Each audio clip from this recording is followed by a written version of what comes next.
Secrets of the Millionaire Mind by T. Harv Eker. Who the heck is T. Harv Eker, and why should I read this book? People are shocked at the beginning of my seminars when one of the first things I tell them is, don't believe a word I say. Why would I suggest that? Because I can only speak from my own experience. None of the concepts and insights I share are inherently true or false, right or wrong. They simply reflect my own results and the amazing results I've seen in the lives of thousands and thousands of my students.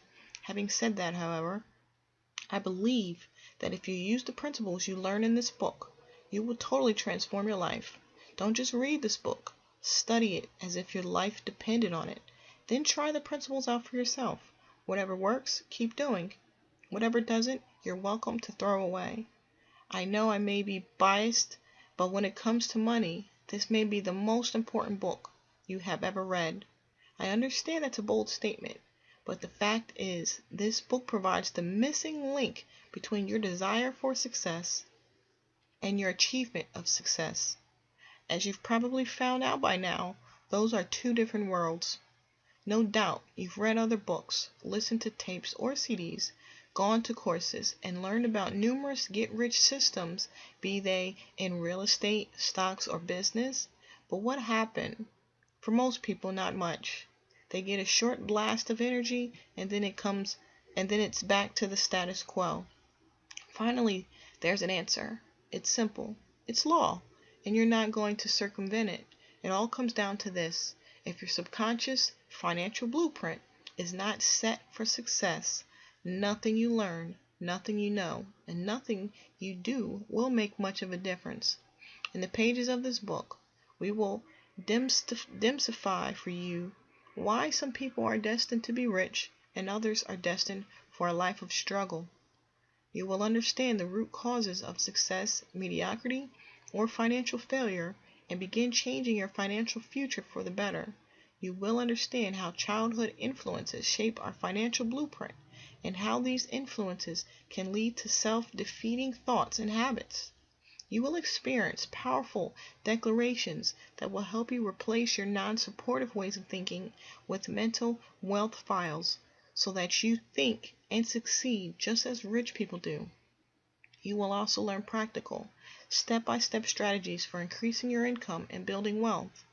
In part 1 of this book, we will explain how each of us is conditioned to think and act when it comes to money and outline 4 key strategies for revising our mental money blueprint. In part 2, we examine the differences between how rich, middle class, and poor people think and provide 17 attitudes and actions to take that will lead to permanent changes of your financial life. Throughout the book, we also share just a few examples of the thousands of letters and emails I received from students who have attended the Millionaire Mind Intensive Seminar and achieved powerful results in their lives. So what is my experience? Where am I coming from? Was I always successful? I wish. Like many of you, I supposedly had a lot of potential, but had little to show for it. I read all the books, listened to all the tapes, and went to all the seminars. I really wanted to be successful. I don't know whether it was for the money, the freedom, the sense of achievement, or just to prove I was good enough in my parents' eyes, but I was almost obsessed with becoming a success. During my 20s, I started several different businesses, each with the dream of making my fortune, but my results went from dismal to worse. I worked my butt off, kept coming up short. I had Loch Ness Monster disease. I had heard of this thing called profit. I just never saw any of it. I kept thinking, if I just get into the right business, get on the right horse, I'll make it. But I was wrong. Nothing was working, at least for me. And it was the last part of that sentence that finally struck me.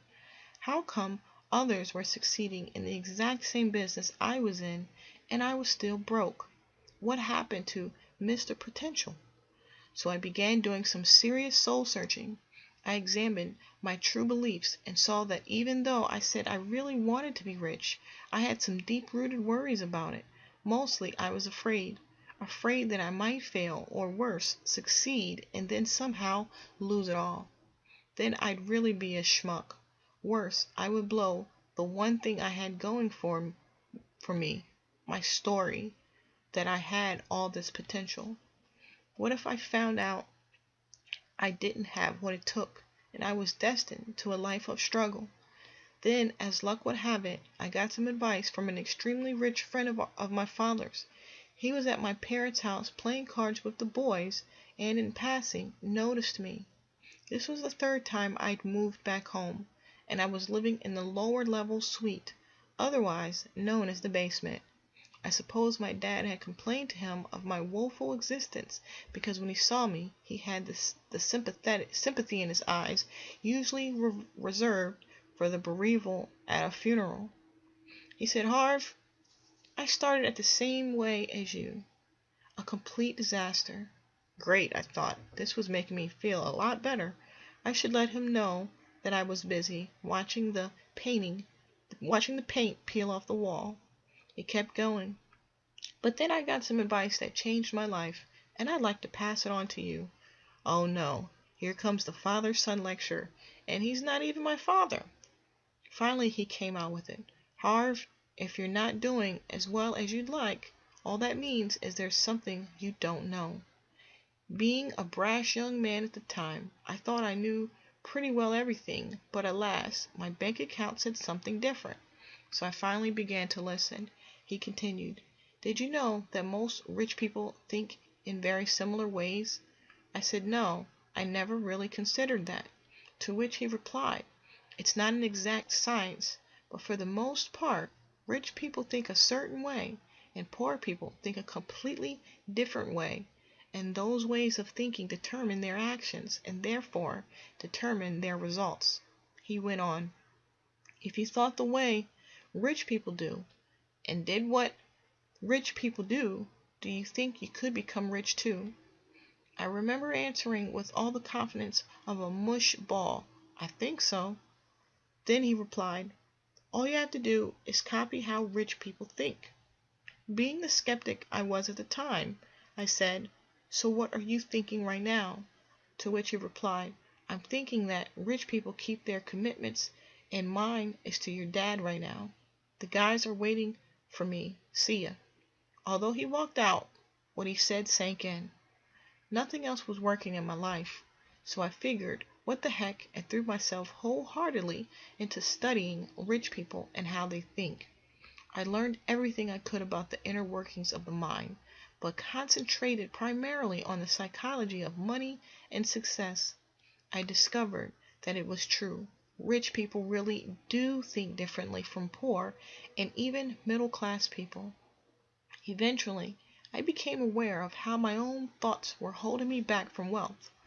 More important, I learned several powerful teaching techniques and strategies to actually recondition my mind so that I would think in the same ways rich people do.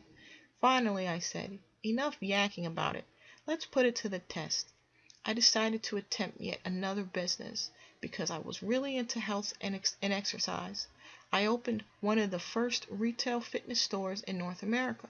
I didn't have any money, so I had to borrow $2,000 on my Visa card to get the business started. I began using what I learned by modeling rich people, both in terms of their business strategies and their thinking strategies. The first thing I did was commit to my success and playing to win. I swore I would focus and not even consider leaving this business until I was a millionaire or more. This was radically different from my previous efforts, where because I always thought short term, I would constantly get sidetracked by other good opportunities or when things got tough. I also began challenging my mental approach whenever I began thinking in financially negative or counterproductive ways. In the past, I believed that what my mind said was truth. I learned that in many ways my mind was the biggest obstacle to success. I chose not to entertain thoughts that did not empower me toward my vision of wealth. I used every one of the principles you are going to learn in this book. Did it work? Boy, did it work. The business was so successful that I opened 10 stores in only 2.5 years.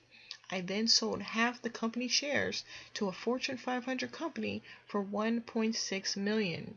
After that, I moved to sunny San Diego. I took a couple of years off to refine my strategies and began doing one-on-one business consulting. I presume it was quite effective for people because they kept bringing friends, partners, and associates to our sessions. Soon I was coaching 10 and sometimes 20 people at a time. One of my clients suggested that I might as well open up a school. I thought that was a great idea, so I did. I founded the Street Smart Business School and taught thousands of people all across North America street smart business strategies for high-speed success. As I traveled across the continent giving my seminars, I noticed something strange. You could have two people sitting side by side in exactly the same room, learning exactly the same principles and strategies. One person would take these tools and skyrocket to success. But what do you think might happen to the person sitting right next to him or her? The answer is not much.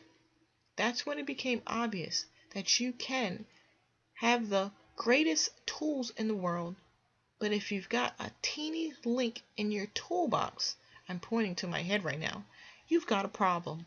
So I designed a program called the Millionaire Mind Intensive, based on the inner game of money and success. When I combined the inner game, the toolbox, with the outer game, the tools, virtually everybody's results went through the roof. So that's what you're going to learn in this book. How to master the inner game of money, to win the game of money, how to think rich to get rich. People often ask me whether my success was a one-shot deal or whether it has continued. Let me put it this way. Using the exact principles I teach, I have now earned millions and millions of dollars and am a multi-millionaire several times over. Virtually all my investments and business ventures seem to skyrocket. Some tell me I have the Midas touch, where everything I get involved in turns to gold. They're right. But what they may not realize is that having a Midas touch is simply another way of saying having a financial blueprint set for success, which is exactly what you will have once you learn these principles and do this work. Early on during our Millionaire Mind Intensive seminar, I generally asked the audience, how many of you came here to learn? It's a bit of a trick question because the author Josh Billings said, it's not what we don't know that prevents us from succeeding. It's what we know that just ain't so that is our greatest obstacle. This book is not as much about learning as it is about unlearning. It is essential you recognize how your old ways of thinking and acting have gotten you exactly where you are right now. If you're really rich and really happy, fine. If you're not, I invite you to consider some possibilities that may not fit into your box of what you currently think is right or even appropriate for you. Even though I suggest that you don't believe a word I say, I want you to test these concepts out in your own life. I'm going to ask you to trust the ideas you are reading, not because you know me personally, but because thousands and thousands of people have already changed their lives as a result of the principles in this book. Speaking of trust, it reminds me of one of my favorite stories. It's about a man who was walking along a cliff and all of a sudden loses his balance, slips, and falls off. Fortunately, he has the presence of mind to grab onto the ledge, and he's hanging there for dear life. He hangs and finally yells out, "Is there anybody up there who can help me?" There's no answer. He keeps calling and calling. "Is there anybody up there who can help me?" Finally, this big bellowing voice calls back, "This is God. I can help you. Just let go and trust." Next thing you hear, "Is there anybody else up there who can help me?" The lesson is simple. If you want to move to a higher level of life, you have to be willing to let go of some of your old ways of thinking and being and adopt new ones. The results will eventually speak for themselves. Part 1. Your Money Blueprint. We live in a world of duality, up and down, light and dark, hot and cold, in and out, fast and slow, right and left. These are but a few examples of the thousands of opposite poles. For one pole to exist, the other pole must also exist. Is it possible to have a right side without a left side? Not a chance. Consequently, just as there are outer laws of money, there must be inner laws. The outer laws include things like business knowledge, money management, and investment strategies. These are essential, but the inner game is just as important. An analogy would be a carpenter and his tools. Having top-of-the-line tools is imperative, but being the top-notch carpenter who masterfully uses those tools is even more critical.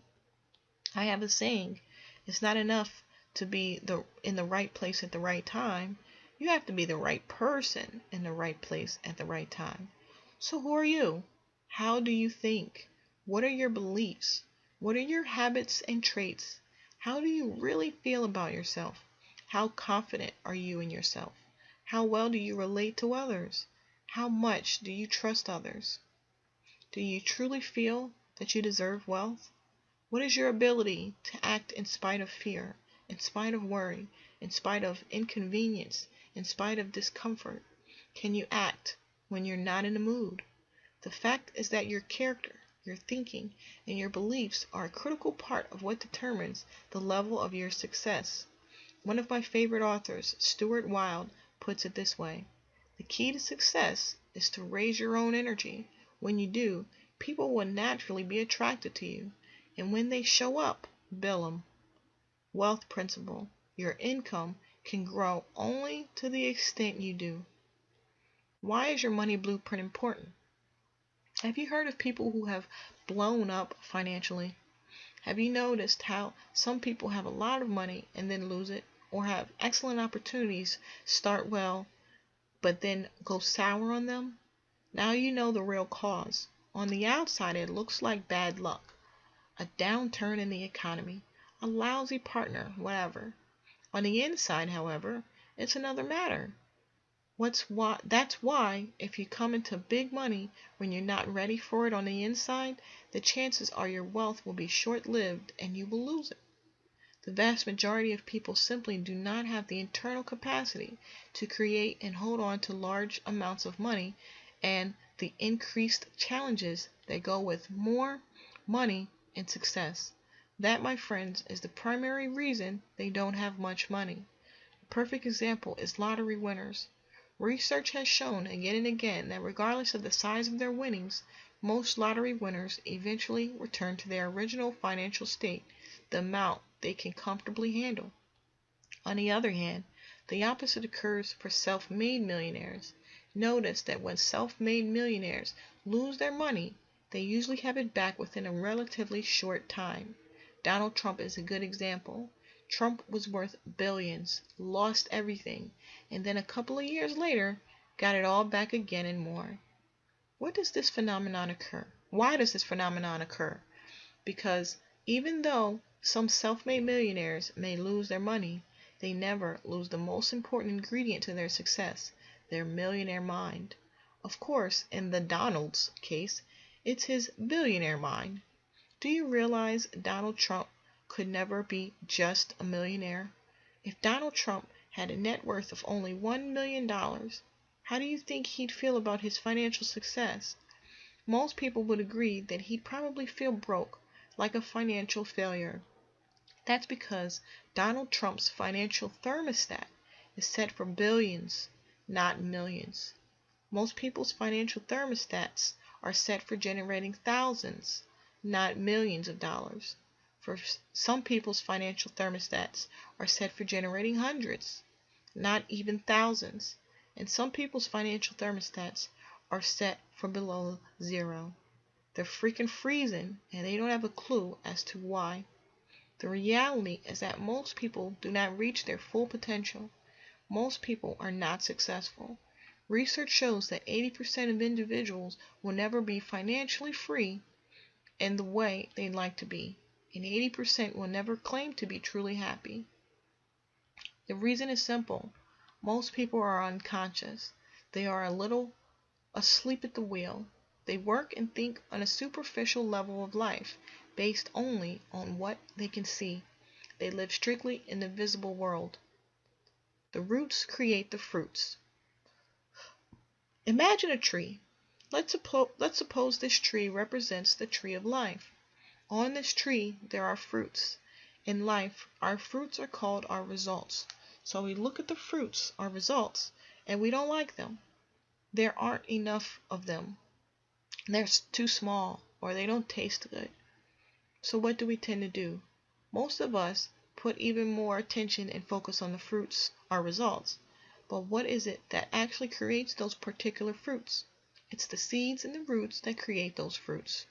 It's what's under the ground that creates what's above the ground. It's what's invisible that creates what's visible. So what does that mean? It means that if you want to change the fruits, you will first have to change the roots. If you want to change the visible, you must first change the invisible. Wealth principle.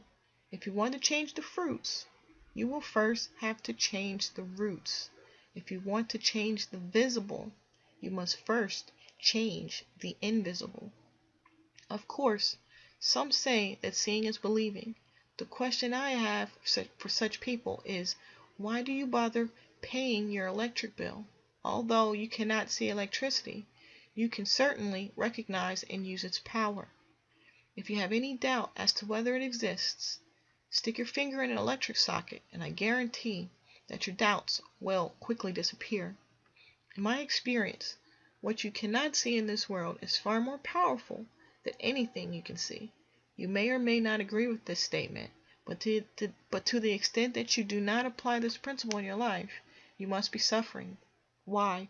Because you're going against the laws of nature, whereby what is under the ground creates what is above the ground, where what is invisible creates what is visible. As humans, we are a part of nature, not above it. Consequently, when we align with the laws of nature and work on our roots, our inner world, our life flows smoothly. When we don't, life gets rough. In every forest, on every farm, in every orchard on earth, it's what's under the ground that creates what's above the ground. That's why placing your attention on the fruits that you have already grown is futile. You cannot change the fruits that are already hanging on the tree. You can, however, change tomorrow's fruits. But to do so, you will have to dig below the ground and strengthen the roots. The four quadrants, MESP. One of the most important things you can ever understand is that we do not live on only one plane of existence. We live in at least 4 different realms at once. These 4 quadrants are the physical world, the mental world, the emotional world, and the spiritual world. What most people never realize is that the physical realm is merely a printout of the other 3. For example, let's suppose you've just written a letter on your computer. You hit the print key and the letter comes out of your printer. You look at your hard work and lo and behold, you find a typo. So you take out your trusty eraser and rub out the typo. Then you hit print again and out comes the same typo.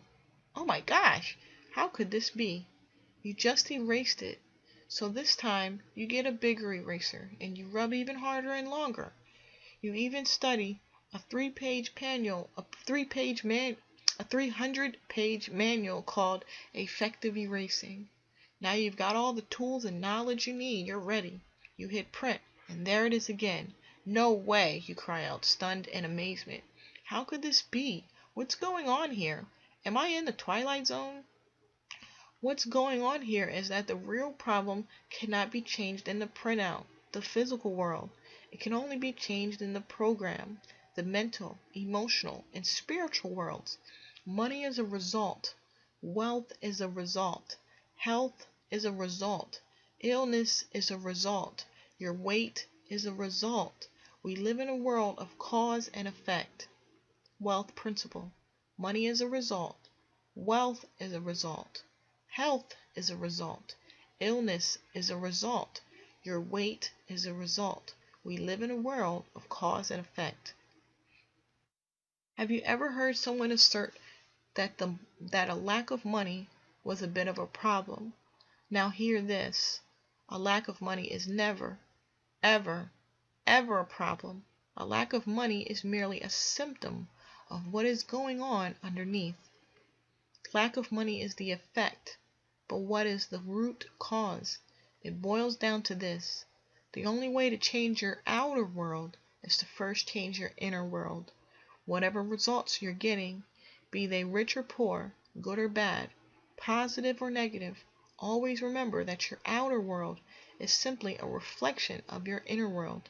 If things aren't going well in your outer world, it's because things aren't going well in your inner life. It's that simple. Declarations, a powerful secret for change. In my seminars, we use accelerated learning, techniques that allow you to learn faster and remember more of what you learn. The key is involvement. Our approach follows from the old saying, what you hear, you forget. What you see, you remember. What you do, you understand. So I'm going to ask that every time you read the end of a major principle in this book, you first put your hand on your heart, then make a verbal declaration, then touch your head with your index finger and make another verbal declaration. What's a declaration? It's simply a positive statement that you make emphatically out loud. Why are declarations such a valuable tool? Because everything is made of one thing, energy. All energy travels in frequencies and vibrations. Therefore, each declaration you make carries its own vibrational frequency. When you state a declaration aloud, its energy vibrates throughout the cells of your body, and by touching your body at the same time, you can feel its unique resonance. Declarations not only send a specific message to the universe, they also send a powerful message to your subconscious mind. The difference between a declaration and an affirmation is slight, but in my mind, powerful. The definition of an affirmation is a positive statement asserting that a goal you wish to achieve is already happening. The definition of a declaration is to state an official intention to undertake a particular course of action or adopt a particular status. An affirmation states that a goal is already happening. I'm not crazy about this because often we affirm something that is not yet real. The little voice in our head usually responds with, "This isn't true. This is BS." On the other hand, a declaration is not saying something is true. It's stating that we have an intention of doing or being something. That is a positive the little voice can buy. That is a position the little voice can buy because we're not stating it's true right now, but again, it's an intention for us in the future. A declaration by definition is also official. It is a formal statement of energy into the universe and throughout your body. Another word from the definition is important: action. You must take all the actions necessary to make your intention a reality. I recommend that you state your declarations aloud each morning and each evening. Doing your declarations while looking into a mirror will accelerate the process even more. Now, I have to admit that when I first heard all of this, I said, no way. This declaration stuff is far too hokey for me. But because I was broke at the time, I decided, what the heck, it can't hurt, and started doing them. Now I'm rich, so it shouldn't come as a big surprise that I believe that declarations really work. Either way, I'd rather be really hokey and really rich than a really cool and really broke. How about you? That said, I invite you to place your hand on your heart and repeat the following. Declaration: my inner world creates my outer world. Now touch your head and say, I have a millionaire mind.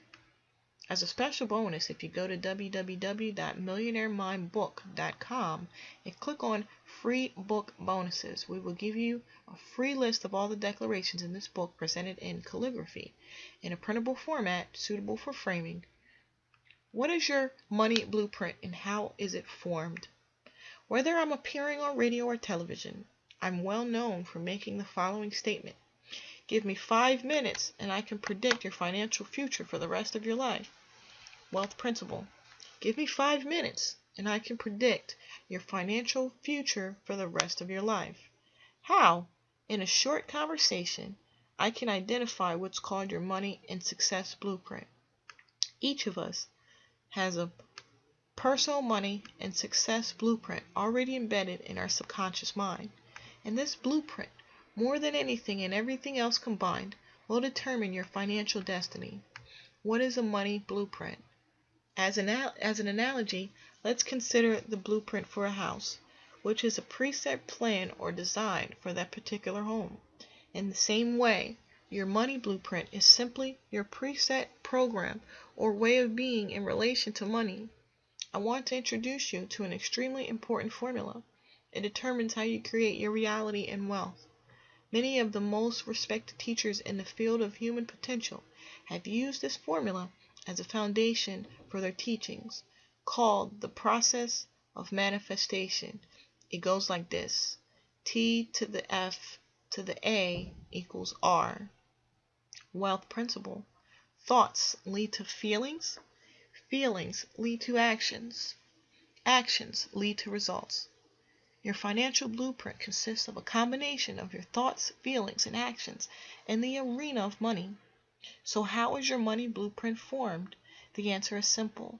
Your financial blueprint consists primarily of the information or programming you received in the past, and especially as a young child.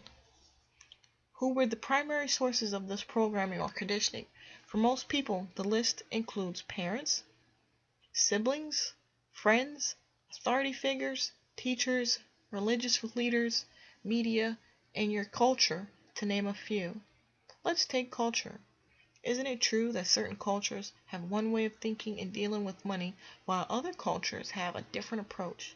Do you think a child comes out of the womb with his or her attitudes toward money, or do you believe the child is taught how to deal with money?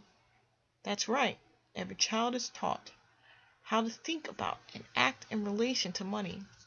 The same holds true for you, for me, for everyone. You were taught how to think and act when it comes to money. These teachings become your conditioning, which becomes automatic responses that run you for the rest of your life, unless, of course, you intercede and revise your mind's money files. This is exactly what we're going to do in this book, and what we do for thousands of people each year on a deeper and more permanent level at the Millionaire Mind Intensive Seminar. We said earlier that thoughts lead to feelings, that feelings lead to actions, that actions lead to results.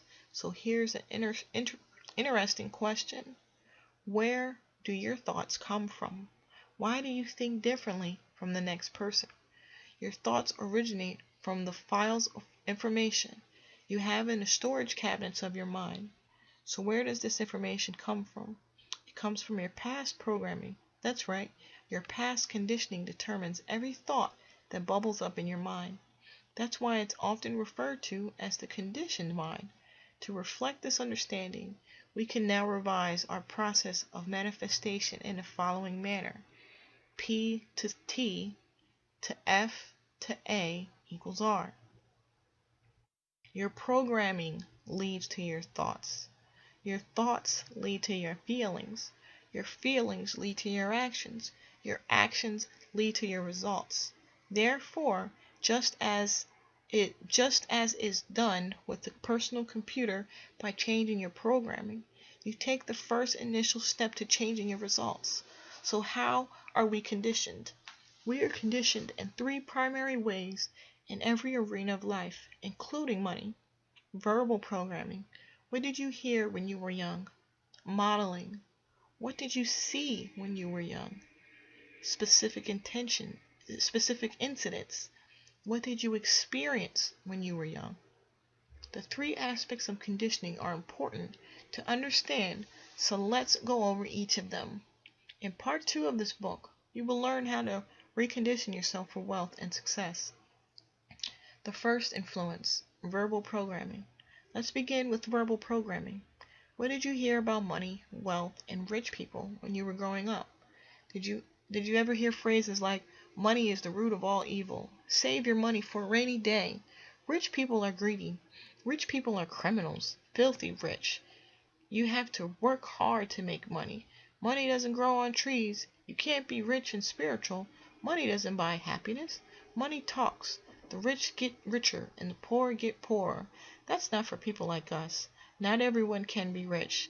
There's never enough. And the infamous, we can't afford it. In my household, every time I asked my father for any money, I'd hear him scream, "What am I made of? Money?" Jokingly, I'd respond, "I wish. I'll take an arm, a hand, even a finger."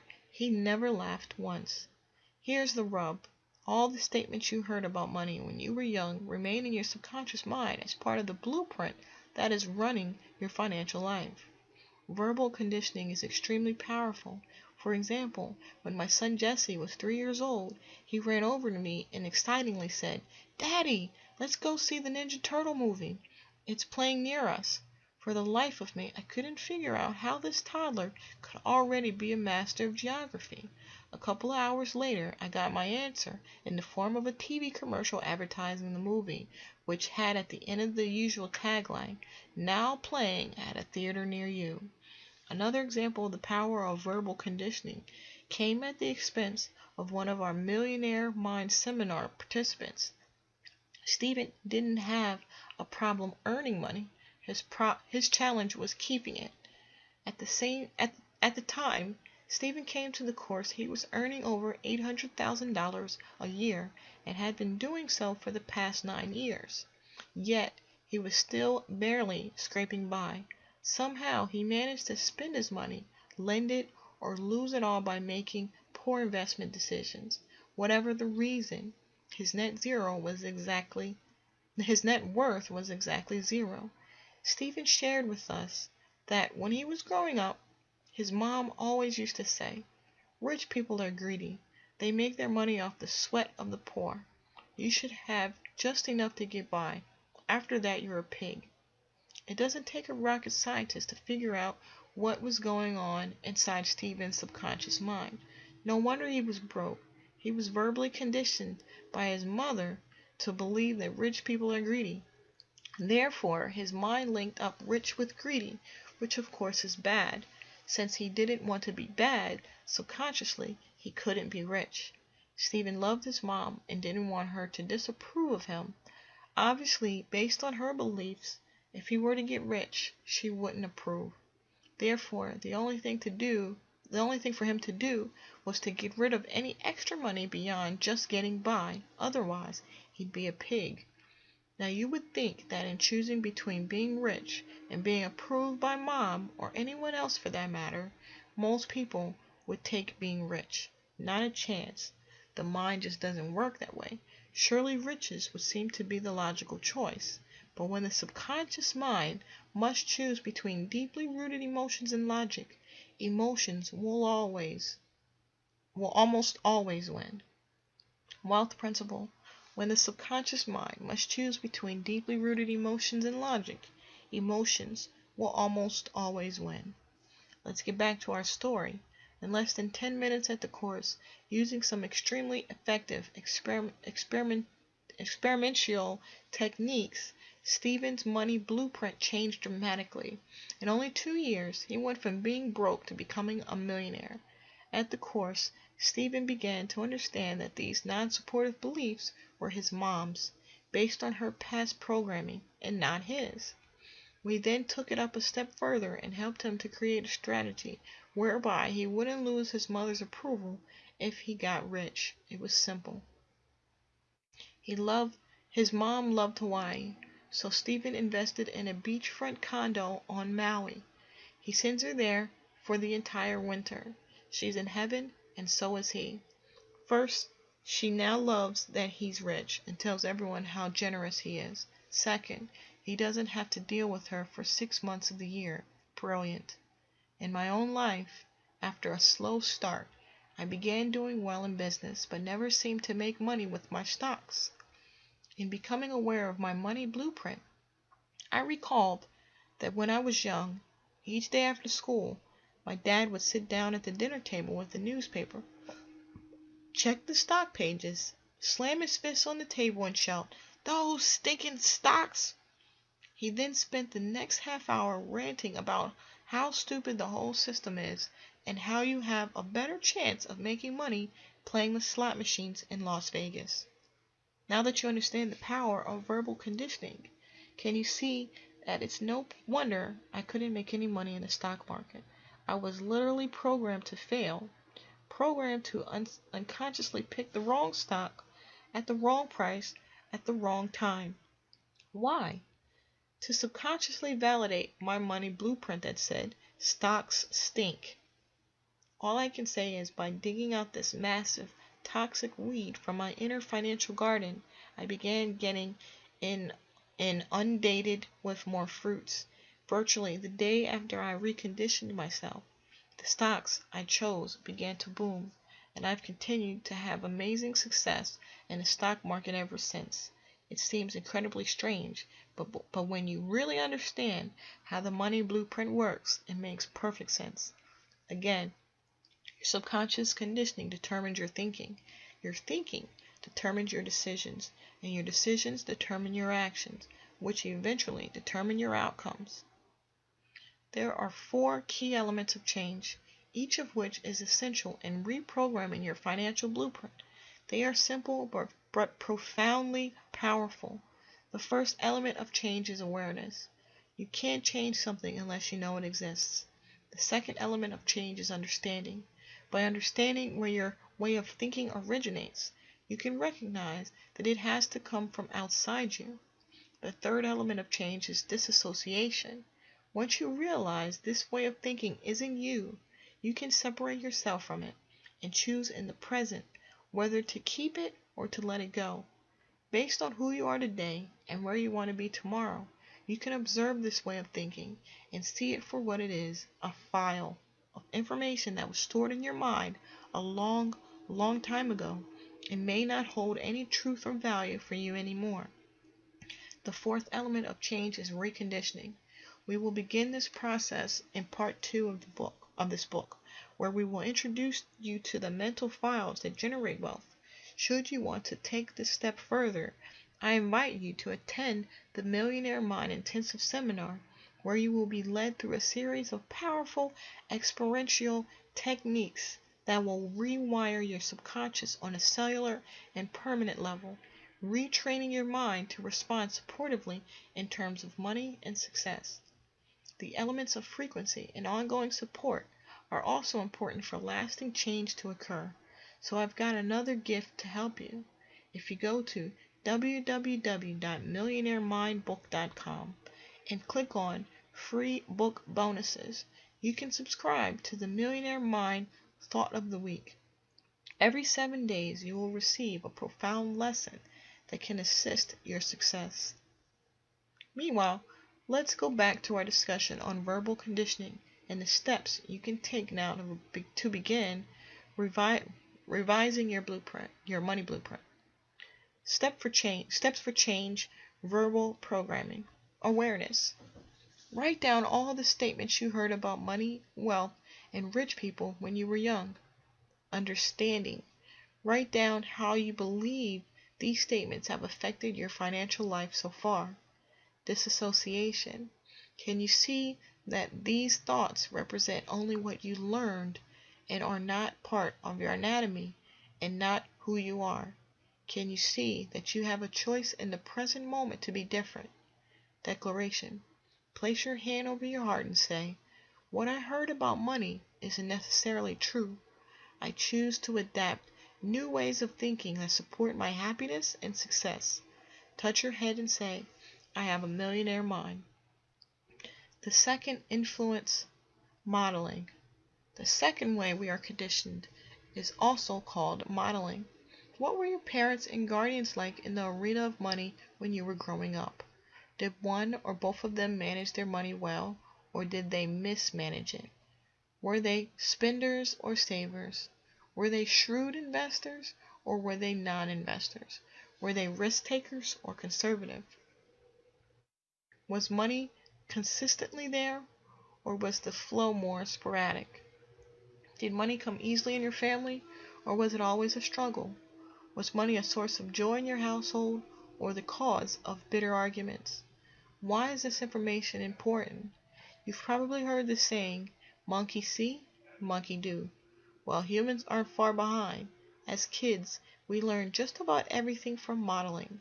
Although most of us would hate to admit it, there's more than a grain of truth in the old saying, the apple doesn't fall too far from the tree. This reminds me of the story about a woman who prepares a ham for dinner by cutting off both ends. Her bewildered husband asks why she cut off the ends. She replies, "That's how my mom cooked it." Well, it just so happened that her mom was coming for dinner that night. So they asked her why she cut off the ends of the ham.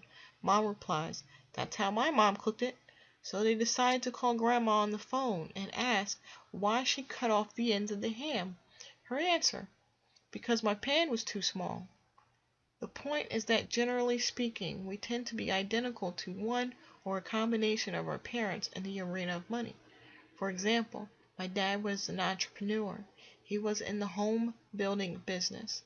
He built anywhere from a dozen to 100 homes per project. Each project took a huge amount of capital investment. My dad would have to put up everything we had and borrow heavily from the bank until the homes were sold and the cash came through. Consequently, at the beginning of each project, we had no money and were in debt up to our eyeballs. As you can imagine, during this period, my dad was not in the best of moods, nor was generosity his strong suit. If I asked him for anything that cost even a penny, his standard reply after the usual, "What am I, made of money?" was, "Are you crazy?" Of course, I wouldn't get a dime, but what I would get was that "Don't even think of asking again" glare. I'm sure you know the one. This scenario would last for about a year or two until the homes were finally sold. Then we'd be rolling in dough. All of a sudden, my dad was a different person. He'd be happy, kind, and extremely generous. He'd come over and ask me if I needed a few bucks. I felt like giving him his glare back, but I wasn't that stupid, so I just said, "Sure, Dad, thanks," and rolled my eyes. Life was good until that dreaded day when he'd come home and announce, "I found a good piece of land. We're going to build again." I distinctly remember saying, "Great, Dad. Good luck," as my heart sank, knowing the struggle that was about to unfold again. This pattern lasted from the time I could remember, when I was about 6, until the age of 21, when I moved out of my parents' house for good. Then it stopped, or so I thought. At 21 years of age, I finished school and became, you guessed it, a builder. I then went on to several other types of project-based businesses. For some strange reason, I'd make a small fortune, but just a short time later, I'd be broke. I'd get into another business and believe I was on top of the world again, only to hit bottom a year later. This up and down pattern went on for nearly 10 years before I realized that maybe the problem wasn't the type of business I was choosing, the partners I was choosing, the employees I had, the state of the economy, or my decision to take time off and relax when things were going well. I finally recognized that maybe, just maybe, I was unconsciously reliving my dad's up and down income pattern. All I can say is thank goodness I learned what you're learning in this book, and I was able to recondition myself out of that yo-yo model and into having a consistently growing income. Today, the urge to change when things are going well and to sabotage myself in the process still comes up. But now there's another file in my mind that observes this feeling and says, "Thank you for sharing. Now let's get refocused and back to work." Another example comes from one of my seminars in Orlando, Florida. As usual, people were filing up to the stage one by one to get an autograph and say hello or thank you or whatever. I'll never forget one older gentleman because he came up sobbing. He could barely catch his breath and kept wiping his tears with his sleeve. I asked him what was wrong. He said, "I'm 63 years old, and I've been reading books and going to seminars since they were invented. I've seen every speaker and tried everything they taught. I've tried stocks, real estate, and been in over a dozen different businesses. I went back to university and got an MBA. I've got more knowledge than 10 average men, yet I've never made it financially. I'd always get a good start but end up empty-handed, and in all those years I never knew why. I thought I must be just plain old stupid until today. Finally, after listening to you and doing the processes, it all makes sense. There's nothing wrong with me. I just had my dad's money blueprint stuck in my head, and that's been my nemesis. My dad went through the heart of the Depression era. Every day, he would try getting jobs or selling things and come home empty-handed. I wish I would have understood modeling and money patterns 40 years ago. What a waste of time all that learning and knowledge has been. He began to cry even harder. I replied, no way is your knowledge a waste of time. It has just been latent, waiting in a mind bank, waiting for the opportunity to come out. Now that you've formulated a success blueprint, everything you've ever learned will become usable, and you will skyrocket to success. For most of us, when we hear the truth, we know it. He started to lighten up and began breathing deeply again. Then a big grin came across his face. He gave me the biggest hug and said, "Thank you, thank you, thank you." Last I heard from him, everything was booming. He has accumulated more wealth in the last 18 months than in the past 18 years combined. I love it. Again, you can have all the knowledge and skills in the world, but if your blueprint isn't set for success, you're financially doomed. We often get seminar participants whose parents were involved in World War II, or who lived through the Depression. These people are often in shock when they realize how much their parents' experiences have influenced their beliefs and habits around money. Some spend like crazy because you could easily lose all your money, so you might as well enjoy it while you can. Others go to the opposite route. They hoard their money and save it for a rainy day. A word of wisdom: saving for a rainy day might sound like a good idea, but it can create big problems. One of the principles we teach in another of our courses is the power of intention. If you are saving your money for a rainy day, what are you going to get? Rainy days. Stop doing that.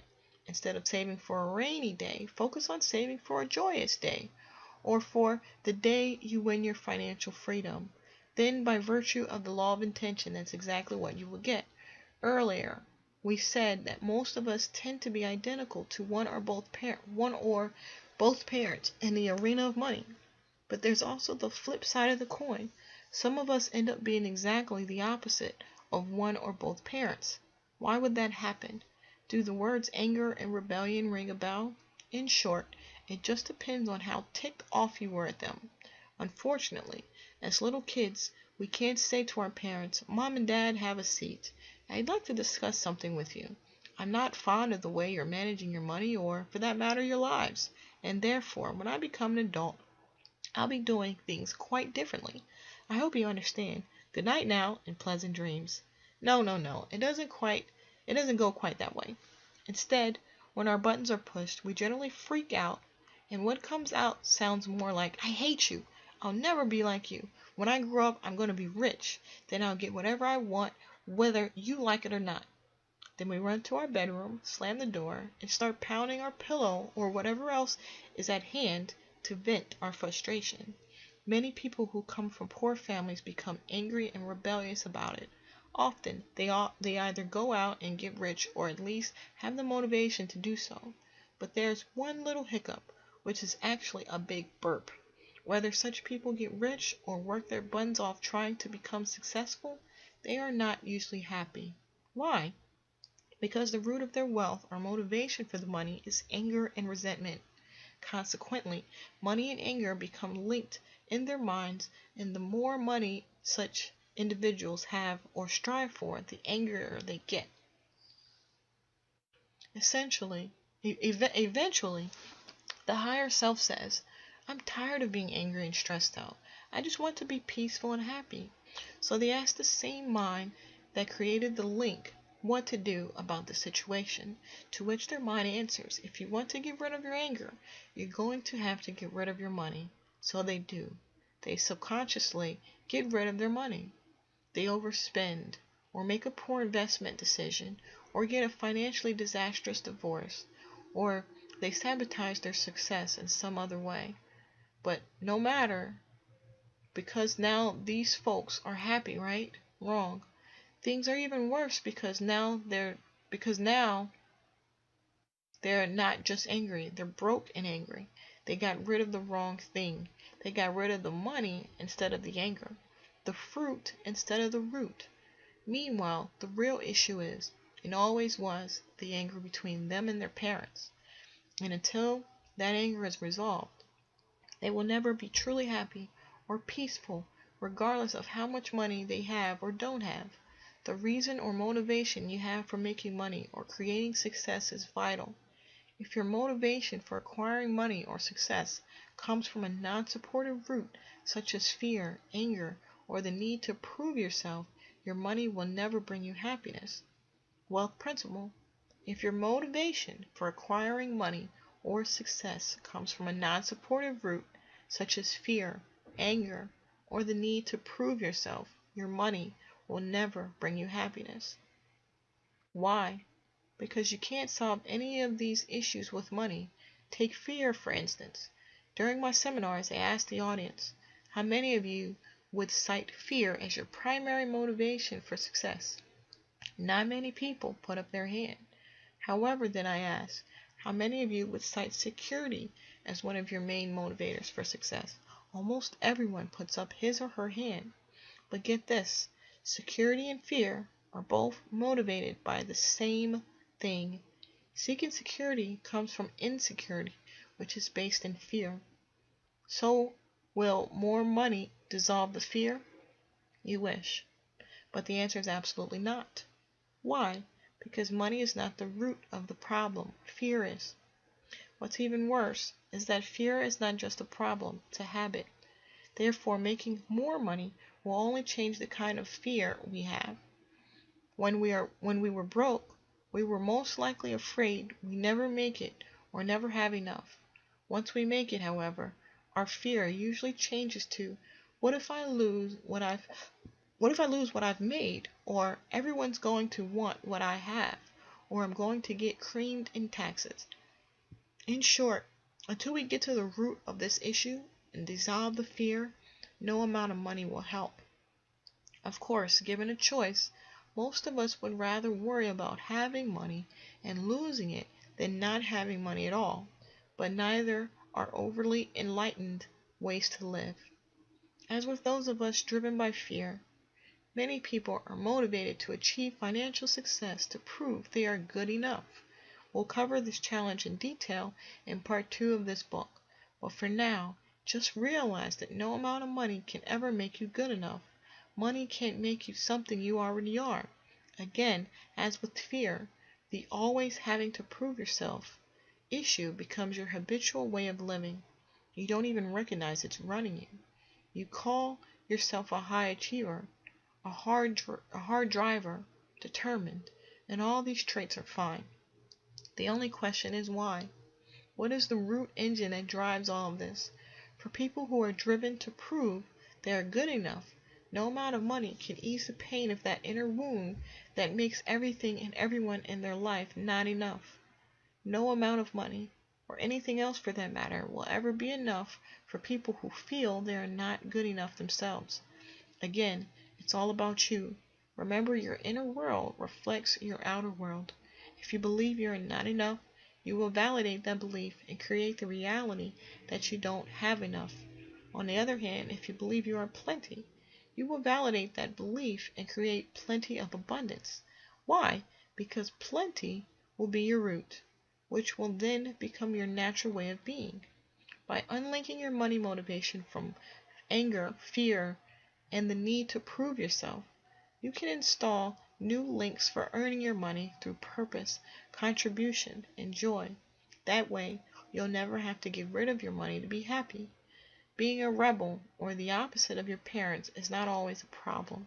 To the contrary, if you were a rebel, often the case with second-born children, and your folks had poor money habits, it's probably a good thing that you are their opposite. On the other hand, if your parents were successful and you're rebelling against them, you could be in for serious financial difficulties.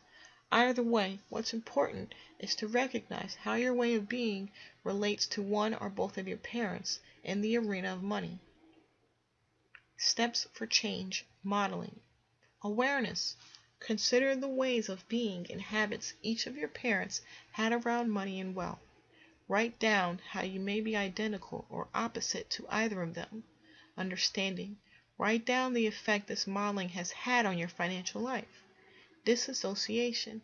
Can you see this way of being is only what you learned and isn't you? Can you see you have a choice in the present moment to be different? Declaration. Place your hand over your heart and say, what I modeled around money was their way. I choose my way. Touch your head and say, I have a millionaire mind. The third influence, specific incidents. The third primary way in which we are conditioned is by specific incidents. What did you experience when you were young around money, wealth, and rich people? These experiences are extremely important because they shape the beliefs, or rather the illusions, you now live by. Let me give you an example. A woman who was an operating room nurse attended the Millionaire Mind Intensive Seminar. Josie had an excellent income, but somehow she always spent all of her money. When we dug a little deeper, she revealed that when she was 11 years old, she remembers being at a Chinese restaurant with her parents and her sister. Her mom and dad were having yet another bitter argument about money. Her dad was standing up, screaming, and slammed his fist on the table.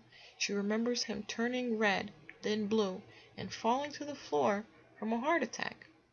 She was on a swim team at school and had CPR training, which she administered, but to no avail. Her father died in her arms. And so, from that day forth, Josie's mind linked money with pain. It's no wonder, then, that as an adult she subconsciously got rid of all of her money in an effort to get rid of her pain. It's also interesting to note that she became a nurse. Why? Is it possible that she was still trying to save her dad? At the course, we help Josie identify her old money blueprint and revise it. Today she's well on her way to becoming financially free. She's also not a nurse anymore. Not that she didn't enjoy her job. It's just that she was in the nursing profession for the wrong reason. She's now a financial planner, still helping people, but this time one-on-one, to understand how their past programming runs every aspect of their financial lives. Let me give you another example of a specific incident, one that's closer to home. When my wife was 8 years old, she could hear the clanging bells of the ice cream truck coming down the street. She would run to her mom and ask for a quarter. Her mom would reply, "Sorry, dear, I don't have any money. Go ask Dad. Dad's got all the money." My wife would then go ask her dad. He'd give her a quarter. She'd go get her ice cream cone, and she would be a happy camper. Week after week, the same incident would repeat itself. So what did my wife learn about money? First, that men have all the money. So once we got married, what do you think she expected of me? That's right, money. And I'll tell you what, she wasn't asking for quarters anymore. Somehow she'd graduated. Second, she learned that women don't have money. If her mom, the deity, didn't have money, obviously this is the way she should be. To validate that way of being, she would subconsciously get rid of all her money. She was quite precise about it too. If you gave her $100, she'd spend $100. If you gave her $200, she'd spend $200. If you gave her $500, she'd spend $500. And if you gave her $1,000, she'd spend $1,000. Then she took one of my courses and learned all about the art of leverage. I gave her $2,000. She spent $10,000. I tried to explain, "No, honey, leverage means we're the ones we're supposed to get the $10,000, not spend it." Somehow, it just wasn't sinking in. The only thing we ever fought about was money. It almost cost us our marriage. What we didn't know at the time was that the meanings each of us attributed to money were radically different. To my wife, money meant immediate pleasure, as in her enjoying her ice cream. I, on the other hand, grew up with the belief that money was meant to be accumulated as the means to create freedom. As far as I was concerned, whenever my wife spent money, she wasn't spending money. She was spending our future freedom. And as far as she was concerned, whenever I held her back from spending, I was taking away her pleasure in life. Thank goodness we learned how to revise each of our money blueprints, and more importantly, create a third money blueprint specifically for the relationship. Success story from Deborah Shimitoff. From Deborah Shimitoff to T. Harv Eker. Subject: financially free. Harv: today I have 18 sources of passive income, and I no longer need a job. Yes, I am rich, but more importantly, my life is enriched, joyful, and abundant. But it wasn't always this way. Money used to be a burden to me. I trusted strangers to manage my financial affairs just so I wouldn't have to deal with it. I lost almost everything during the last stock market crash, and I didn't even realize it until it was too late. More importantly, I lost my self-respect. Paralyzed with fear, shame, and hopelessness, I withdrew from everyone and everything around me. I continued to punish myself right up until I was dragged to the millionaire mind. During that transformational weekend, I reclaimed my power and resolved to take control of my own financial destiny. I embraced the declarations of wealth and forgave myself for past mistakes, truly believing that I deserved to be wealthy. And now I am actually having fun managing my own money. I am financially free, and I know I will always be because I have a millionaire mind. Thank you, Harv. Thank you. Does all this work? Let me put it this way. I've witnessed 3 miracles in my life. 1. The birth of my daughter. 2. The birth of my son. 3. My wife and I not fighting about money anymore. Statistics show that the #1 cause of all relationship breakups is money. The biggest reason behind the fights people have about money is not the money itself, but the mismatch of their blueprints. It doesn't matter how much money you have or don't have. If your blueprint doesn't match that of the person you're dealing with, you'll have a major challenge. This goes for married couples, dating couples, family relationships, and even business associates. The key is to comprehend that you are dealing with blueprints, not money. Once you recognize a person's money blueprint, you can deal with your partner in a way that works for both of you. You can begin by becoming aware that your partner's money files are probably not the same as yours. Instead of getting upset, choose understanding. Do your best to find out what's important to your partner in the arena of money and identify his or her motivations and fears. In this way, you'll be dealing with the roots instead of the fruits and have a good shot of making it work. Otherwise, no way, Jose.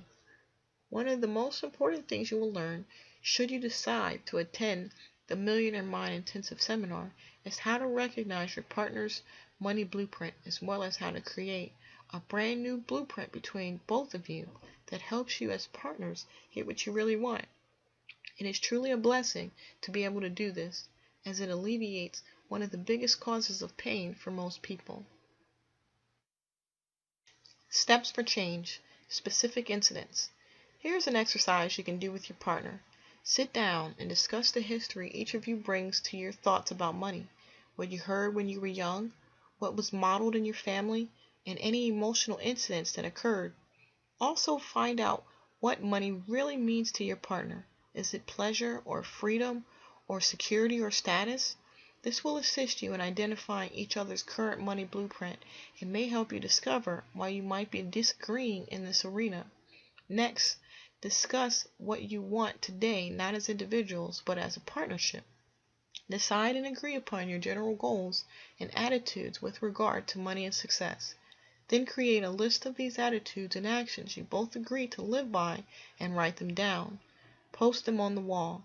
And if ever there's an issue, gently, very gently, remind each other what you decided together when you were both objective, unemotional, and outside the grip of your old money blueprints.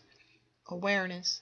Consider a specific emotional instant you experienced around money when you were young. Understanding. Write down how this incident may have affected your current financial life. Disassociation. Can you see this way of being is only what you learned and isn't you? Can you see you have a choice in the present moment to be different? Declaration. Place your hand on your heart and say, I release my non-supportive money experiences from the past and create a new and rich future. Touch your head and say, I have a millionaire mind. So what is your money blueprint set for? Now it's time to answer the million-dollar question. What is your current money and success blueprint? And what results is it subconsciously moving you toward? Are you set for success, mediocrity, or financial failure? Are you programmed for struggle or for ease around money? Are you set for working hard for your money or working in balance? Are you conditioned for having a consistent income or an inconsistent income? You know the scoop. First you have it, then you don't. Then you have it, then you don't. It always appears as though the reasons for these drastic fluctuations come from the outside world. For instance, I got a great paying job, but then the company folded. Then I started my own business and things were booming, but the market dried up. My next business was doing super, but then my partner left, etc. Don't be fooled. This is your blueprint at work. Are you set for having a high income, moderate income, or a low income? Did you know that there are actual dollar amounts for which many of us are programmed? Are you set for earning $20,000 to $30,000 a year, $40,000 to $60,000, $75,000 to $100,000, $150,000 to $200,000, $250,000 a year or more? A few years ago, I had an unusually well-dressed gentleman in the audience during one of my 2-hour evening seminars. When the seminar was complete, he came over and asked if I thought the 3-day Millionaire Mind course could do anything for him, considering he was already earning $500,000 a year. I asked him how long he'd earned that kind of money. He responded, consistently for about 7 years now. That was all I needed to hear. I asked him why he wasn't earning $2 million a year. I told him that the program was for people who want to reach their full financial potential and asked him to consider why he was stuck at $500,000. He decided to come to the program. I got an email from him a year later that said the program was incredible, but I made a mistake. I only reset my money blueprint to earn the $2 million a year as we discussed. I'm already there, so I'm attending the course again to reset it for earning $10 million a year. The point I want to make is that the actual amounts don't matter. What matters is whether you are reaching your full financial potential. I know many of you might be asking, why on earth would anyone need that kind of money? First, that very question is not overly supportive to your wealth and is a sure sign you'll want to revise your money blueprint. Second, the main reason this gentleman wanted to earn massive amounts of money was to support his work as a huge donor to the charity that assists AIDS victims in Africa. So much for the belief that the rich people are greedy. Let's go on. Are you programmed for saving money or for spending money? Are you programmed for managing your money well or mismanaging it? Are you set for picking winning investments or picking losers? You might wonder, how could whether or not I make money in the stock market or in real estate be part of my blueprint? Simple. Who picks the stock or the property? You do. Who picks when you buy it? You do. Who picks when you sell it? You do. I guess you've got something to do with the equation. I have an acquaintance in San Diego named Larry. Larry is a magnet when it comes to making money. He definitely has a high income blueprint. But he has the kiss of death when it comes to investing his money. Whatever he buys drops like a rock. Would you believe his dad had the exact same problem? Duh! I keep in close touch with Larry so I can ask him for investment advice. It is always perfect, perfectly wrong. Whatever Larry suggests, I go the other way. I love Larry. On the other hand, notice how other people seem to have what we termed earlier the Midas touch. Everything they get involved with turns to gold. Both the Midas touch and the kiss of death syndromes are nothing more than the manifestations of money blueprints. Once again, your money blueprint will determine your financial life and even your personal life. If you are a woman whose money blueprint is set for low, chances are you will attract a man who is also set for low, so you can stay in your financial comfort zone and validate your blueprint. If you are a man who is set for low, chances are you will attract a woman who is a spender and gets rid of all your money, so you can stay in your financial comfort zone and validate your blueprint. Most people believe the success of their business is primarily dependent on their business skills and knowledge, or at least their timing of the marketplace. I hate to be the one to break it to you, but that's la la land, which is another way of saying not a chance. How well your business does is a result of your money blueprint. You will always validate your blueprint.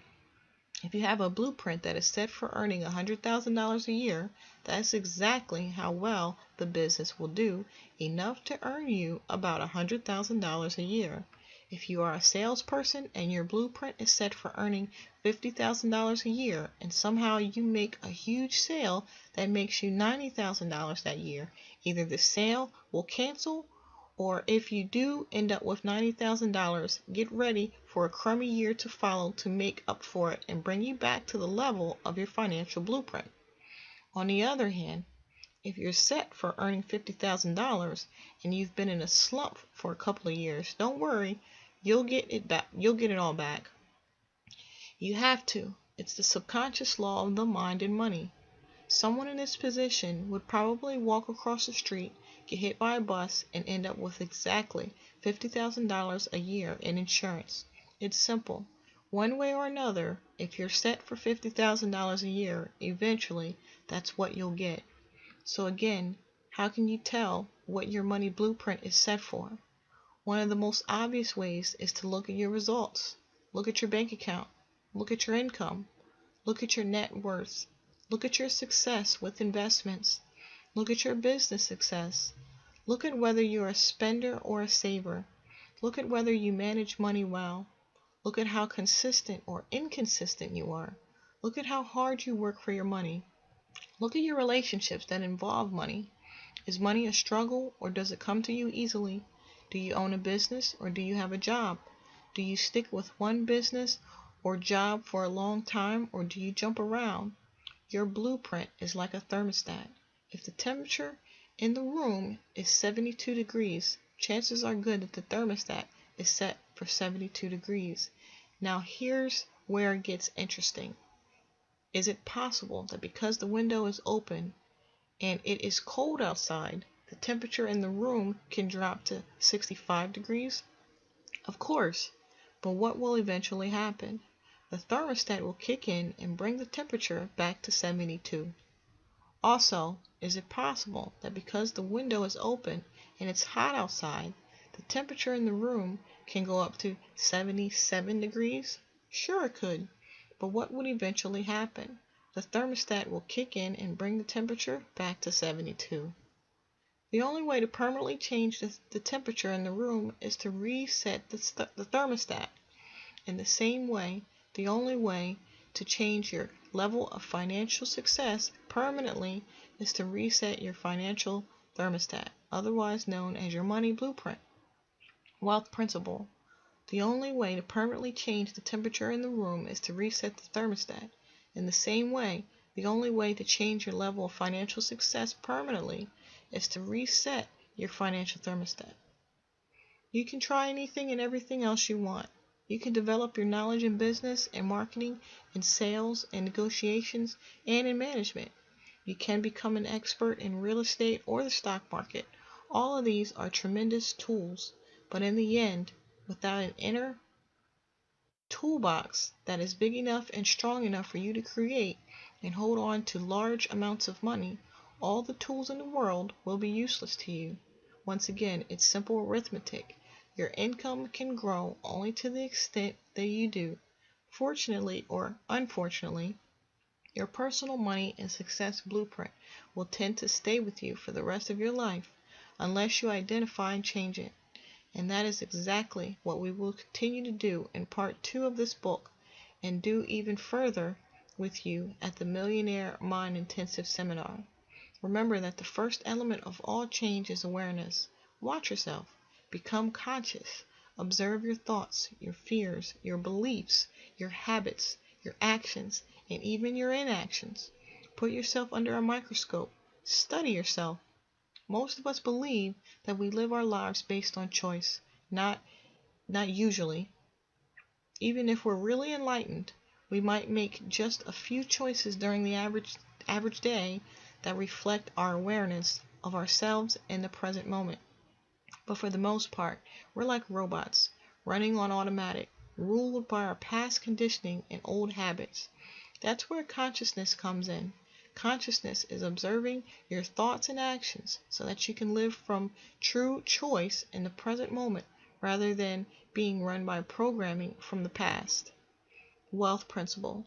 Consciousness is observing your thoughts and actions so that you can live from true choice in the present moment rather than being run by programming from the past. By achieving consciousness, we can live from who we are today rather than who we were yesterday. In this way, we can respond appropriately to situations, tapping the full range and potential of our skills and talents rather than inappropriately reacting to events driven by the fears and insecurities of the past. Once you are conscious, you can see your programming for what it is, simply a recording of information you received and believed in the past when you were too young to know any better. You can see that this conditioning is not who you are, but who you learn to be. You can see that you are not the recording, but the recorder. You are not the content in the glass, but the glass itself. You are not the software, but the hardware. Yes, genetics may play a role, and yes, spiritual aspects may come into play, but much of what shapes who you are comes from other people's beliefs and information. As I suggested earlier, beliefs are not necessarily true or false or right or wrong, but regardless of their validity, beliefs are opinions that are passed around and then down from generation to you. Knowing this, you can consciously choose to release any belief or way of being that is not supportive to your wealth, and you can replace it with one that is. In our courses, we teach that no thought lives in your head rent-free. Each thought you have will either be an investment or a cost. It will either move you toward happiness and success or away from it. It will either empower you or disempower you. That's why it is imperative you choose your thoughts and beliefs wisely. Realize that your thoughts and beliefs aren't who you are, and they are not necessarily attached to you. As precious as you believe them to be, they have no more importance and meaning than you give them. Nothing has meaning except for the meaning you give it. Recall how at the beginning of this book I suggested you don't believe a word I say? Well, if you really want to take off in your life, don't believe a word you say. And if you want instant enlightenment, don't believe a thought you think. Meanwhile, if you're like most people, you're going to believe something. You might as well adopt beliefs that support you, rich beliefs. Remember, thoughts lead to feelings, which lead to actions, which lead to results. You can choose to think and act like rich people do, and therefore create the results that rich people create. The question is, how do rich people think and act? That's exactly what you'll discover in part 2 of this book. If you want to change your financial life forever, read on. Declaration. Place your hand on your heart and say, I observe my thoughts and entertain only those that empower me. Touch your head and say, I have a millionaire mind. Success story from Rhonda and Bob Baines. From Rhonda and Bob Baines to T. Harv Eker. Subject. We feel free. We went to the Millionaire Mind Intensive not really knowing what to expect. We were very impressed with the results. Before attending the seminar, we were having a lot of money problems. We never seemed to get ahead. We would continually be in debt and not know why. We would pay off our credit cards, usually from a large bonus at work, only to get back into debt within 6 months. It did not matter how much money we made. We were very frustrated and argued a lot. Then we attended Millionaire Mind. While listening to Harv, my husband and I kept squeezing each other's leg and smiling and looking at each other. We heard so much information that had us saying, "No wonder! Oh, so that's why." Everything makes sense now. We were very excited. We learned how he and I think so differently when it comes to money, how he is a spender, and how I am an avoider. What a horrible combination. After hearing the information, we stopped blaming each other and started understanding each other and ultimately started to appreciate and love each other more. It is almost a year later and we still do not argue about money. We just talk about what we learned. We are no longer in debt. In fact, we have money in savings. The first time in our 16-year relationship. Yeah! We now not only have money for our future, but we also have enough money for our normal everyday expenses, playing, education, long-term savings for our home, and we even have money to share and give away. It feels wonderful knowing that we can use money in those areas and not feel guilty because we allotted and dedicated it for that purpose. We feel free. Thank you very much, Harv. Part 2. The Wealth Files.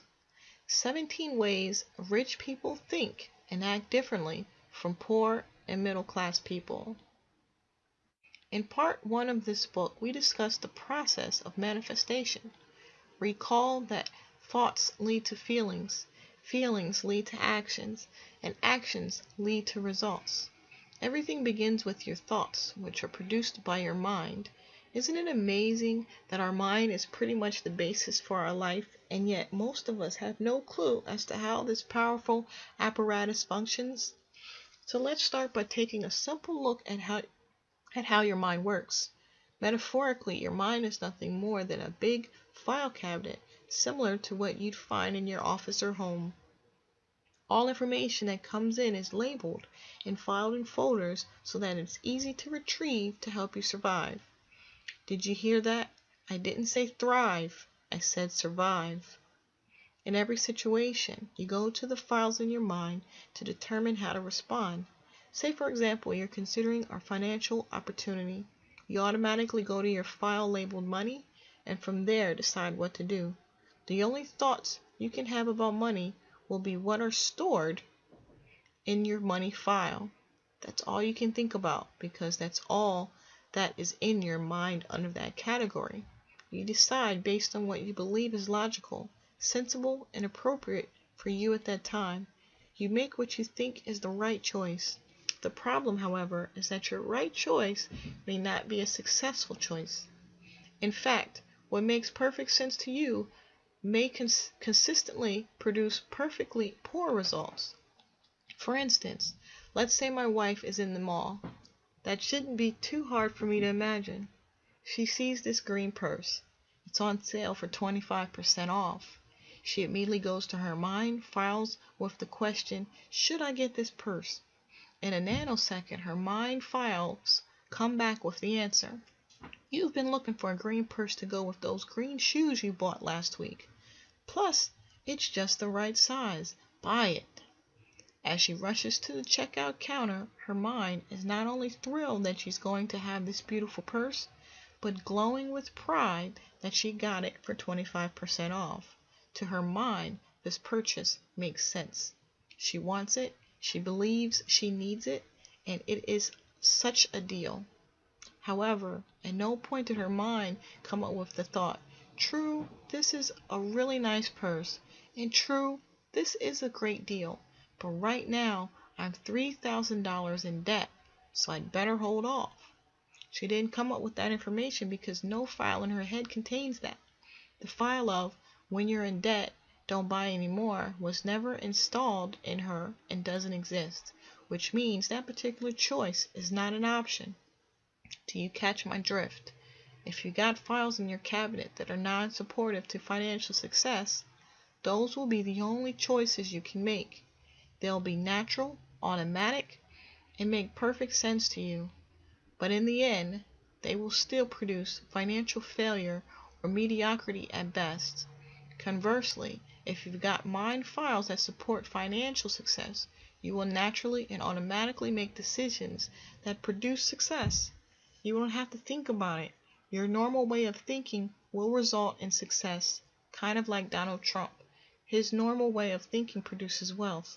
When it comes to money, wouldn't it be incredible if you could inherently think how rich people think? I sure hope you said absolutely or something to that effect.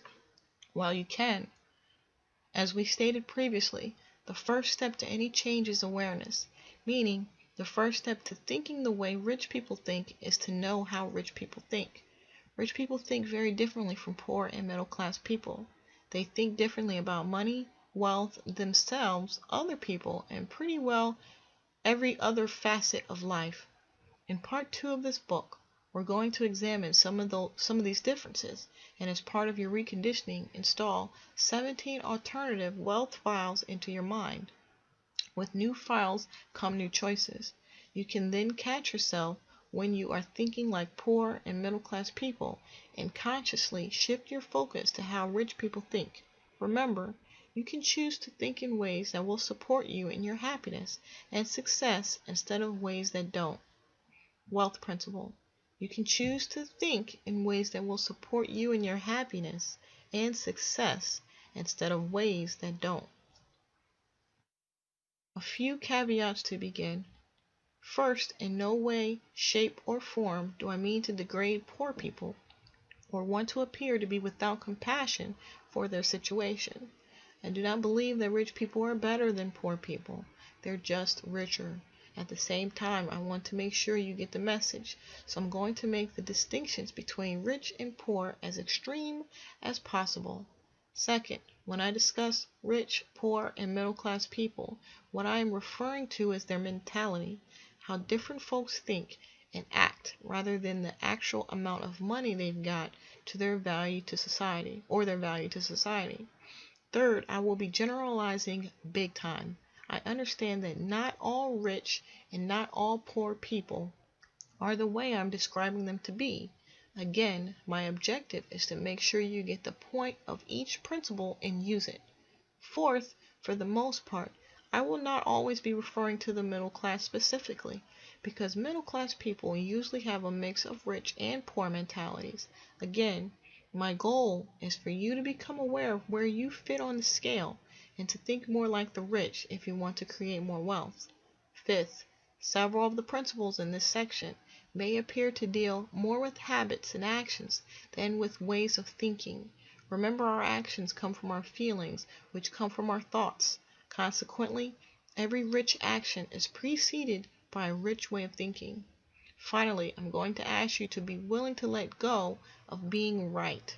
What I mean by that is, be willing to let go of having to do it your way. Why? Because your way has gotten you exactly what you've got right now.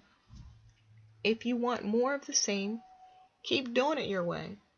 If you're not yet rich, however, maybe it's time you consider a different way, especially one that comes from someone who is really, really rich and has put thousands of others on the road to wealth too. It's up to you. The concepts you're about to learn are simple but profound. They make real changes for real people in the real world. How do I know? At my company, Peak Potentials Training, we get thousands of letters and emails each year telling us how each individual wealth file has transformed people's lives. If you learn them and use them, I'm confident they will transform your life too. At the end of each section, you will find a declaration and a physical movement to which to anchor it into your body.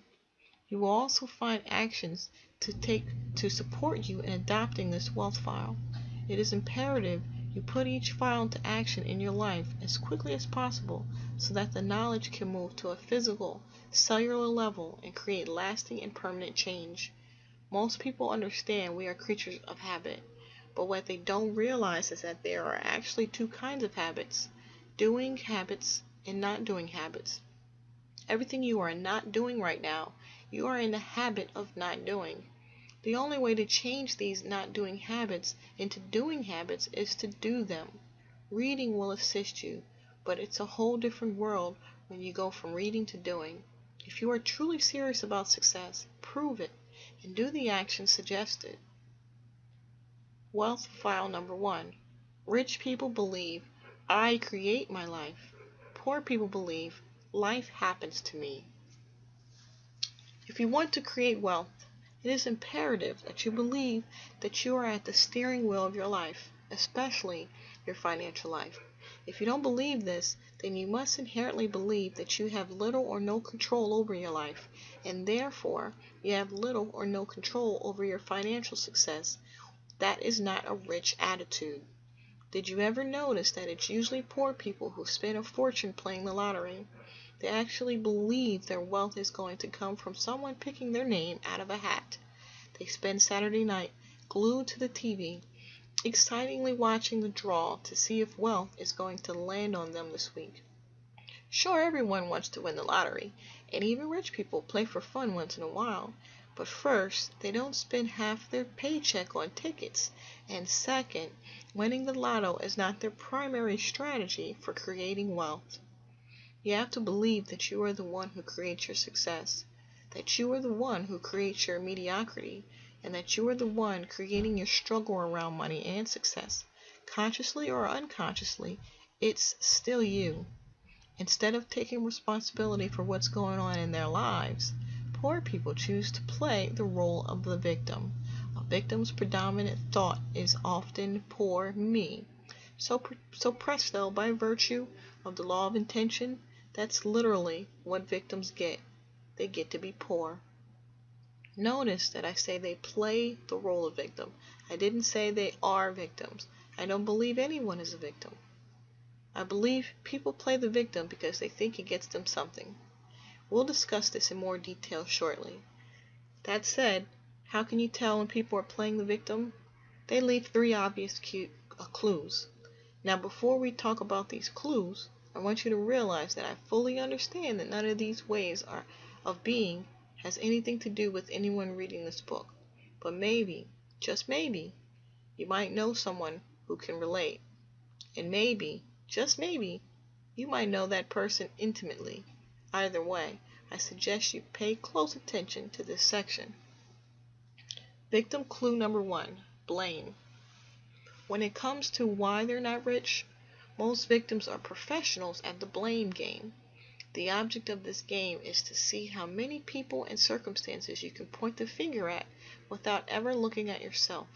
It's fun for victims, at least. Unfortunately, it's not such a blast for anyone else who is unlucky enough to be around them. That's because those in close proximity to victims become easy targets. Victims blame the economy, they blame the government, they blame the stock market, they blame their broker, they blame their type of business, they blame their employer, they blame their employees, they blame their manager, they blame the head office, they blame their upline or their downline, they blame customer service, they blame the shipping department, they blame their partner, they blame their spouse, they blame God, and of course they always blame their parents. It's always someone else or something else that is to blame. The problem is anything or anyone but them. Victim clue number 2, justifying.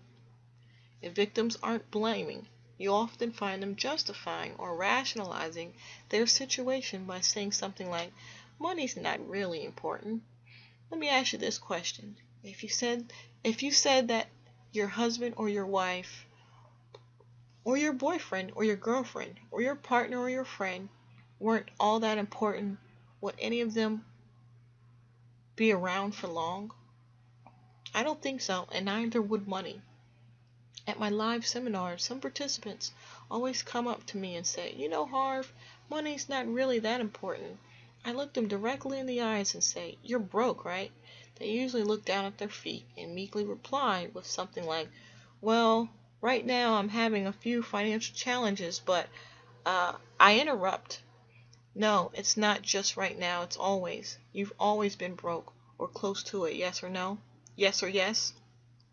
At this point, they usually nod their head in agreement and woefully return to their seats, ready to listen and learn as they finally realize what a disastrous effect this one belief has had on their lives. Of course they're broke. Would you have a motorcycle if it wasn't important to you? Of course not. Would you have a pet parrot if it wasn't important to you? Of course not. In the same way, if you don't think money is important, you simply won't have any. You can actually dazzle your friends with this insight. Imagine you're in a conversation with a friend who tells you, "Money's not important." Put your hand on your forehead and look up as though you were getting a message from the heavens, then exclaim, "You're broke!" To which your shocked friend will undoubtedly respond, "How did you know?" Then you stretch out your palm and you'll reply, "What else do you want to know? That'll be $50, please." Let me put it bluntly. Anyone who says money isn't important doesn't have any. Rich people understand the importance of money and the place it has in our society. On the other hand, poor people validate their financial ineptitude by using irrelevant comparisons. They'll argue, "Well, money isn't as important as love." Now, is that comparison dumb or what? What's more important, your arm or your leg? Maybe they're both important. Listen up, my friends. Money is extremely important in the areas in which it works, and extremely unimportant in the areas in which it doesn't. And although love may make the world go round, it sure doesn't pay for the building of any hospitals, churches, or homes. It also doesn't feed anybody. Wealth principle. Money is extremely important in the areas in which it works, and extremely unimportant in the areas in which it doesn't. Not convinced? Try paying your bills with love. Still not sure? Then pop on over to the bank and try depositing some love and see what happens. I'll save you the trouble.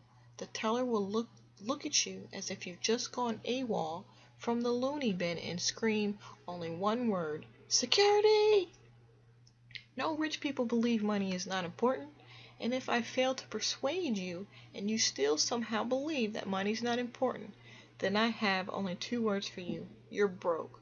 And you always will be until you eradicate that non-supportive file from your financial blueprint. Victim clue number 3. Complaining. Complaining is the absolute worst possible thing you could do for your health or your wealth. The worst. Why?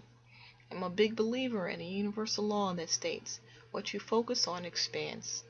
When you are complaining, what are you focusing on? What's right with your life or what's wrong with it? You are obviously focusing on what's wrong with it. And since what you focus on expands, you'll keep getting more of what's wrong. Many teachers in the personal development field talk about the law of attraction. It states that like attracts like, meaning that when you are complaining, you are actually attracting crap into your life. Wealth principle. When you are complaining, you become a living, breathing crap magnet. Have you ever noticed that complainers usually have a tough life? It seems that everything that could go wrong does go wrong for them. They say, "Of course I complain. Look how crappy my life is." And now that you know better, you can explain to them, "No, it's because you complain that your life is so crappy. Shut up and don't stand near me." Which brings us to another point. You have to make darn sure not to put yourself in the proximity of complainers. If you absolutely have to be nearby, make sure you bring a steel umbrella or the crap meant for them will get you too. I stay as far away from complainers as possible because negative energy is infectious. Plenty of people, however, love to hang out and listen to complainers. Why? It's simple. They're waiting for their turn. You think that's bad? Wait till you hear what happened to me. Here's some homework that I promise will change your life. For the next 7 days, I challenge you to not complain at all. Not just out loud, but in your head as well. But you have to do it for the full 7 days. Why? Because for the first few days you may still have some residual crap coming to you from before. Unfortunately, crap doesn't travel at the speed of light. It travels at the speed of crap, so it might take a while to clear out. I've given this challenge to thousands of people, and I'm blown away at how many of them have told me that this one teensy-weensy exercise has transformed their lives. I guarantee you'll be astonished at how amazing your life will be when you stop focusing on and thereby stop attracting crap into your life. If you've been a complainer, forget about attracting success for now. For most people, just getting to neutral would be a great start. Blame, justification, and complaining are like pills. They are nothing more than stress reducers. They alleviate the stress of failure. Think about it. If a person weren't failing in some way, shape, or form, would he or she need to blame, justify, or complain? The obvious answer is no. From now on, as you hear yourself disastrously blaming, justifying, or complaining, cease and desist immediately. Remind yourself that you are creating your life and that at every moment you will be attracting either success or crap into your life. It is imperative you choose your thoughts and words wisely. Now you're ready to hear one of the greatest secrets in the world. Are you ready? Read this carefully. There is no such thing as a really rich victim. Did you get that? I'll say it again. There is no such thing as a really rich victim. Besides, who would listen? Tis, tis, I got a scratch in my yacht. To which almost anyone will respond, who gives a hoot? Wealth principle. There is no such thing as a really rich victim. Meanwhile, being a victim definitely has its rewards. What do people get out of being a victim? The answer is attention. Is attention important? You bet it is. In some form or another, it's what almost everyone lives for. And the reason people live for attention is that they've made a critical mistake. It is the same error that virtually all of us have made. We've confused attention with love. Believe me, it is virtually impossible to be truly happy and successful when you're constantly yearning for attention. Because if it's attention you want, you're at the mercy of others. You usually end up as a people pleaser, begging for approval. Attention seeking is also a problem because people tend to do stupid things to get it. It is imperative to unhook attention and love for a number of reasons. First, you will be more successful. Second, you will be happier. And third, you can find true love in your life. For the most part, when people confuse love and attention, they don't love each other in the true spiritual sense of the word. They love each other largely from the place of their own ego, as in, I love what you do for me. Therefore, the relationship is really about the individual and not about the other person, or at least the both of you. By disconnecting attention from love, you will be freed up to love another for who they are rather than what they do for you. Now, as I said, there is no such thing as a rich victim. So to stay a victim, attention seekers make darn sure they never get rich. It's time to decide. You can be a victim or you can be rich, but you can't be both. Listen up. Every time you blame, justify, or complain, you are slitting your financial throat. Sure, it would be nice to use a kinder and gentler metaphor, but forget it. I'm not interested in kind or gentle right now. I'm interested in helping you see exactly what the heck you're doing to yourself. Later, once you get rich, we can be kinder and gentler. How's that? It's time to take back your power and acknowledge that you create everything that is in your life and everything that is not in it. Realize that you create your wealth, your non-wealth, and every level in between. Declaration. Place your hand on your heart and say, I create the exact level of my financial success. Touch your head and say, I have a millionaire mind. Millionaire mind actions. 1. Every time you catch yourself blaming, justifying, or complaining, Slide your index finger across your neck as a trigger to remind yourself that you are slitting your financial throat. Once again, even though this gesture may seem a little crude to do to yourself, it's no more crude than what you're doing to yourself by blaming, justifying, or complaining, and it will eventually work to alleviate these destructive habits. 2. Do a debrief. At the end of each day, write down one thing that went well and one thing that didn't. Then write the answer to the following question. How did I create each of these situations? If others were involved, ask yourself, what was my part in creating each of these situations? This exercise will keep you accountable for your life and make you aware of the strategies that are working for you and the strategies that are not. Special bonus. Go to www.millionairemindbook.com and click on Free Book Bonuses to receive your free Millionaire Mind action reminders. Wealth file number 2.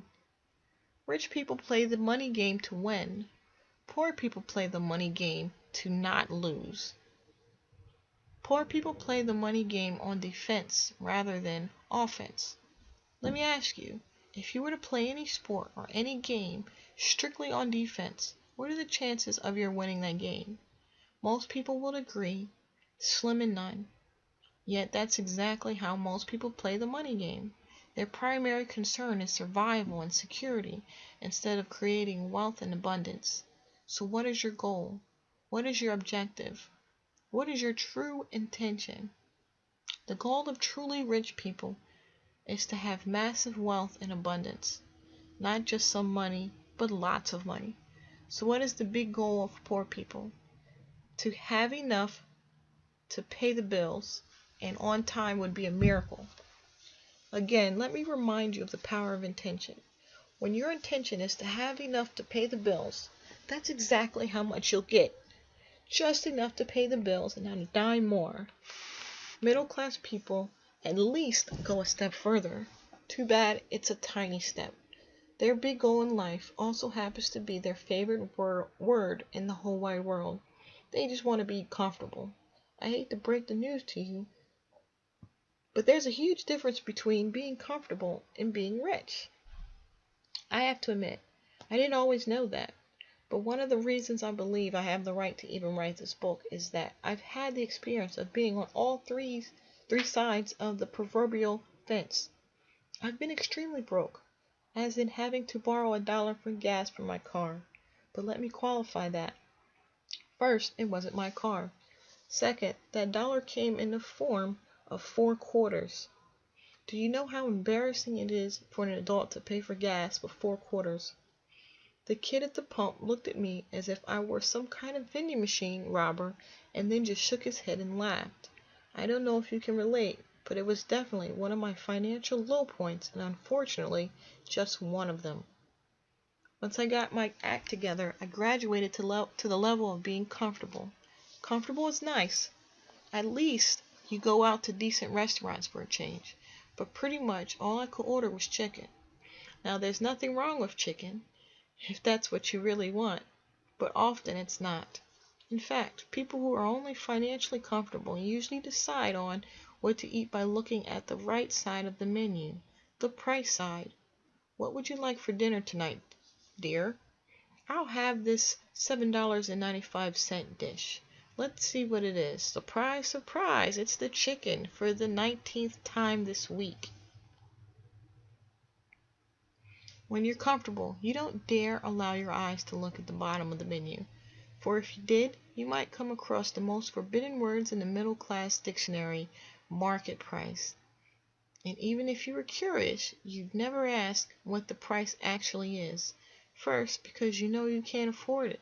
Second, it's downright embarrassing when you know the waiter doesn't believe you when he tells you the dish is $49 with side dishes extra and you say, you know what, for some reason I have a real craving for chicken tonight. I have to say that for me personally, one of the best things about being rich is not having to look at the prices on the menu anymore. I eat exactly what I want to eat regardless of the price. I can assure you I didn't do that when I was broke or comfortable. It boils down to this. If your goal is to be comfortable, chances are you'll never get rich. But if your goal is to be rich, chances are you'll end up mighty comfortable. Wealth principle. If your goal is to be comfortable, chances are you'll never get rich. But if your goal is to be rich, chances are you'll end up mighty comfortable. One of the principles we teach in our programs is if you shoot for the stars, you'll at least hit the moon. Poor people don't even shoot for the ceiling in their house, and then they wonder why they're not successful. Well, they just found out. You get what you truly intend to get. If you want to get rich, your goal has to be rich. Not to have enough to pay the bills, and not just to have enough to be comfortable. Rich means rich. Declaration. Place your hand on your heart and say, my goal is to become a millionaire and more. Touch your head and say, I have a millionaire mind. Millionaire mind actions. 1. Write down 2 financial objectives that demonstrate your intention to create abundance, not mediocrity or poverty. Write play to win goals for your A. Annual income. B. Net worth. Make these goals achievable with a realistic time frame, yet at the same time remember to shoot for the stars. 2. Go to an upscale restaurant and order a meal at market price without asking how much it costs. If funds are tight, sharing is acceptable. P.S. No chicken. Wealth file number 3. Rich people are committed to being rich. Poor people want to be rich. Ask most people if they want to be rich and they'd look at you as if you were crazy. Of course I want to be rich, they'd say. The truth, however, is that most people don't really want to be rich. Why? Because they have a lot of negative wealth files in their subconscious mind that tell them there is something wrong with being rich. At our Millionaire Mind Intensive Seminar, one of the questions we ask people is, what are some of the possible negatives about being rich or trying to get rich? Here's what some people have to say. See if you can relate to any of these. What if I make it and lose it? Then I'll really be a failure. I'll never know if people like me for myself or for my money. I'll be at the highest tax bracket and have to give half my money to the government. It's too much work. I could lose my health trying. My friends and family will say, who do you think you are, and criticize me. Everyone's going to want a handout. I could be robbed. My kids could be kidnapped. It's too much responsibility. I'll have to manage all that money. I'll have to really understand investments. I'll have to worry about tax strategies and asset protection, and have to hire expensive accountants and lawyers. Yuck, what a hassle. And on it goes. As I mentioned earlier, each of us has a wealth file inside the cabinet called our mind. This file contains our personal beliefs that include why being rich would be wonderful. However, for many people, this file also includes information as to why being rich might not be so wonderful. This means they have mixed internal messages about wealth. One part of them gleefully says, having more money will make life a lot more fun. But then another part screams, yeah, but I'm going to have to work like a dog. What fun is that? One part says, I'll be able to travel the world. Then the other part chirps in, yeah, and everyone in the world will want a handout. These mixed messages may seem innocent enough, but in reality, they are one of the major reasons most people never become rich. You can look at it like this. The universe, which is another way of saying higher power, is akin to a big mail-order department. It is constantly delivering people, events, and things to you. You order what you get by sending energetic messages out to the universe based on your predominant beliefs. Again, based on the law of attraction, the universe will do its best to say yes and support you.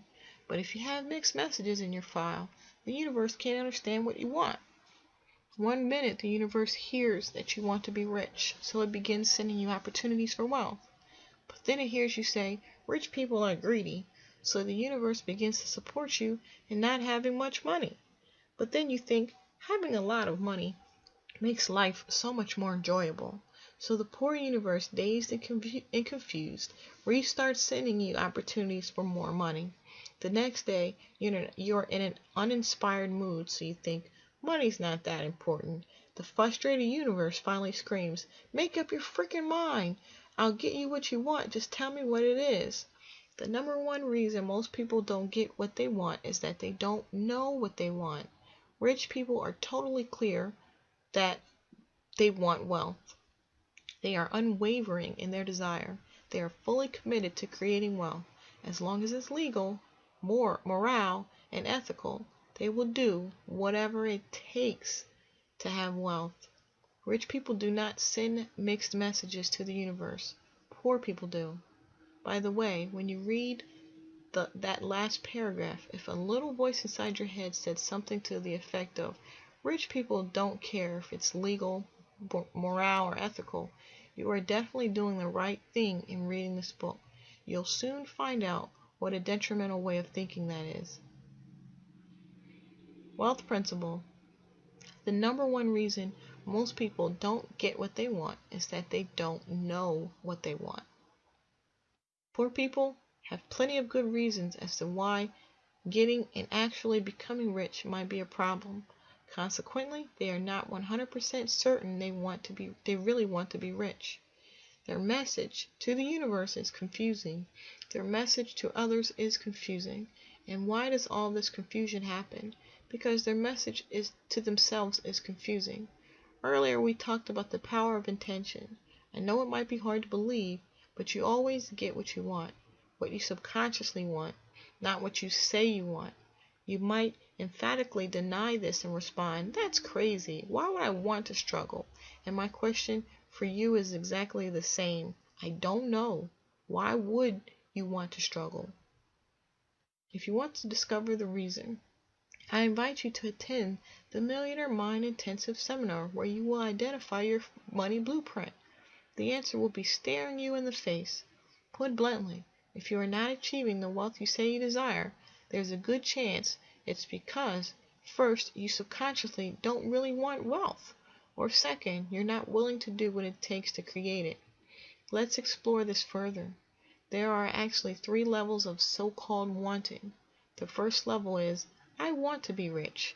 That's another way of saying, I'll take it if it falls in my lap. Wanting alone is useless. Have you noticed that wanting doesn't necessarily lead to having? Notice also that wanting without having leads to more wanting. Wanting becomes habitual and leads only to itself, creating a perfect circle that goes exactly nowhere. Wealth does not come from merely wanting it. How do you know this is true? With a simple reality check. Billions of people want to be rich. Relatively few are. The second level of wanting is, I choose to be rich. This entails deciding to become rich. Choosing is a much stronger energy that goes hand in hand with being responsible for creating your reality. The word decision comes from the Latin word decidere, which means to kill off any other alternatives. Choosing is better but not best. The third level of wanting is I commit to becoming rich. The definition of the word commit is to devote oneself unreservedly. This means holding absolutely nothing back, giving 100% of everything you've got to achieving wealth. It means being willing to do whatever it takes for as long as it takes. This is the warrior's way. No excuses, no ifs, no buts, no maybes, and failure is not an option. The warrior's way is simple. I will be rich or I will die trying. I commit to being rich. Try saying that to yourself. What comes up for you? For some, it feels empowering. For others, it feels daunting. Most people would never truly commit to being rich. If you ask them, would you bet your life that in the next 10 years you will be wealthy? Most people would say, no way. That's the difference between rich people and poor people. It's precisely because people won't truly commit to being rich that they are not rich and most likely never will be. Some might say, Harv, what are you talking about? I work my butt off. I'm trying real hard. Of course I'm committed to being rich. And I would reply that your trying means little. The definition of commitment is to devote oneself unreservedly. The key word is unreservedly, which means you're putting everything, and I mean everything you've got into it.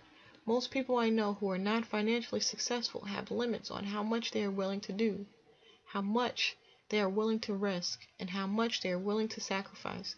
Although they think they're willing to do whatever it takes, upon deeper questioning, I always find they have plenty of conditions around them, around what they are willing to do and not do to succeed. I hate to have to be the one to tell you this, but getting rich is not a stroll in the park, and anyone who tells you it is either knows a heck of a lot more than me or is a little out of integrity. In my experience, getting rich takes focus, courage, knowledge, expertise, 100% of your effort, a never give up attitude, and of course a rich mindset. You also have to believe in your heart of hearts that you can create wealth and that you absolutely deserve it. Again, what this means is that if you are not fully, totally, and truly committed to creating wealth, chances are you won't. Wealth principle. If you are not fully, totally, and truly committed to creating wealth, chances are you won't. Are you willing to work 16 hours a day? Rich people are. Are you willing to work 7 days a week and give up most of your weekends? Rich people are. Are you willing to sacrifice seeing your family, your friends, and give up your recreations and hobbies? Rich people are. Are you willing to risk all your time, energy, and startup capital with no guarantee of returns? Rich people are. For a time, hopefully a short time, but often a long time, rich people are ready and willing to do all the above. Are you? Maybe you'll be lucky, and you won't have to work long or hard or sacrifice anything. You can wish for that, but I sure wouldn't count on it. Again, rich people are committed enough to do whatever it takes, period. It's interesting to note, however, that once you do commit, the universe will bend over backward to support you. One of my favorite passages is by explorer W. H. Murray, who wrote the following during one of the first Himalayan expeditions.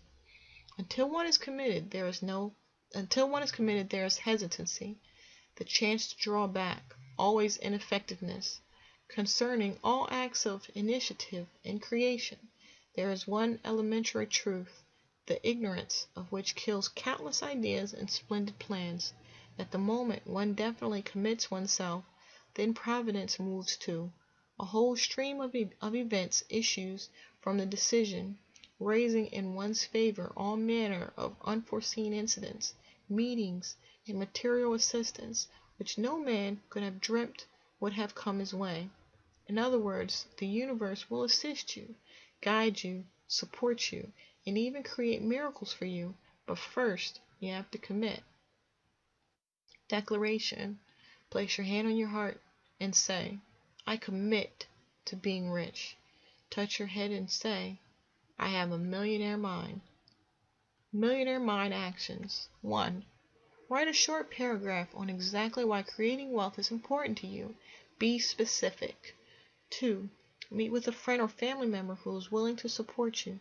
Tell that person you want to evoke the power of commitment for the purpose of creating greater success. Put your hand on your heart, look at that person in the eye, and repeat the following statement. I, insert your name, do hereby commit to becoming a millionaire or more by, insert date. Tell your partner to say, I believe in you, then you say, thank you. P.S. To strengthen your commitment, I invite you to commit directly to me at www.millionairemindbook.com. Then print out your commitment and post it on your wall. P.P.S. Check in as to how you feel before your commitment and how you feel after it. If you feel a sense of freedom, you're on your way. If you feel a tinge of fear, you're on your way. If you don't bother doing it, you're still in not being willing to do whatever it takes mode, or I don't need to do any of this weird stuff mode. Either way, let me remind you, your way has gotten you exactly where you are right now. Wealth file number 4. Rich people think big. Poor people think small. We once had a trainer teaching at one of our seminars who went from a net worth of $250,000 to over $600 million in only 3 years. When asked his secret, he said, "Everything changed the moment I began to think big." I refer you to the law of income, which states, "You will be paid in direct proportion to the value you deliver according to the marketplace." Wealth principle. The law of income.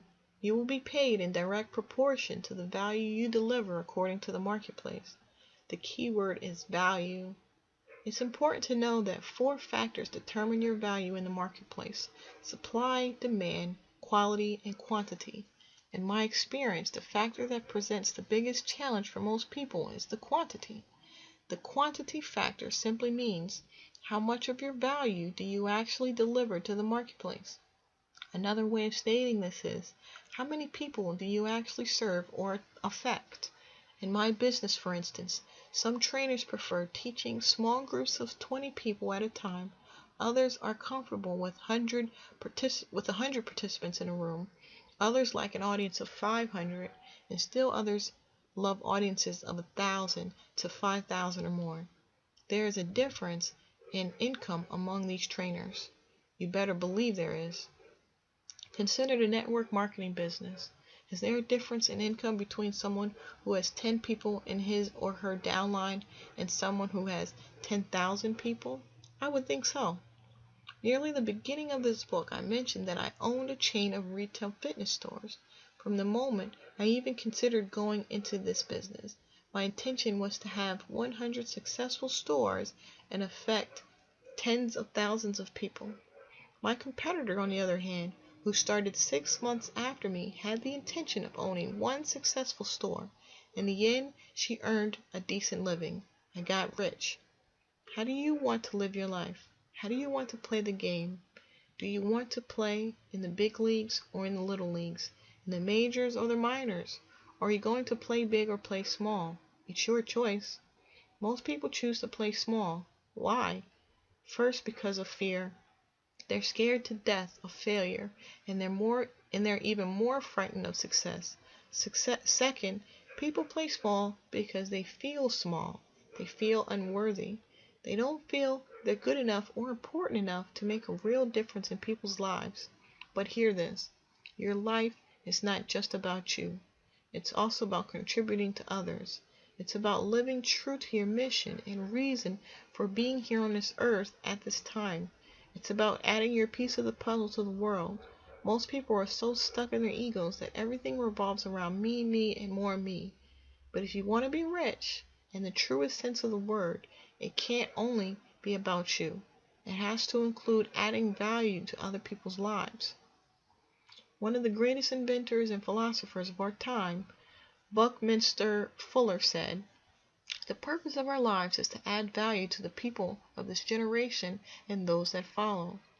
We each came to this earth with natural talents, things we're just naturally good at. These gifts were given to you for a reason, to use and share with others. Research shows that the happiest people are those who use their natural talents to the utmost. Part of your mission in life, then, must be to share your gifts and value with as many people as possible. That means being willing to play big. Do you know the definition of an entrepreneur? The definition we use in our programs is a person who solves problems for people at a profit.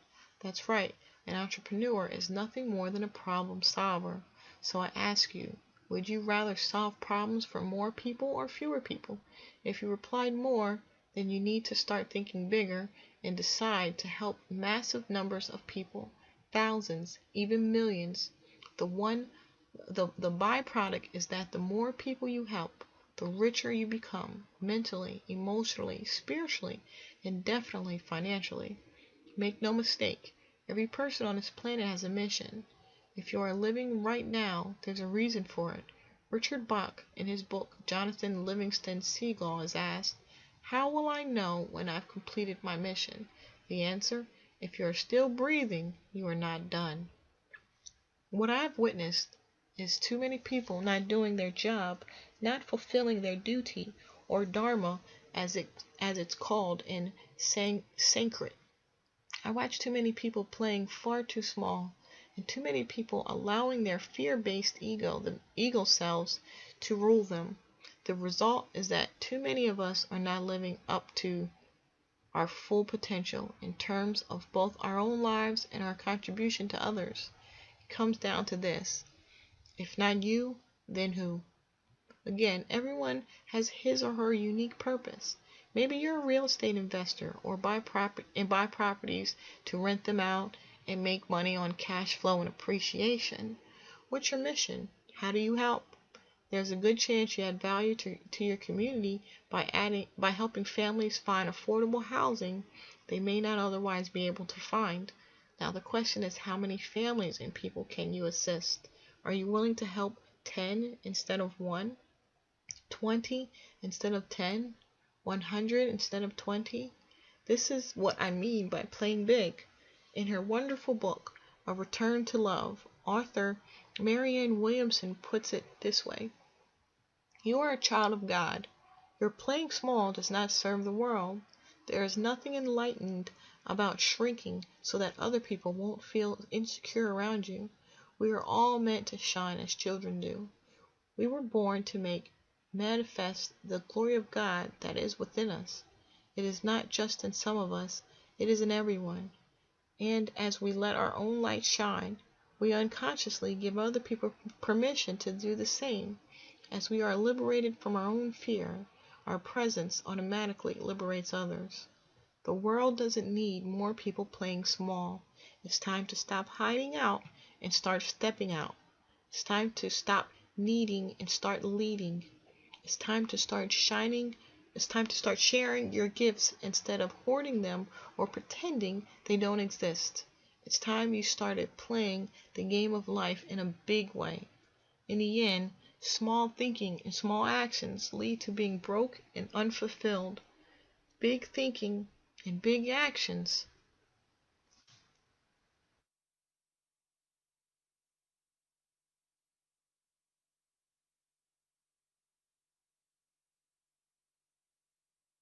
Success story from Jim Rosemary.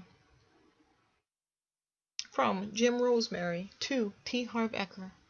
If someone had said to me I would have doubted my income and simultaneously doubled my time off, I would have said that was not possible. But that is exactly what happened. In 1 year, our business grew 175%.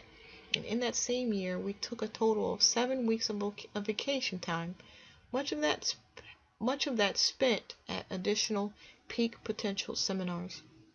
This is astounding considering we had experienced minimum growth over the previous 5 years and struggled to get even 2 weeks of time off a year. As a result of knowing Harv Eker and being involved with Peak Potentials, I have a deeper understanding of myself and a greater appreciation for the abundance of my life. My relationship with my wife and children has been immeasurably enhanced.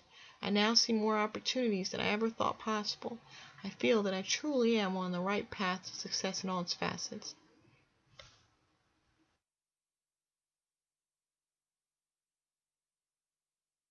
Big thinking and big actions lead to having both money and meaning. The choice is yours. Declaration. Place your hand on your heart and say, I think big. I choose to help thousands and thousands of people. Touch your head and say, I have a millionaire mind. Millionaire mind actions. 1. Write down what you believe to be your natural talents. These are things you've always been naturally good at. Also write how and where you can use more of these gifts in your life and especially your work life. Write down or brainstorm with a group of people how you can solve problems for 10 times the number of people you affect in your job or business now. Come up with at least 3 different strategies. Think leverage. Wealth file number 5. Rich people focus on opportunities. Poor people focus on obstacles. Rich people see opportunities. Poor people see obstacles. Rich people see potential growth. Poor people see potential loss. Rich people focus on the rewards. Poor focus on the risks. It comes down to the age-old question. Is the glass half empty or half full? We're not talking positive thinking here. We're talking about your habitual perspective on the world. Poor people make choices based upon fear. Their minds are constantly scanning for what is wrong or could go wrong in any situation. Their primary mindset is, what if it doesn't work? Or, more often, it won't work. Middle-class people are slightly more optimistic. Their mindset is, I sure hope this works. Rich people, as we said earlier, take responsibility for the results in their lives and act upon the mindset, it will work because I'll make it work. Rich people expect to succeed. They have confidence in their abilities. They have confidence in their creativity, and they believe that should the doo-doo hit the fan, they can find another way to succeed. Generally speaking, the higher the reward, the higher the risk, because they constantly see opportunity. Rich people are willing to take a risk. Rich people believe that, if worse comes to worse, they can always make their money back. Poor people, on the other hand, expect to fail. They lack confidence in themselves and in their abilities. Poor people believe that should things not work out, it will be catastrophic, and because they constantly see obstacles, they are usually unwilling to take a risk. No risk, no reward. For the record, being willing to risk doesn't necessarily mean that you are willing to lose. Rich people take educated risks. This means that they research, do their due diligence, and make decisions based on solid information and facts. Do rich people take forever to get educated? No. They do what they can in as short a time as possible, then make an informed decision to go for it or not. Although poor people claim to be preparing for an opportunity, what they're usually doing is stalling. They're scared to death, hemming and hawing for weeks, months, and even years on end, and by then the opportunity usually disappears. Then they rationalize the situation by saying, I was getting ready. Sure enough, but while they were getting ready, the rich guy got out, and made another fortune. I know what I'm about to say may sound a little strange considering how much I value self-responsibility. However, I do believe a certain element of what many people call luck is associated with getting rich, or for that matter, with being successful at anything. In football, it might be the opposing team's player fumbling on your own 1-yard line with less than a minute to go, allowing your team to win the game. In golf, it could be the errant shot that hits in out-of-bounds trees and bounces back onto the green just 3 inches from the hole. In business, how many times have you heard a guy who plopped some money down on a piece of land in the boonies, and 10 years later some conglomerate decides it wants to build a shopping center or office on it? This investor gets rich. So, was it a brilliant business move on his part or sheer luck? My guess is that it's a bit of both. The point, however, is that no luck, or anything else worthwhile, will come your way unless you take some form of action. To succeed financially, you have to do something, buy something, or start something.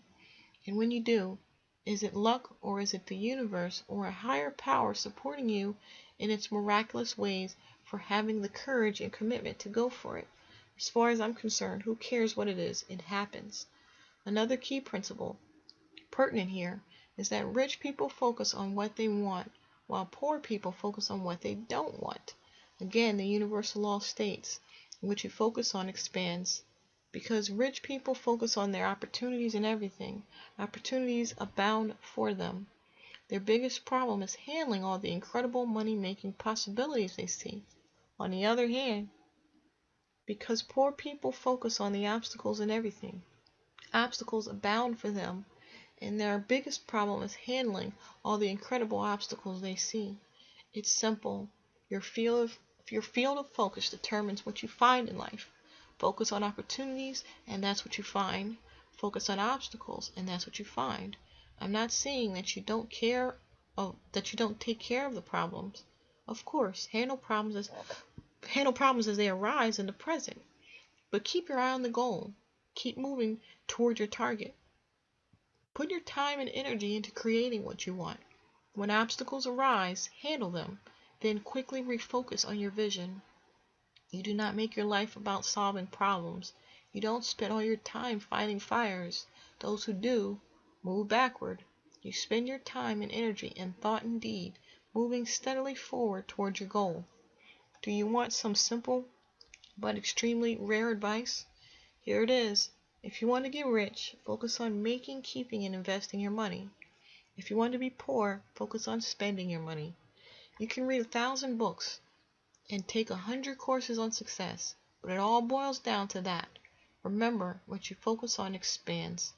Rich people also understand that you can never know all the information beforehand.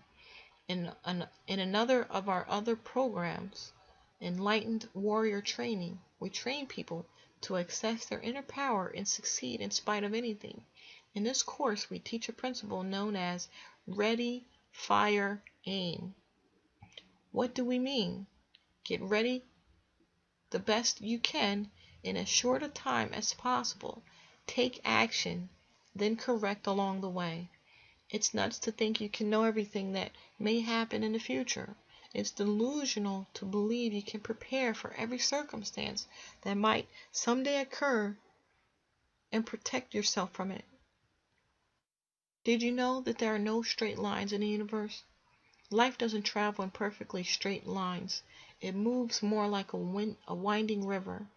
More often than not, you can only see to the next bend, and only when you reach that next turn can you see more. The idea is to get in the game with whatever you've got, from wherever you are. I call this entering the corridor. For example, years ago I was planning on opening an all-night dessert cafe in Fort Lauderdale, Florida. I studied location options, the marketplace, and found out what equipment I'd need. I also researched the kinds of cakes, pies, ice creams, and coffees available. The first big problem, I got really fat. Eating my research wasn't helpful. So I asked myself, Harv, what would be the best way to study this business? Then I heard this guy named Harv, who was obviously a lot smarter than me, answer, if you really want to learn a business, get into it. You don't have to own the darn thing from day one. Get in the corridor by getting a job in the arena. You'll learn more by sweeping up a restaurant and washing dishes than by 10 years of research from the outside. I told you he was a lot smarter than me, and that's what I did. I got a job at Mother Butler's pie shop. I wish I could tell you that they immediately recognized my superb talents and started me as CEO, but alas, somehow they just didn't see or did not care about my executive leadership skills, and so I began as a busboy. That's right, sweeping the floor and clearing dishes. Funny how the power of intention works, right? You might think that I must really have to swallow my pride to do this, but the truth is, I never looked at it that way. I was on a mission to learn the dessert business. I was grateful for the opportunity to learn it on someone else's ticket and make some pocket change to boot. During my tenure as the pie busboy, I spent as much time as possible shooting the doo-doo with the manager about revenues and profits, checking boxes to find out the names of the suppliers, and helping the baker at 4 a.m. to learn about equipment, ingredients, and problems that could occur. A full week went by, and I guess I was pretty good at my job because the manager sat me down, fed me some pie, yuck, and promoted me to, drum roll please, cashier. I thought about it long and hard for exactly a nanosecond and replied, thanks but no thanks. First, there was no way I could learn much being stuck behind a cash register. Second, I'd already learned what I came to learn. Mission accomplished. So that's what I mean by being in the corridor. It means entering the arena where you want to be in the future, in any capacity to get started. This is far and away the best way to learn about a business because you see it from the inside. Second, you can make the contacts you need, which you could never have made from the outside. Third, once you're in the corridor, many other doors of opportunity may open to you. That is, once you witness what's really going on, you may discover a niche for yourself that you hadn't recognized before. Fourth, You may find that you don't really like this field, and thank goodness you found out before you got in too deep. So which of the above happened for me? By the time I was done with Mother Butler's, I couldn't stand the smell or sight of pie. Second, the baker quit the day after I left, phoned me, and explained that he had just found out about a hot, new piece of exercise equipment known as gravity guidance and inversion boots. You may have seen Richard Gere hang upside down in these in the movie American Gigolo, and wanted to know if I was interested in looking at them. I checked things out and decided the boots were dynamite, but he wasn't, so I got involved on my own. I began selling the boots to sporting goods and department stores. I noticed these retail outlets all had one thing in common: crummy exercise equipment. My brain bells went berserk. Opportunity, opportunity, opportunity. Funny how things happen. This was my first experience selling exercise equipment, which eventually led me to opening one of the first retail fitness stores in North America and making my very first $1,000,000. And to think, it all started with me being a busboy at Mother Butler's pie shops. The moral is simple: get in the corridor. You never know what doors will open unto you. I have a motto: action always beats inaction. Rich people get started. They trust that once they get in the game, they can make intelligent decisions in the present moment, make corrections, and adjust their sails along the way. Poor people don't trust in themselves or their abilities, so they believe they have to know everything in advance, which is virtually impossible. Meanwhile, they don't do squat. In the end, with their positive, ready, fire, aim attitude, rich people take action and usually win. In the end, by telling themselves, I'm not doing anything until I've identified every possible problem and know exactly what to do about it, poor people never take action and therefore always lose. Rich people see an opportunity, jump on it, and get even richer. As for poor people, they're still preparing. Declarations. Place your hand on your heart and say, I focus on opportunities over obstacles. I get ready, I fire, I aim. Touch your head and say, I have a millionaire mind. Millionaire mind actions. 1. Get in the game. Consider a situation or project you've wanted to start. Whatever you've been waiting for, forget it. Begin now from wherever you are with whatever you've got. If possible, do it while working for or with someone else. First, to learn the ropes. If you've already learned, no more excuses. Go for it. 2. Practice optimism. Today, whatever anyone says is a problem or an obstacle, reframe it into an opportunity. You'll drive negative people nuts, but hey, what's the difference? That's what they're constantly doing to themselves anyway. 3. Focus on what you have, not on what you don't have. Make a list of 10 things you're grateful for in your life and read the list aloud. Then read it each morning for the next 30 days. If you don't appreciate what you've got, you won't get any more, and you don't need any more. Wealth file number 6. Rich people admire other rich and successful people. Poor people resent rich and successful people. Poor people often look at other people's success in resentment, jealousy, and envy, or they snip, they're so lucky, or whisper under their breath, those rich jerks. You have to realize that if you view rich people as bad in any way, shape, or form, and you want to be a good person, then you can never be rich. It's impossible. How can you be something you despise? It's amazing to witness the resentment and even outright anger that many poor people have toward the rich, as if they believe that rich people make them poor. Yep, that's right. Rich people took all the money, so there's none left for me. Of course, this is perfect victim talk. I want to tell you a story, not to complain, but simply to relate a real-world experience I had with this principle. In the old days, when I was, let's say, financially challenged, I used to drive a clunker. Changing lanes in traffic was never a problem. Almost everybody would let me in. But when I got rich and bought a gorgeous new black Jaguar, I couldn't help but notice how things changed. All of a sudden, I started getting cut off and sometimes given the finger for added measure. I even got things thrown at me, all for one reason: I drove a Jag.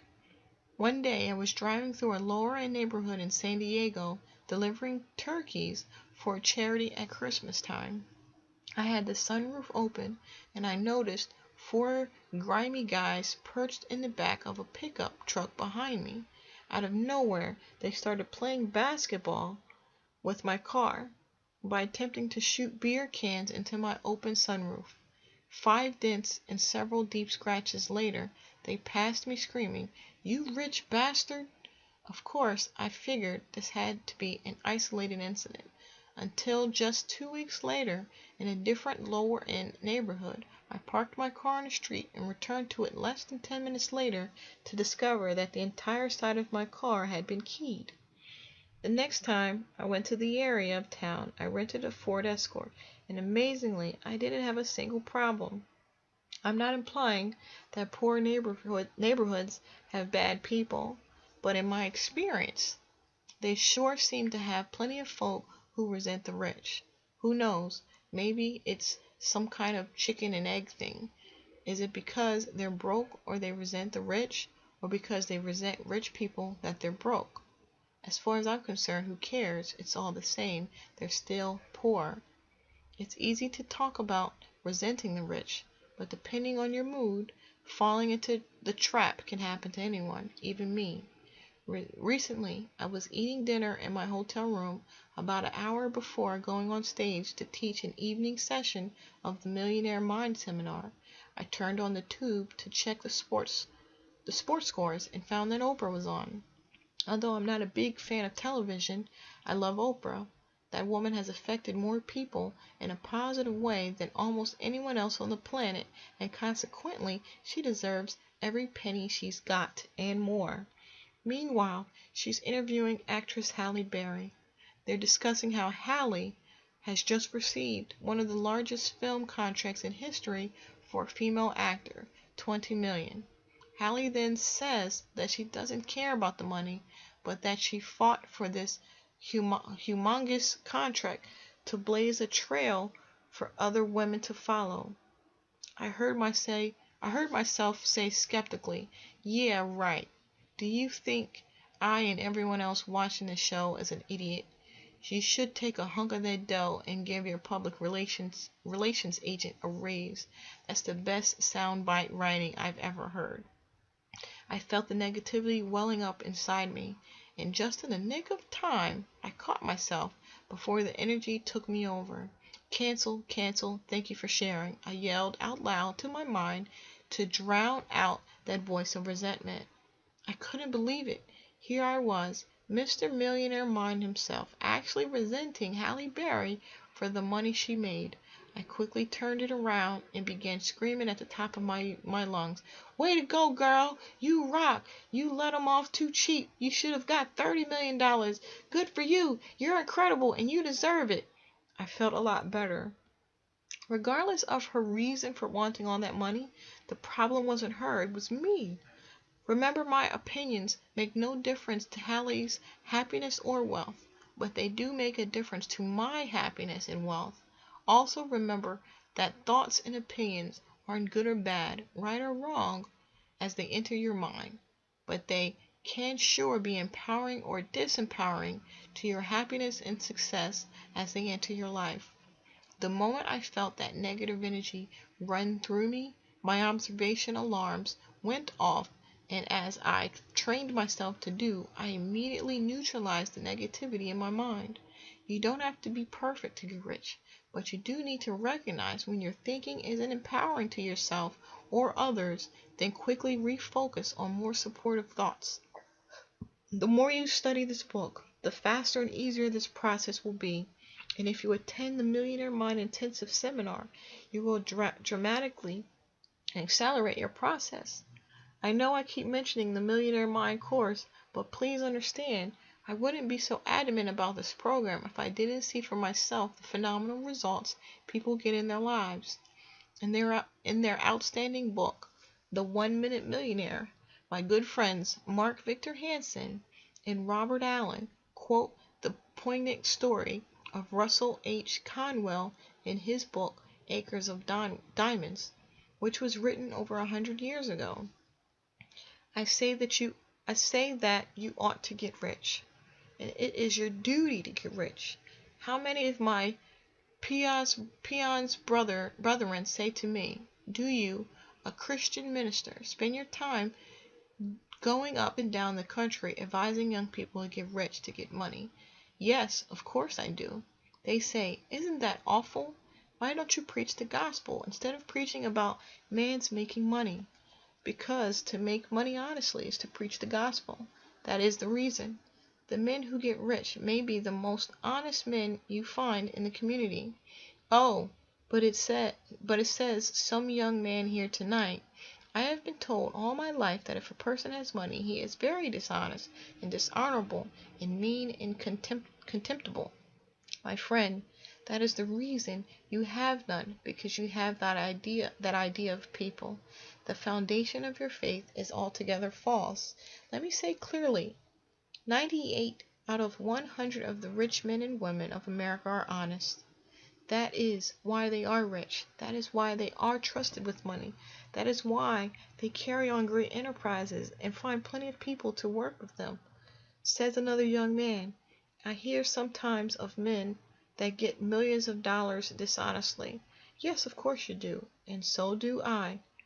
But they are so rare a thing, in fact, that the newspapers talk about them all the time as a matter of news until you get the idea that all the other rich men got rich dishonestly. My friend, you drive me out into the suburbs of Philadelphia and introduce me to the people who own their homes around this great city. So beautiful homes with gardens and flowers. Those magnificent homes, so lovely in their art. And I will introduce you to the very best people in character as well as in enterprise in our city. They that own their homes are made more honorable and honest and pure and true and economical and careful by owning them. We preach against covetousness in the pulpit and use the terms filthy lucre so extremely that Christians get the idea that it is wicked for any man to have money. Money is power, and you ought to be reasonably ambitious to have it. You ought, because you can do more good with it than you can without it. Money printed your Bibles. Money builds your churches. Money sends your missionaries, and money pays your preachers. I say then, you ought to have money. If you can honestly attain unto riches, it is your godly duty to do so. It is an awful mistake of these peons people to think you must be awfully poor in order to be peons. Conwell's passage makes several excellent points. The first refers to the ability to be trusted. Of all the attributes necessary for getting rich, having others trust you has to be near the top of the list.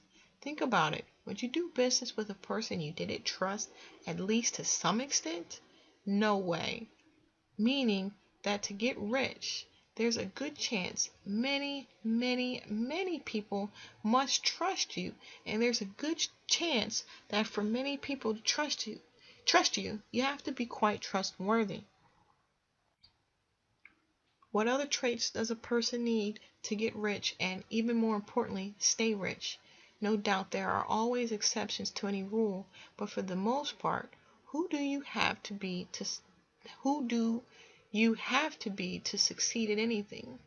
Try some of these characteristics on for size: positive, reliable, focused, determined, persistent, hardworking, energetic, good with people, a competent communicator, semi-intelligent, and an expert in at least one area. Another interesting element in Conwell's passage is that so many people have been conditioned to believe that you can't be rich and a good person or rich and spiritual. I too used to think this way. Like many of us, I was told by friends, teachers, media, and the rest of society that rich people were somehow bad, that they were all greedy. Once again, another way of thinking that ended up being pure crapola, backed by my own real-world experience, rather than old, fear-based myths. I have found that the richest people I know are also the nicest. When I moved to San Diego, we moved into a house in one of the richest parts of town. We loved the beauty of the home and the area, but I had some trepidation because I didn't know anyone and felt I didn't yet fit in. My plan was to stay low-key and not mix much with these rich snobs. As the universe would have it, however, my kids, who were 5 and 7 years old at the time, made friends with the other kids in the neighborhood, and pretty soon I was driving them to these mansions to drop them off to play. I remember knocking on a stunningly carved wooden door that was at least 20 feet high. The mom opened it up and with the friendliest voice I'd ever heard said, "Harv, it's so great to meet you. Come on in." I was a bit bewildered as she poured me some iced tea and got me a bowl of fruit. "What's the catch?" my skeptical mind kept wanting to know. Then her husband came in from playing with his kids in the pool. He was even friendlier. "Harv, we're so happy to have you in the neighborhood. You have to come to our barbecue tonight with the rest of your family. We'll introduce you to everybody, and we're not taking no for an answer. By the way, do you golf? I'm playing tomorrow at the club. Why don't you come as my guest?" By now I was in shock. What happened to the snobs I was sure I was going to meet? I left, and I went back home to tell my wife we were going to the barbecue. "Oh my," she said, "what will I wear?" "No, honey, you don't understand." I said, "These people are incredibly nice and totally informal. Just be who you are." We went, and that evening met some of the warmest, kindest, most generous, most loving people in our lives. At one point, the conversation shifted to a charity drive that one of the guests was heading up. One after another, the checkbooks came out. I couldn't believe it.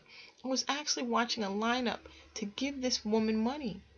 But each check came with a catch. The agreement was that there would be reciprocity and that the woman would support the charity the donor was involved in. That's right, to a T.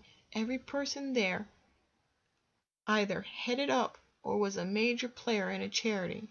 Our friends who had invited us were involved in several. In fact, each year they made it their goal to be the single largest donor in the entire city to the Children's Hospital Fund. They not only gave tens of thousands of dollars themselves, but every year they organized a dinner gala that raised hundreds of thousands more. Then there was the vein doctor. We became quite close with his family too. He was among the top varicose vein doctors in the world and made a fortune, somewhere in the range of 5,000 to 10,000 per surgery, doing 4 or 5 surgeries per day. I bring him up because every Tuesday was free day when he would do surgeries on people in the city who couldn't afford to pay. On this day, he would work from 6 a.m. to 10 p.m., doing as many as 10 surgeries, all for free. On top of this, he headed up his own organization whose mission was to get other doctors to do free days for people in their communities too. Needless to say, my old conditioned belief that rich people were greedy snobs dissipated in the light of reality. Now I know the opposite to be true. In my experience, the richest people I know are the nicest people I know. They are also the most generous. Not to say that people who aren't rich aren't nice or generous, but I can safely say the idea that all rich people are somehow bad is nothing more than ignorance. The fact is, resenting the rich is one of the surest ways to stay broke. We are creatures of habit, and to overcome this or any other habit, we need to practice. Instead of resenting rich people, I want you to practice admiring rich people. I want you to practice blessing rich people, and I want you to practice loving rich people. That way, unconsciously, you know that when you become rich, other people will admire you, bless you, and love you instead of resent the heck out of you the way you might do them now. One of the philosophies I live by comes from an ancient Huna wisdom, the original teachings of the Hawaiian elders. It goes like this: bless that which you want. If you see a person with a beautiful home, bless that person and bless that home. If you see a person with a beautiful car, bless that person and bless that car. If you see a person with a loving family, bless that person and bless that family. If you see a person with a beautiful body, bless that person and bless their body. Wealth principle, bless that which you want. Huna philosophy. The point is, if you resent what people have in any way, shape, or form, you can never have it. Regardless, if you see a person in a gorgeous black Jaguar with the sunroof open, don't throw beer cans at it. Place your hand on your heart and say, I admire rich people. I bless rich people. I love rich people.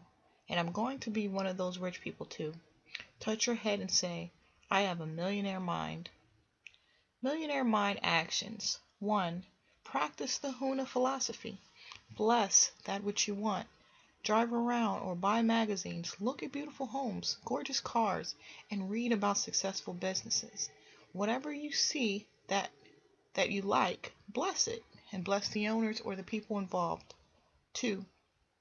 Write and send a short letter or email to someone you know of, not necessarily personally, who is highly successful in any arena, telling them how much you admire and honor them for their achievements. Wealth file number 7. Rich people associate with positive, successful people. Poor people associate with negative or unsuccessful people. Successful people look at other successful people as a means to motivate themselves. They see other successful people as models to learn from. They say to themselves, if they can do it, I can do it. As I mentioned earlier, modeling is one of the primary ways that people learn. Rich people are grateful that others have succeeded before them so that they now have a blueprint to follow that will make it easier to attain their own success. Why reinvent the wheel? There are proven methods for success that work for virtually everyone who applies them. Consequently, the fastest and easiest way to create wealth is to learn exactly how rich people who are masters of money play the game. The goal is to simply model their inner and outer strategies. It just makes sense. If you take the exact same actions and have the exact same mindset, chances are good you will get the exact same results. That's what I did, and that's what this entire book is about. Contrary to the rich, when poor people hear about other people's success, they often judge them, criticize them, mock them, and try to pull them down to their own level. How many of you know people like this? How many of you know family members like this? The question is, how can you possibly learn from or be inspired by someone you put down? Whenever I'm introduced to an extremely rich person, I create a way to get together with them. I want to talk to them, learn how they think, exchange contacts, and if we have other things in common, possibly become personal friends with them. By the way, if you think I'm wrong for preferring to be friends with rich people, perhaps you'd rather I pick friends who are broke. I don't think so. As I've mentioned before, energy is contagious, and I have no interest in subjecting myself to theirs. I was recently doing a radio show, and a woman called in with an excellent question. What do I do if I'm positive and want to grow, but my husband is a downer? Do I leave him? Do I try and get him to change? What? I hear this question at least 100 times a week when I'm teaching our courses. Almost everyone asks the same question. What if the people I'm closest to aren't into personal growth and even put me down for it? Here's the answer I gave the woman on the call, what I tell people at our courses, and what I'm suggesting to you. First, don't bother trying to get negative people to change or come to the course. That's not your job.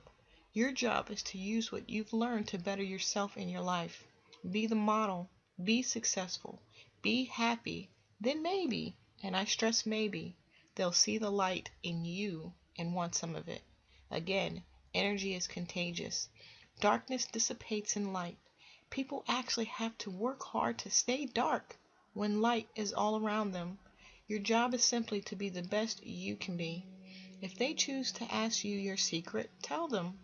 Second, keep in mind another principle that we feature in our wizard training, which is a course about manifesting what you want while staying calm, centered, and peaceful. It states, everything happens for a reason, and that reason is there to assist me. Yes, it's much more difficult to be positive and conscious around people and circumstances that are negative, but that's your test. Just as steel is hardened in the fire, if you can remain true to your values while others around you are full of doubt and even condemnation, you'll grow faster and stronger. Also, remember that nothing has meaning except for the meaning we give it. Recall in part 1 of this book, we discussed how we usually end up identifying with or rebelling against one or both of our parents, depending on how we framed their actions. From now on, I want you to practice reframing other people's negativity as a reminder of how not to be.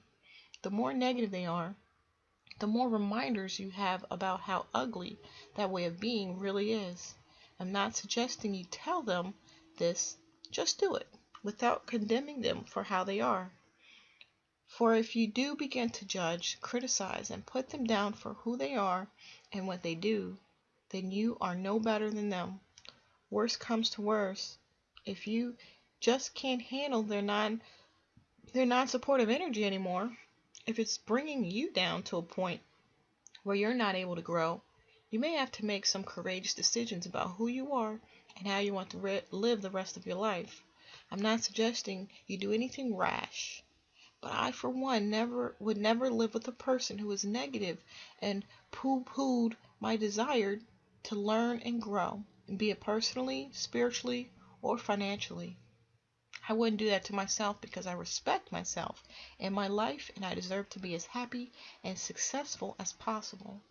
The way I figure it, there are over 6.3 billion people in the world, and there's no way I'm going to saddle myself with a downer. Either they move up or I move down or I move on. Again, energy is contagious. Either you affect people or infect people. The same holds true the opposite way around. Either people affect or infect you. Let me ask you a question. Would you hug and hold a person you knew had a severe case of the measles? Most people would say, no way, I don't want to catch the measles. Well, I believe negative thinking is like having measles of the mind. Instead of itching, you get bitching. Instead of scratching, you get bashing. Instead of irritation, you get frustration. Now, do you really want to be close to people like that? I'm sure you've heard the saying, birds of a feather flock together. Did you know that most people earn within 20% of the average income of their closest friends? That's why you'd better watch whom you associate with and choose whom you spend your time with carefully. From my experience, rich people don't just join the country club to play golf. They join to connect with other rich and successful people. There's another saying that goes, it's not what you know, it's who you know. As far as I'm concerned, you can take that to the bank. In short, if you want to fly with the eagles, don't swim with the ducks. I make it a point to only associate with successful, positive people, and just as importantly, I disassociate from negative ones. I also make it a point to remove myself from toxic situations. I see no reason for infecting myself with poisonous energy.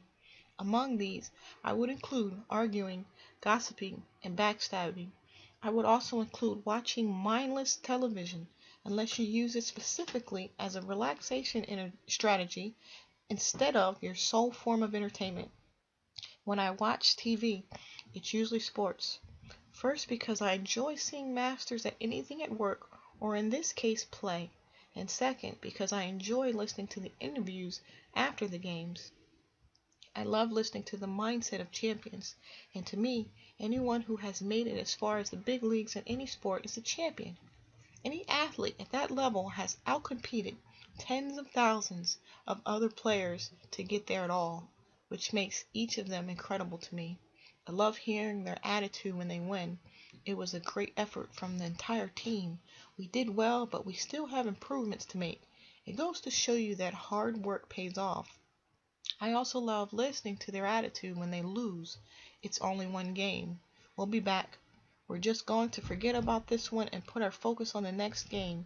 We'll go back and talk about where we can do better, and then we do whatever it takes to win. During the 2004 Olympic Games, Perdita Felicien, a Canadian and the reigning world champion in the 100-meter hurdles, was heavily favored to win the gold medal. In the final race, she hit the first hurdle and fell hard. She wasn't able to complete the race. Extremely upset, she had tears in her eyes as she lay there in bewilderment. She had prepared for this moment 6 hours a day, every day of the week, for the past 4 years. The next morning, I heard her news conference. I wish I had taped it. It was amazing to listen to her perspective. She said something to the effect of, "I don't know why it happened, but it did, and I'm going to use it. I'm going to focus even more and work even harder for the next 4 years. Who knows what my path would have been had I won? Maybe it would have dulled my desire. I don't know, but I do know that now I'm hungrier than ever. I'll be back even stronger." As I heard her speak, all I could say was, "Wow." You can learn a lot from listening to champions. Rich people hang around with winners. Poor people hang around with losers. Why? It's a matter of comfort. Rich people are comfortable with other successful people. They feel fully worthy of being with them. Poor people are uncomfortable with highly successful people. They're either afraid they'll be rejected or feel as if they don't belong. To protect itself, the ego then goes into judgment and criticism. If you want to get rich, you have to change your inner blueprint to fully believe you are every bit as good as any millionaire or multimillionaire out there. I'm shocked in my seminars when people come up to me and ask if they can touch me. They say, "I've never touched a multimillionaire before." I'm usually polite and smile, but in my mind I'm saying, "Get a frickin' life. I'm no better or different from you. And unless you start to understand that, you'll stay broke forever." My friends, it's not about touching millionaires. It's about deciding that you are just as good and worthy as they are, and then acting like it. My best advice is this. If you really want to touch a millionaire, become one. I hope you get the point. Instead of mocking rich people, model them. Instead of shying away from rich people, get to know them. Instead of saying, "Wow, they're so special," say, "If they can do it, I can do it." Eventually, if you want to touch a millionaire, you'll be able to touch yourself. Declarations. Place your hand on your heart and say, "I model rich and successful people. I associate with rich and successful people. If they can do it, I can do it." Touch your head and say, "I have a millionaire mind." Millionaire mind actions. 1. Go to the library, a bookstore, or the internet and read a biography of someone who is or was extremely rich and successful. Andrew Carnegie, John D. Rockefeller, Mary Kay, Donald Trump, Warren Buffett, Jack Welch, Bill Gates, and Ted Turner are some good examples. Use their story for inspiration, for learning specific success strategies, and most importantly, for copying their mindset.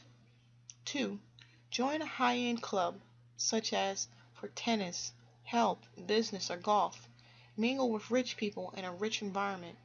Or if there's no way you can afford to join a high-end club, have coffee or tea in the classiest hotel in your city. Get comfortable in its atmosphere and watch the patrons, noticing they're no different from you. 3. Identify a situation or a person who is a downer in your life. Remove yourself from the situation or association. If it's family, choose to be around them less. 4. Stop watching trash TV and stay away from bad news. Wealth file number 8. Rich people are willing to promote themselves and their value. Poor people think negatively about selling and promotion. My company, Peak Potentials Training, offers over a dozen different programs. During the initial seminar, usually the Millionaire Mind Intensive, we briefly mention a few of our other courses, then offer the participants special at-seminar tuition rates and bonuses. It's interesting to note the reactions. Most people are thrilled. They appreciate getting to hear what the other courses are about and to receive the special pricing. Some people, however, are not so thrilled. They resent any promotion regardless of how it might benefit them. If this sounds in any way like you, it's an important characteristic to notice about yourself. Resenting promotion is one of the greatest obstacles to success. People who have issues with selling and promotion are usually broke. It's obvious. How can you create a large income in your own business or as a representative of one if you aren't willing to let people know that your product, or your service exists? Even as an employee, if you aren't willing to promote your virtues, someone who is willing will quickly bypass you on the corporate ladder. People have a problem with promotion or sales for several reasons. Chances are you might recognize one or more of the following. First, you may have had a bad experience in the past with people promoting to you inappropriately. Maybe you perceived they were doing the hard sell on you. Maybe they were bothering you at an inopportune time. Maybe they wouldn't take no for an answer. In any case, it's important to recognize that this experience is in the past and that holding on to it may not be serving you today. Second, you may have had a disempowering experience when you tried to sell something to someone and that person totally rejected you. In this instance, your distaste for promotion is merely a projection of your own fear of failure and rejection. Again, realize the past does not necessarily equal the future. Third, your issue might come from past parental programming. Many of us were told that it's impolite to toot your own horn. Well, that's great if you make a living as a Miss Manners, but in the real world, when it comes to business and money, if you don't toot your own horn, I guarantee nobody will. Rich people are willing to extol their virtues and value to anyone who will listen and hopefully do business with them as well. Finally, some people feel that promotion is beneath them. I call this the high and mighty syndrome, otherwise known as the "aren't I so special" attitude.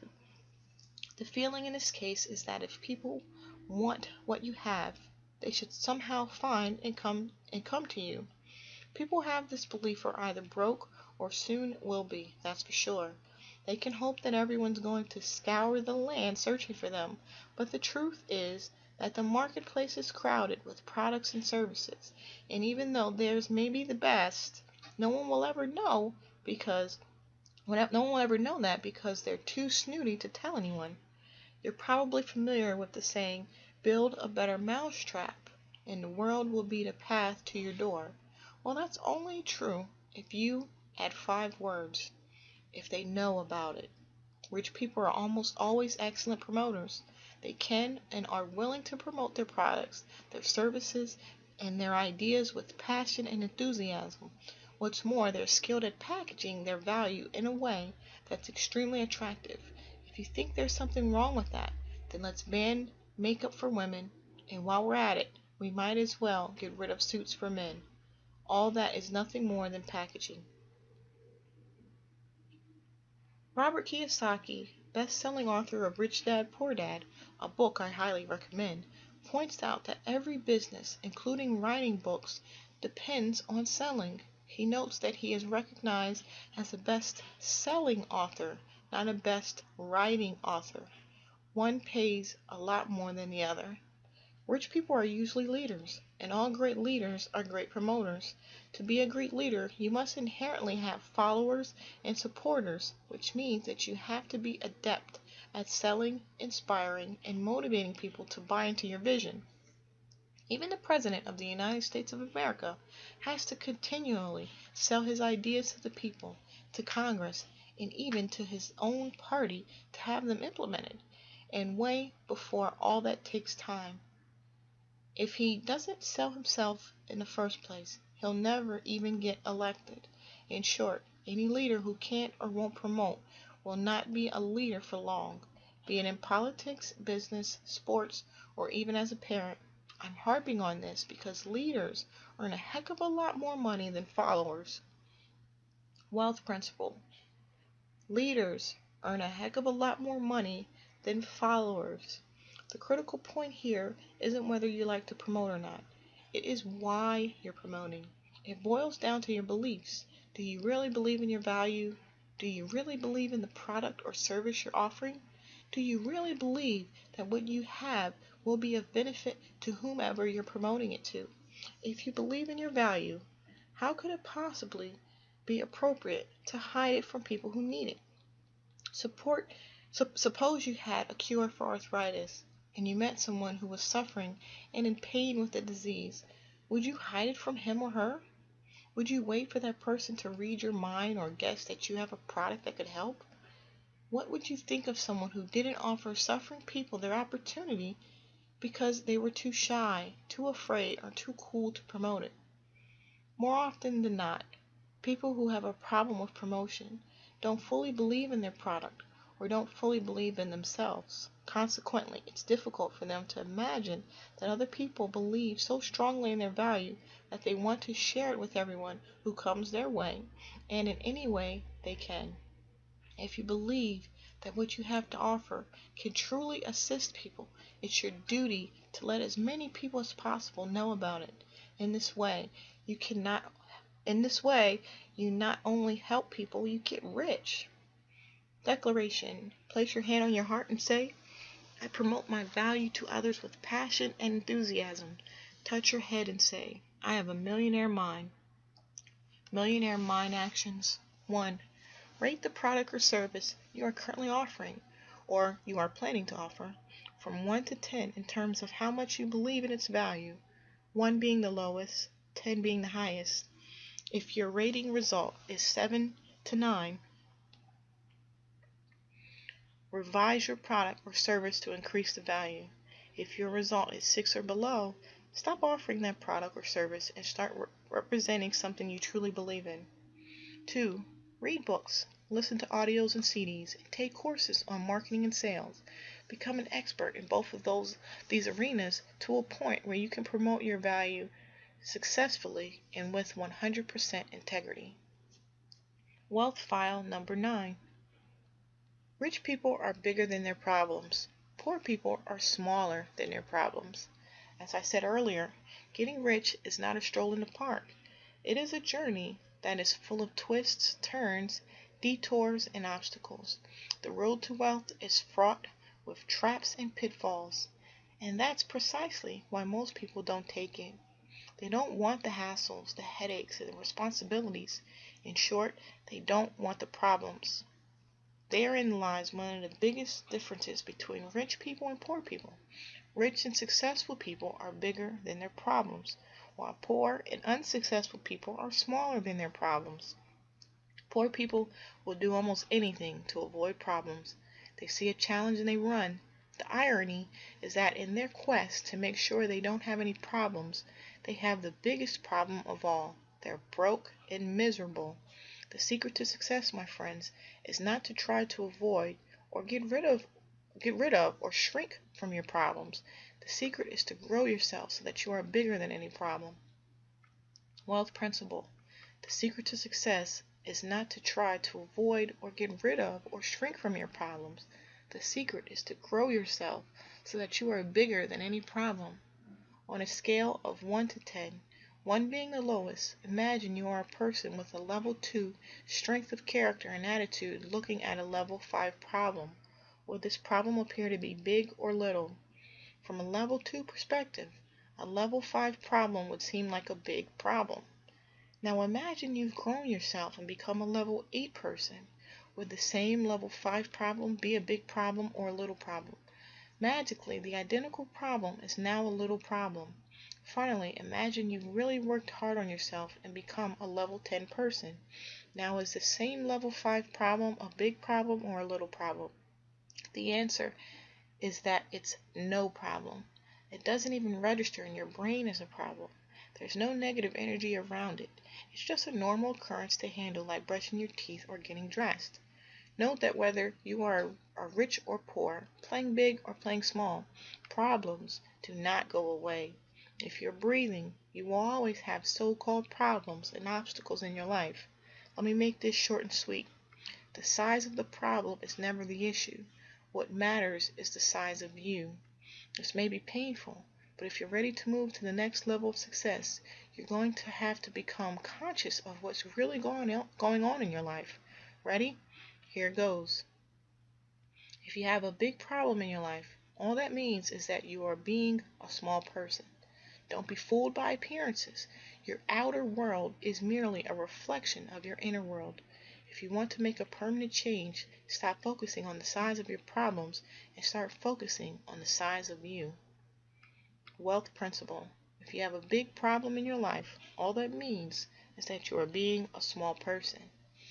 One of the not so subtle reminders I give participants at my seminar is this. Whenever you feel as if you've got a big problem, point to yourself and scream, "Mini me, mini me, mini me." That will abruptly wake you up and move your attention back to where it belongs, on yourself. Then coming from your higher self, rather than your ego-based victim self, take a deep breath and decide right now, in this very moment, you will be a bigger person and not allow any problem or obstacle to take you out of either your happiness or success.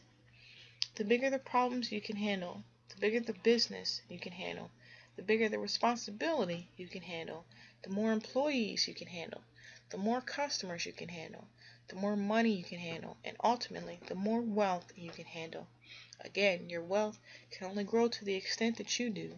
The objective is to grow yourself to a place where you can overcome any problems or obstacles that get in the way of your creating wealth and keeping it once you have it. By the way, keeping your wealth is a whole other world. Who knew? I sure didn't. I thought that once you made it, you made it.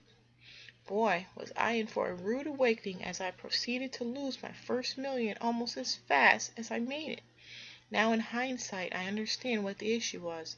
At the time, my toolbox wasn't yet big and strong enough to hold the wealth I had achieved. Again, thank goodness I practiced the principles of the millionaire mind and was able to recondition myself.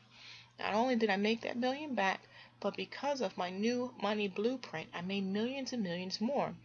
Best of all, I've not only kept it, but it keeps growing at a phenomenal rate. Think of yourself as your container for wealth.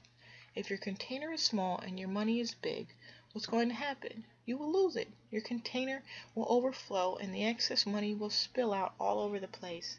You simply cannot have more money than the container. Therefore, you must grow to be a big container so you can not only hold more wealth, but also attract more wealth.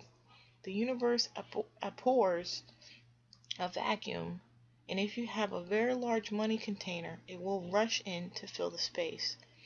If the reasons rich people are bigger than their problems goes back to what we discussed earlier.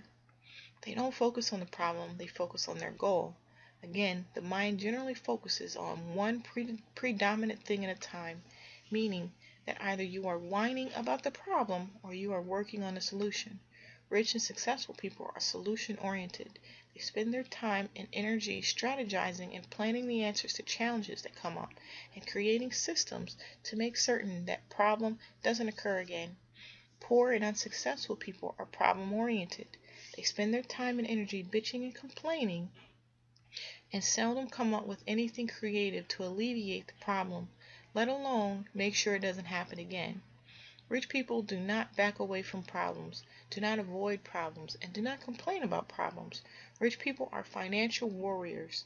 In our enlightened warrior training camp, the definition of a warrior we use is one who conquers oneself. The bottom line is that if you become a master in handling problems and overcoming any obstacle, what can stop you from success? The answer is nothing. And if nothing can stop you, you become unstoppable. And if you become unstoppable, what choices do you have in your life? The answer is all choices. If you are unstoppable, anything and everything is available to you. You simply choose it and it's yours. How's that for freedom? Declarations. Place your hand on your heart and say, I am bigger than any problems. I can handle any problems.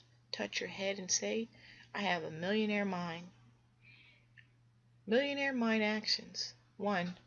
Whenever you are feeling upset over a big problem, point to yourself and say, mini me, mini me. Then take a deep breath and say to yourself, I can handle this. I am bigger than any problem. 2. Write down a problem you are having in your life. Then list 10 specific actions you can take to resolve or at least improve this situation. This will move you from problem thinking into solution thinking. First, there's a good chance you'll solve the problem. Second, you'll feel a heck of a lot better. Wealth file number 10. Rich people are excellent receivers. Poor people are poor receivers. If I had to nail down the number one reason most people do not reach their full financial potential, it would be this: most people are poor receivers. They may or may not be good at giving, but they are definitely bad at receiving. And because they are poor at receiving, they don't. People are challenged by receiving for several reasons. First, many people feel unworthy or undeserving.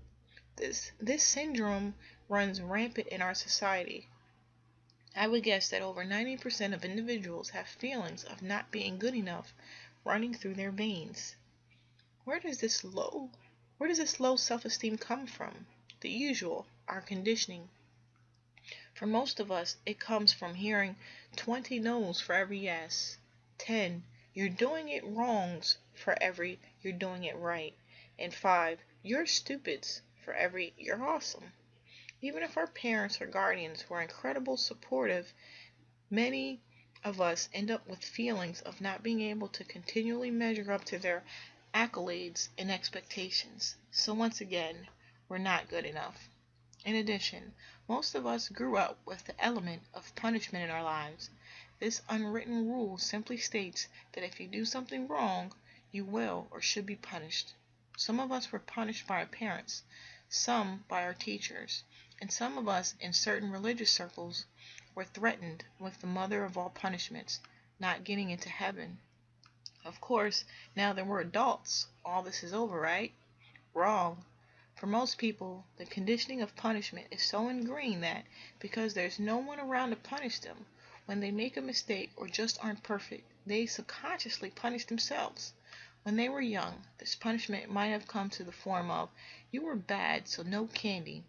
Today, however, it could take the form of, "you were bad, so no money." This explains why some people limit their earnings and why others will subconsciously sabotage their success. No wonder people have difficulty receiving. One tiny mistake and you're doomed to carry the burden of misery and poverty for the rest of your life. A little harsh, you say? Since when did the mind become logical or compassionate?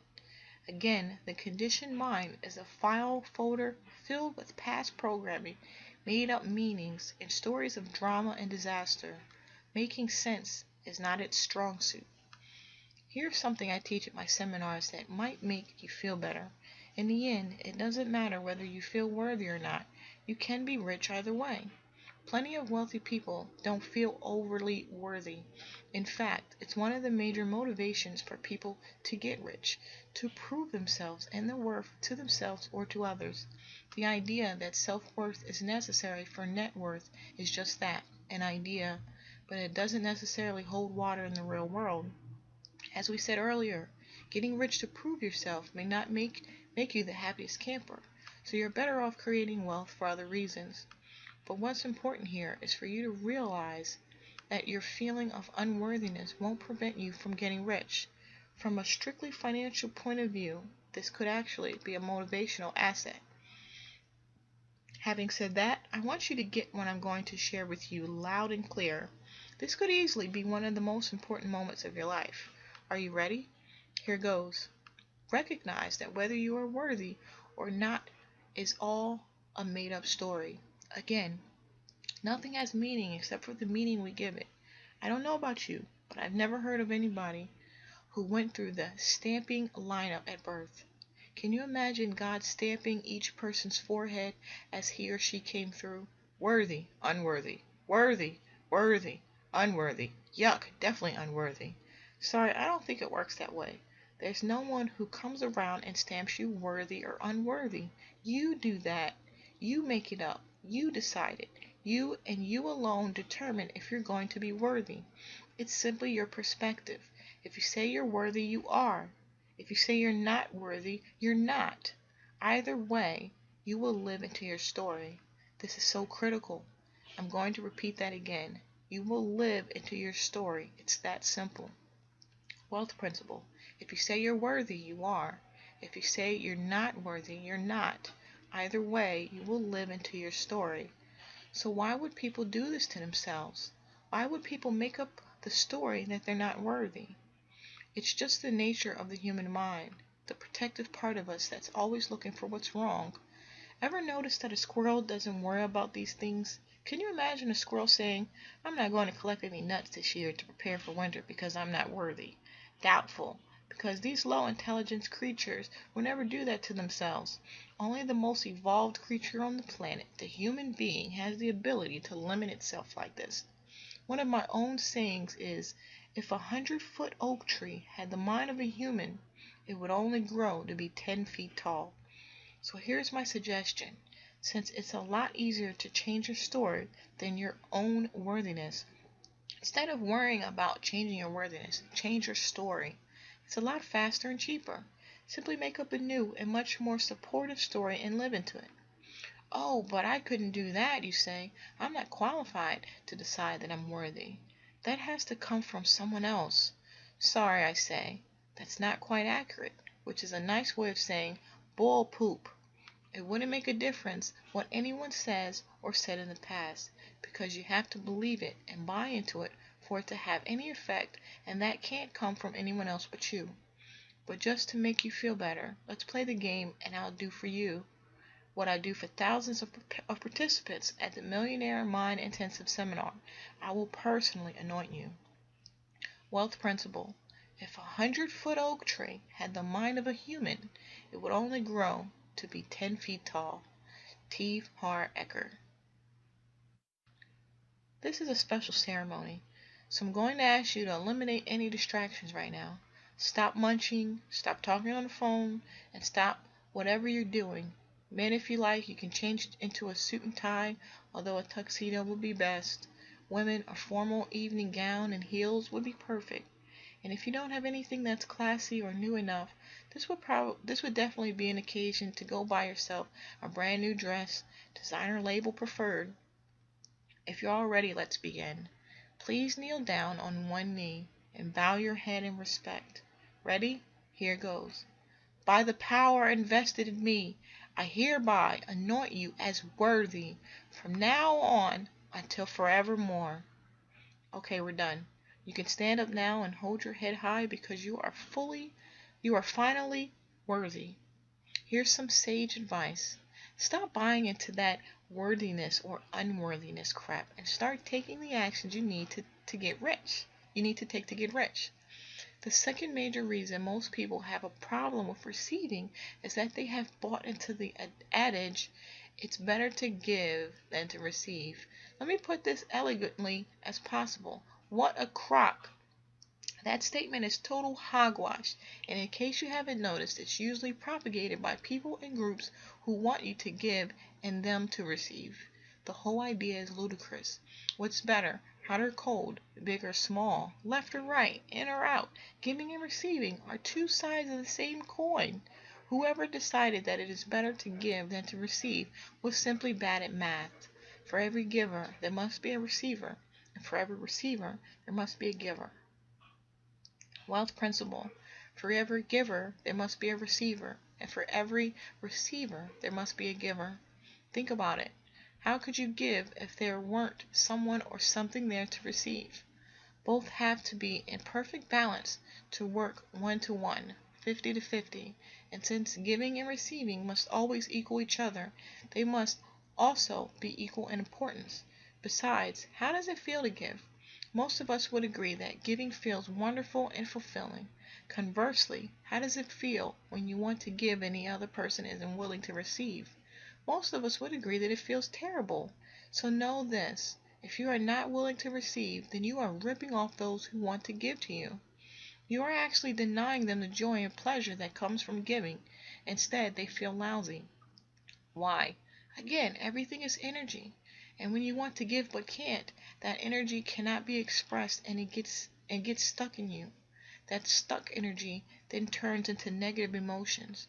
To make matters worse, when you're not willing to fully receive, you are training the universe not to give to you. It's simple. If you aren't willing to receive your share, it will go to someone else who is.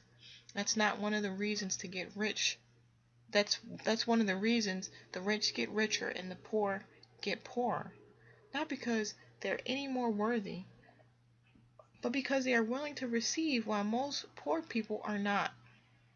I learned this lesson in a big way while camping by myself in the forest. In preparation for my 2-day sojourn, I made what's called a lean-to. This means tying the top part of the tarp to a tree and then fastening the bottom to the ground to create a 45-degree roof over my head while I slept. Thank goodness I prepared this mini condo because it rained all night. When I came out of my shelter that morning, I was noticing how dry I and everything else under the tarp was. At the same time, however, I couldn't help but notice this unusually deep puddle that had collected at the bottom of the tarp. All of a sudden, I heard this inner voice say to me, "Nature is totally abundant but not discriminating. When the rain falls, it has to go somewhere. If one part is dry, another part will be doubtably wet." As I stood over the puddle, I noticed this is exactly the way it works with money. There's plenty of it, trillions of dollars floating around. It's an indefinite abundance, and it has to go somewhere. The deal is this: if somebody isn't willing to receive his or her share, it must go to whoever will. The rain doesn't care who gets it, and neither does money. At this point in the Millionaire Mind seminar, I teach people the special prayer I created after my experience under the tarp. Of course, it's a little tongue-in-cheek, but the lesson is obvious. It goes like this: Universe, if anyone has something great coming to them and they're not willing to take it, send it to me. I am open and willing to receive all of your blessings. Thank you. I have the entire audience repeat this with me, and they go crazy. They're excited because it feels amazing to be totally willing to receive, and it feels great because it's totally natural to do so. Anything you've made up to the contrary is, again, just a story that isn't serving you or anyone else. Let your story go and your money come. Rich people work hard and believe it's perfectly appropriate to be well rewarded for their efforts and the value they provide for others. Poor people work hard, but due to their feelings of unworthiness, they believe that it is inappropriate for them to be well rewarded for their efforts and the value they provide. This belief sets them up to be perfect victims, and of course, how can you be a good victim if you are well rewarded? Many poor people actually believe they are better people because they are poor. Somehow they believe they're more pious or spiritual or good. Baloney. The only thing poor people are is poor. I had a gentleman at the course come to me in tears. He said, "I just don't see how I could feel good about having a lot of money when others have so little." I asked him a few simple questions. What good do you do for poor people by being one of them? Whom do you help by being broke? Aren't you just another mouth to feed?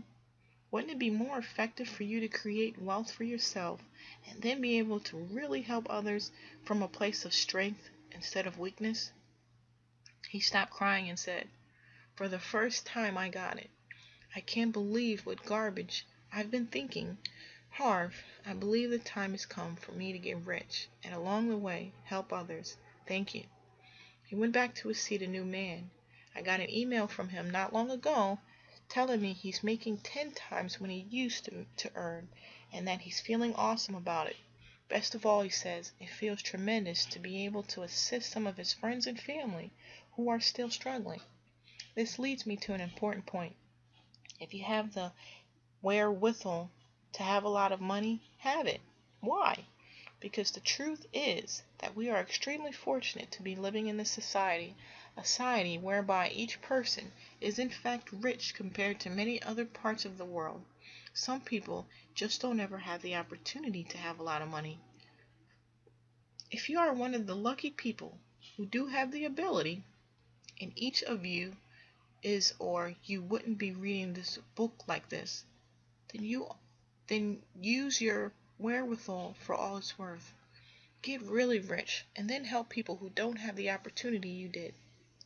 That makes a whole more sense to me than being broke and helping no one. Of course, there are people who will say, money will change me. If I get rich, I might turn into some kind of greedy jerk. First, the only people who say that are poor people. It's just another justification for their failure, and it comes from just another one of the many inner weeds in their financial garden. Don't buy it. Second, let me set the record straight. Money will only make you more of what you already are. If you're already mean, money will afford you the opportunity to be meaner. If you're kind, money will afford you the opportunity to be kinder. If you're a jerk at heart, with money, you can be jerkier. I know there's no such word, but if you were a real jerk, you'd find a way. If you're generous, more money will simply allow you to be more generous, and anyone who tells you different is broke. Wealth principle. Money will only make you more of what you already are. So what to do? How do you become a good receiver? First, begin to nurture yourself. Remember, people are creatures of habit, and therefore you will have to consciously practice receiving the best life has to offer. One of the key elements in the money management system we teach at the Millionaire Mind Intensive Seminar is having a play account where you get to blow a designated amount of money on things that nurture you and allow you to feel like a million. The idea of this account is to help you validate your worthiness and strengthen your receiving muscle. Second, I want you to practice going crazy with excitement and gratitude anytime you find or receive any money. It's funny, when I was broke and I saw a penny on the ground, I would never stoop so low as to pick up a lowly penny. Now that I'm rich, however, I pick up anything that even looks like money. Then I give it a kiss for good luck and declare out loud, I am a money magnet. Thank you, thank you, thank you. I don't stand there judging the denomination. Money is money, and finding money is a blessing from the universe. Now that I'm fully willing to receive anything and everything that comes my way, I do. Being open and willing to receive is an absolutely critical if you want to create wealth. It's also critical if you want to keep it. If you are a poor receiver and you somehow fall into a substantial amount of money, chances are it'll be gone quickly. Again, first the inner, then the outer. First, expand your receiving box, then watch as the money comes in to fill it. Again, the universe abhors a vacuum. In other words, an empty space will always be filled. Have you ever noticed what happens with an empty closet or garage? It usually doesn't stay empty for long, does it? Have you ever noticed how strange it is that the time taken for any task will always be equal to the time given? Once you expand your capacity to receive, you will. Also, once you become truly open to receiving, the rest of your life will open up. Not only will you receive more money, but you'll also receive more love, more peace, more happiness, and more fulfillment. Why? Because of another principle I constantly use that states, how you do anything is how you do everything. Wealth principle. How you do anything is how you do everything. The way you are in one area is usually the way you are in all areas. If you've been blocking yourself from receiving money, chances are you've been blocking yourself from receiving everything else that's good in life. The mind doesn't usually delineate specifically where you are a poor receiver. In fact, that's just the opposite. The mind has a habit of overgeneralizing and says, the way it is the way it is, everywhere and always. If you are a poor receiver, you are a poor receiver in all areas. The good news is that when you become an excellent receiver, you'll be an excellent receiver everywhere and open to receiving all that the universe has to offer in all areas of your life. Now, the only thing you have to remember is to keep saying thank you as you receive all of your blessings. Declaration. Place your hand on your heart and say, I am an excellent receiver. I am open and willing to receive massive amounts of money into my life. Touch your head and say, I have a millionaire mind. Millionaire mind actions. 1. Practice being an excellent receiver. Each time someone gives you a compliment of any sort, simply say, "Thank you." Do not return a compliment to that person at the same time. This allows you to fully receive and own the compliment instead of deflecting it as most people do. This also gives the giver of the compliment the joy of giving the gift without it being thrown back at them. 2. Any, and I mean any amount you find any money you find or receive should enthusiastically be celebrated. Go ahead and scream out, "I'm a money magnet. Thank you, thank you, thank you." This goes for money you find on the ground, for money you get as gifts, for money you get from the government, for money you get as a paycheck, and for money you get from your business. Remember, the universe is set up to support you. If you keep declaring that you are a money magnet, and especially if you have the proof, the universe will simply say, "Okay," and send you more. 3. Pamper yourself. At least once a month, do something special to nurture yourself and your spirit. Get a massage, a manicure, or a pedicure. Take yourself for an extravagant lunch or dinner. Rent a boat or a weekend cottage. Have someone bring you breakfast in bed. You might have to trade with a friend or family member. Do things that will allow you to feel rich and deserving. Again, the vibrational energy you emit from this kind of experience will send a message to the universe, and you live abundantly. And again, the universe will simply do its job and say, "Okay," and give you opportunities for more. Wealth file number 11. Rich people choose to get paid based on results. Poor people choose to get paid based on time. Have you ever heard this advice? Go to school, get good grades, get a good job, get a steady paycheck, be on time, work hard, and you'll live happily ever after. I don't know about you, but I'd sure love to see the written guarantee on that one. Unfortunately, this sage advice comes directly from the Book of Fairy Tales, Volume 1, right after the Tooth Fairy story. I'm not going to bother debunking the entire statement. You can do that for yourself by checking your own experience in the lives of everyone around you. What I will discuss is the idea behind the steady paycheck. There's nothing wrong with getting a steady paycheck unless it interferes with your ability to earn what you're worth. Here's the rub: it usually does. Wealth principle. There's nothing wrong with getting a steady paycheck unless it interferes with your ability to earn what you're worth. There's the rub. It usually does. Poor people prefer to be paid a steady salary or hourly wage. They need the security of knowing that exactly the same amount of money is coming in at exactly the same time, month in, month out. What they don't realize is that this security comes with a price, and the cost is wealth.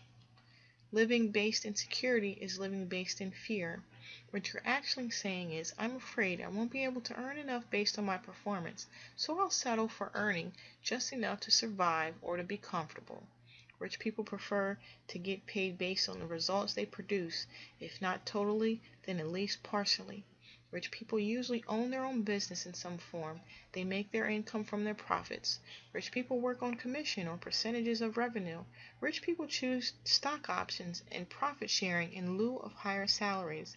Notice, there are no guarantees with any of the above. As stated earlier, in the financial world, the rewards are usually proportionate to the risk. Rich people believe in themselves, they believe in their value and in their ability to deliver it. Poor people don't. That's why they need guarantees. Recently, I dealt with a public relations consultant who wanted me to pay her a fee of $4,000 per month. I asked her what I'd receive for my $4,000. She replied that I'd see at least $20,000 of coverage per month in the media. I said, "What if you don't produce those results or anything close to it?" She answered that she would still be putting in the time, so she deserved to get paid. I replied, "I'm not interested in paying for your time. I'm interested in paying you for a specific result. And if you don't produce that result, why should I pay you? On the other hand, if you produce even greater results, you should get paid more. Tell you what, I'll give you 50% of whatever media value you produce. According to your figures, that would mean paying you $10,000 per month, which is more than double your fee. Did she go for it? Nope. Is she broke? Yup. And she will be for the rest of her life, or until she figures out that to get rich, you will need to be paid based on results. Poor people trade their time for money. The problem with this strategy is that your time is limited. This means that you invariably end up breaking wealth rule number 1, which states never have a ceiling on your income. If you choose to get paid for your time, you are pretty much killing your chances for wealth. Wealth principle: never have a ceiling on your income. This rule also applies to personal service businesses, where again you generally get paid for your time. That's why lawyers, accountants, and consultants who are not yet partners in their firm and therefore don't share in the business profits make a moderate living at best. Suppose you are in the pen business and you get an order of 50,000 pens. If this were the case, what would you do? You'd simply call your supplier, order 50,000 pens, send them off, and happily count your profits. On the other hand, suppose you are a massage therapist and you're fortunate enough to have 50,000 people lined up outside your door, all wanting a massage from you. What do? You kill yourself for not being in the pen business. What else can you do? Try explaining to the last person in line that you may be running a little late, as in their appointment is Tuesday at 3:15 4 decades from now. I'm not suggesting there's anything wrong with being in a personal service business. Just don't expect to get rich anytime soon unless you create a way to duplicate or leverage yourself. At my seminars, I often meet salaried or hourly wage employees who complain to me that they're not getting paid what they're worth. My response is, in whose opinion? I'm sure your boss thinks you're being compensated fairly. Why don't you get off the salary treadmill and ask to be paid based fully or partially on your performance? Or, if that is not possible, why not work for yourself? Then you'll know you're making exactly what you're worth. Somehow this advice doesn't seem to appease these people, who are obviously terrified of testing their true value in the marketplace. The fear most people have of being paid based on their results is often just a fear of breaking out of their old conditioning. In my experience, most people who are stuck in the steady paycheck rut have past programming that tells them this is the normal way to get paid for your work. You can't blame your parents. I guess you can if you're a good victim. Most parents tend to be overly protective, so it's only natural for them to want their kids to have a secure existence. As you've probably already found out, any work that doesn't provide a steady paycheck usually produces the infamous parental response: when are you going to get a real job? I remember when my parents asked me that question. Thank goodness my reply was, hopefully never. My mother was devastated. My father, however, said, good for you. You'll never get rich working on straight salary for someone else. If you're going to get a job, make sure you get paid on percentage. Otherwise, go work for yourself. I too encourage you to work for yourself. Start your own business, work on commission, get a percentage of revenue or company profits, or get stock options. Whatever your vehicle, make certain you create a situation that allows you to get paid based on your results. Personally, I believe just about everyone should own their own business, be it full-time or part-time. The first reason is that by far the vast majority of millionaires became rich by being in their own business. Secondly, it's extremely difficult to create wealth when the taxman is grabbing almost half of everything you earn. When you own a business, you can save a small fortune in taxes by writing off a portion of your expenses for such things as your car, travel, education, and even your home. For that reason alone, it's worth having your own business. If you don't have a brilliant business idea, not to worry, you can use someone else's. First, you can become a commission salesperson. Selling is one of the world's highest paid professions. If you're good, you can earn a fortune. Second, you can join a network marketing company. There are dozens of excellent ones, and they have in place all the products and systems you need to get started immediately. For just a few bucks, you can become a distributor and have all the benefits of owning a business with few of the administrative hassles. If it resonates with you, network marketing can be a dynamite vehicle for wealth. But, this is a big but, don't think for a minute that you're going to get a free ride. Network marketing will only work if you do. It will take training, time, and energy to succeed. But if you do, incomes in the range of $20,000 to $50,000 per month, that's right, per month, are not uncommon. In any case, just signing up and becoming a part-time distributor will give you some excellent tax advantages. And who knows, maybe you'll enjoy the product enough to offer to others and end up making a nice income to boot. Another option is exchanging your job for a contract position. If your employer is willing, he or she can hire your company instead of you to do basically what you're doing now. A few legal requirements have to be fulfilled, but for the most part, if you add one or two more clients, even part-time, you can get paid as a business owner instead of an employee and enjoy business owner tax benefits. Who knows? Those part-time clients may grow to become full-time clients, which would then give you the opportunity to leverage yourself, hire other people to get all the work done, and eventually you'll be running your own full-on business. You might think, my employer would never go for that. I wouldn't be too sure about that. You have to understand, it costs the company a fortune to have an employee. Not only do you have to pay salary or wages, but they have to pay a whack of money on top of that to the government, often to the tune of 25% or more above what the employee earns. Add to that the cost of the benefits package that most employees get, and you've probably got a 50% savings to a company that chooses to hire you as an independent consultant. Of course, you won't be eligible for many of the benefits you got as an employee, but for what you save in taxes alone, you can buy the best of what you need on your own.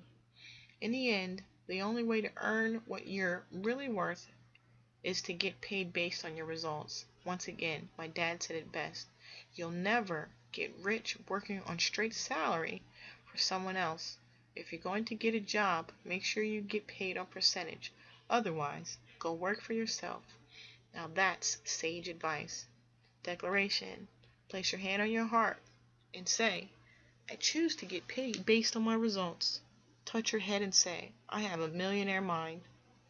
Millionaire mind actions. 1. If you are currently in a job getting paid based on an hourly wage or salary, create and propose a compensation plan to your employer that would allow you to get paid at least partly based on your individual results as well as the results of the company. If you own your own business, create a compensation plan that allows your employees or even primary suppliers to get paid based more on their results and the results of your company. Put these plans into action immediately. 2. If you are currently in a job and not being paid what you are worth based on the results of you are producing, consider starting your own business. You can begin part-time.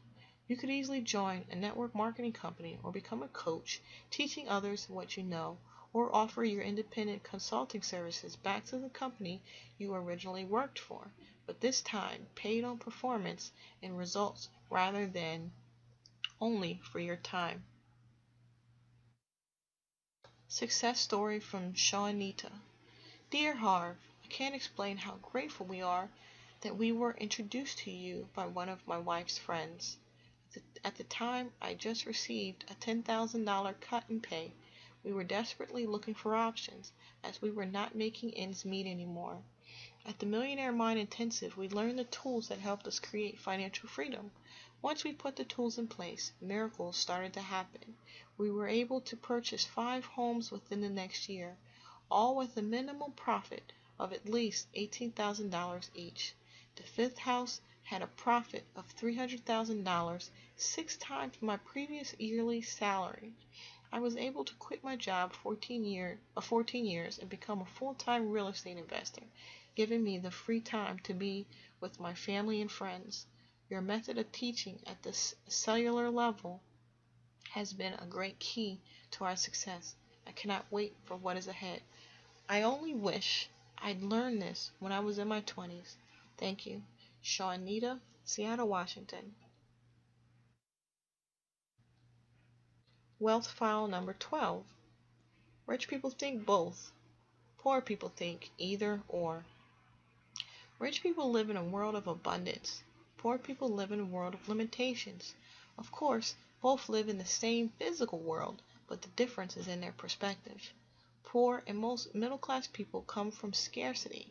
They live by mottos such as, there's only so much to go around, there's never enough, and you can't have everything, and although you may not be able to have everything, as in all the things in the world, I do think you can certainly have everything you really want. Do you want a successful career or a close relationship with your family? Both. Do you want to focus on business or have fun and play? Both. Do you want money or meaning in your life? Both. Do you want to earn a fortune or do the work you love? Both. Poor people always choose one. Rich people choose both. Rich people understand that with a little creativity, you can almost always figure out a way to have the best of both worlds. From now on, when confronted with an either-or alternative or consciential question to ask yourself is, how can I have both? This question will change your life. It will take you from a model of scarcity and limitation to a universe of possibilities and abundance. This doesn't just pertain to things you want. It pertains to all areas of life. For example, right now, I'm preparing to deal with an unhappy supplier that believes my company, Peak Potentials, should pay for certain expenses they've had that weren't originally agreed to. My feeling is that estimating his costs in his business, not mine, and if he's incurred higher expenses, that's something he has to deal with. I'm more than willing to negotiate a new agreement for next time. But I'm big on keeping agreements that weren't already made. Now in my broke days, I'd go into discussion with the goal of making my point and making sure I don't pay this guy 1 cent more than we agreed upon. And even though I'd like to keep him as a supplier, this would probably end up in a huge argument. I'd go in thinking either he wins or I win. Today, however, because I've trained myself to think in terms of both, I'm going into this discussion completely open to creating a situation where I'm not going to pay him any more money and he's going to be extremely happy with the arrangement we do make. In other words, my goal is to have both. Here's another example. Several months ago, I decided to purchase a vacation home in Arizona. I scoured the area I was interested in, and every real estate agent told me if I wanted 3 bedrooms plus a den in that vicinity, I'd have to pay over $1 million. My intention was to keep my investment in this home under $1 million. Most people would either lower their expectations or raise their budget. I held out for both. I recently got a call that the owners of a house in the exact location I wanted, with the number of rooms I wanted, had reduced their price $200,000 to under $1 million. Here another tribute to the intention of having both. Finally, I always told my parents that I didn't want to slave away at work I didn't enjoy and that I would get rich doing what I love. Their response was the usual: you're living in a dream world. Life is not a bowl of cherries, they said. Business is business, pleasure is pleasure. First you take care of making a living. Then, if there's any time left over, you can enjoy your life. I remember thinking to myself, if I listen to them, I'll end up like them. No, I'm going to have both. Was it tough? You bet. Sometimes I'd have to work at a job I hated for a week or two so I could eat and pay the rent. But I never lost my intention of having both. I never got stuck long term in a job or business I didn't like. Eventually, I did become rich doing what I loved.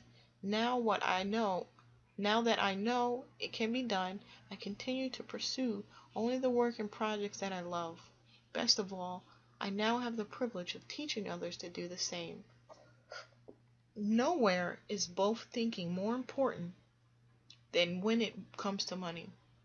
Poor and middle-class people believe that they have to choose between money and the other aspects of life. Consequently, They've rationalized the position that money is not as important as other things. Let's set the record straight. Money is important. To say that it's not as important as any of the other things in life is ludicrous. What's more important, your arm or your leg? Could it be that both are important? Money is a lubricant. It enables you to slide through life instead of having to scrape by. Money brings freedom, freedom to buy what you want, and freedom to do what you want with your time. Money allows you to enjoy the finer things in life as well as giving you the opportunity to help others have the necessities in life. Most of all, having money allows you not to have to spend your energy worrying about not having money. Happiness is important too. Again, here's where poor and middle class people get confused. Many believe money and happiness are mutually exclusive, that either you can be rich or you can be happy. Again, this is nothing more than poor programming. People who are rich in every sense of the word understand that you have to have both. Just as you have to have both your arms and legs, you have to have money and happiness. You can have your cake and eat it too. So here's another major difference between rich people, middle class people, and poor people. Rich people believe you can have your cake and eat it too. Middle class people believe cake is too rich, so I'll only have a little piece. Poor people don't believe they deserve cake, so they order a donut, focus on the whole, and wonder why they have nothing. Wealth principle. Rich people believe you can have your cake and eat it too. Middle class people believe cake is too rich, so I'll only have a little piece. Poor people don't believe they deserve cake, so they order a donut, focus on the whole, and wonder why they have nothing. I ask you, what is the use of having your cake if you can't eat it? What exactly are you supposed to do with it? Put it on your mantle and look at it? Cake is meant to be eaten and enjoyed. Either or thinking also trips up people who believe that if I have more, then someone else will have less. Again, this is nothing more than fear-based, self-defeating programming. The notion that the wealth people of the world have and are somehow hoarding all the money, so there's none left for anyone else, is preposterous. First, this belief assumes that there is a limited supply of money. I'm not an economist, but from what I can see, they just keep printing more of this stuff every day. The actual money supply hasn't been tied to any real asset for decades. So even if the wealthy had all the money today, tomorrow there'd be millions, if not billions, more available. The other thing people with this limited belief don't seem to realize is that the same money can be used over and over to create value for everyone. Let me give you an example I've used in our seminars. I'll ask 5 people to come on stage and bring an item with them. I ask them to stand in a circle. Then I give a $5 bill to the first person and ask them to buy something from person number 2 for that money. Suppose they buy a pen. So now person number 1 has a pen and person number 2 has the $5. Person 2 now uses the same $5 bill to buy, say, a clipboard from person number 3.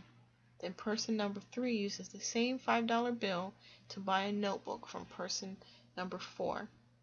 I hope you get the picture and the point. The exact same $5 was used to bring value to each person that had it.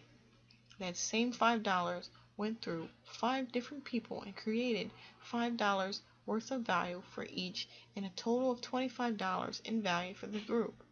That $5 did not get depleted and, as it encircled around, created value for everyone.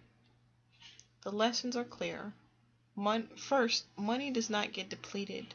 You can use the same money again and again for years and years and thousands of people.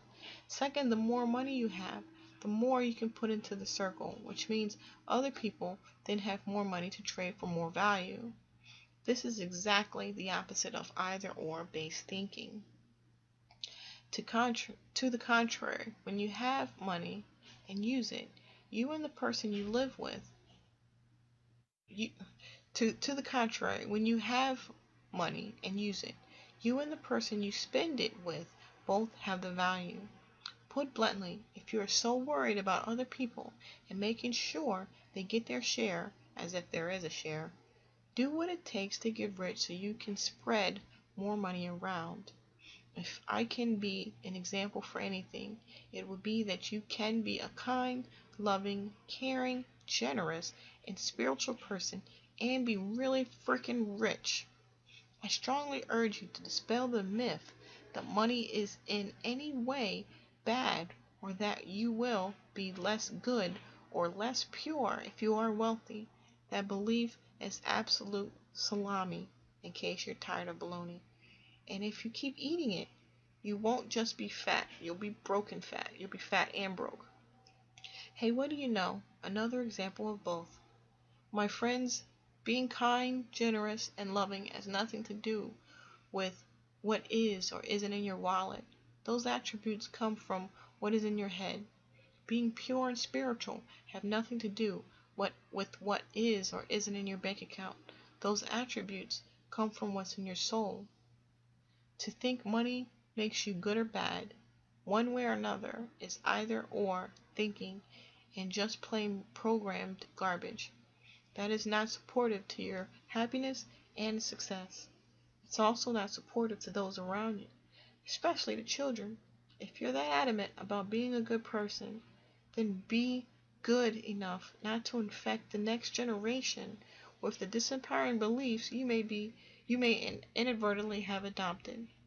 If you really want to live a life without limits, whatever the situation, let go of either or thinking and maintain the intention to have both. Declaration. Place your hand on your heart and say, I always think both. Touch your head and say, I have a millionaire mind. Millionaire mind actions. Practice thinking and creating ways of having both. Whenever alternatives are presented to you, ask yourself, how could I have both? 2. Become aware that money in circulation adds to everyone's life.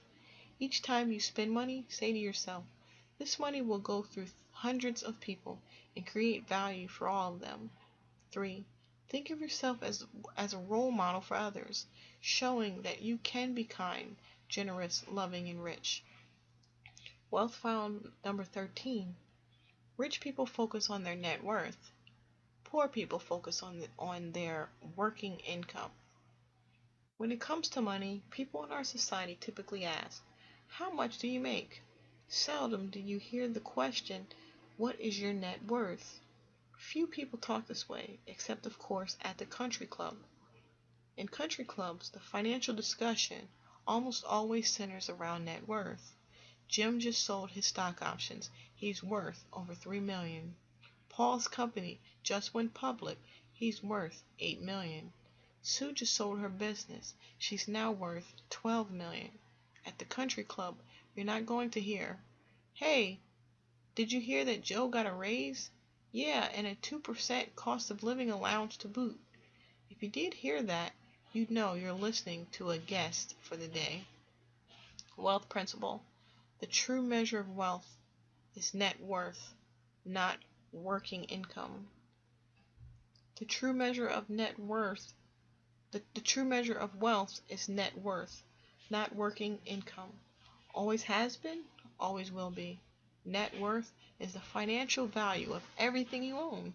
To determine your net worth, add up the value of everything you own, including your cash and investments such as stocks, bonds, real estate, the current value of your business as you own one, the value of your residence if you own it. Then subtract everything you owe. Net worth is the ultimate measure of wealth because, if necessary, what you own can eventually be liquidated into cash. Rich people understand the huge distinction between working income and net worth. Working income is important, but it is only one of the 4 factors that determine your net worth. The 4 net worth factors are 1. Income, 2. Savings, 3. Investments, 4. Simplification. Rich people understand that building a high net worth is an equation that contains all 4 elements because all of these factors are essential. Let's examine each one. Income comes in two forms: working income and passive income. Working income is the money earned from active work. This includes a paycheck from a day-to-day job, or for an entrepreneur, the profits or income taken from a business. Working income requires that you are investing your own time and labor to earn money. Working income is important because without it, it is almost impossible to address the other three net worth factors. Working income is how we fill up our financial funnel, so to speak. All things being equal, the more working income you earn, the more you can save and invest. Although working income is critical, again, it is only valuable as a part of the entire net worth equation. Unfortunately, poor and many middle-class people focus exclusively on working income out of the four factors. Consequently, they end up with a low or no net worth. Passive income is money earned without you actively working. We will discuss passive income in greater detail a little later, but for now, consider it another stream of income filling up the funnel, which can then be used for spending, saving, and investing. Savings is also imperative. You can earn wads of money, but if you don't keep any of it, you will never create wealth. Many people have a financial blueprint that is wired for spending. Whatever money they have, they spend. They choose immediate gratification over long-term balance. Spenders have three mottos. Their first motto is, "It's only money." Therefore, money is something they don't have much of. Their second motto is, "What goes around comes around." At least they hope so, because their third motto is, "Sorry, I can't right now, I'm broke."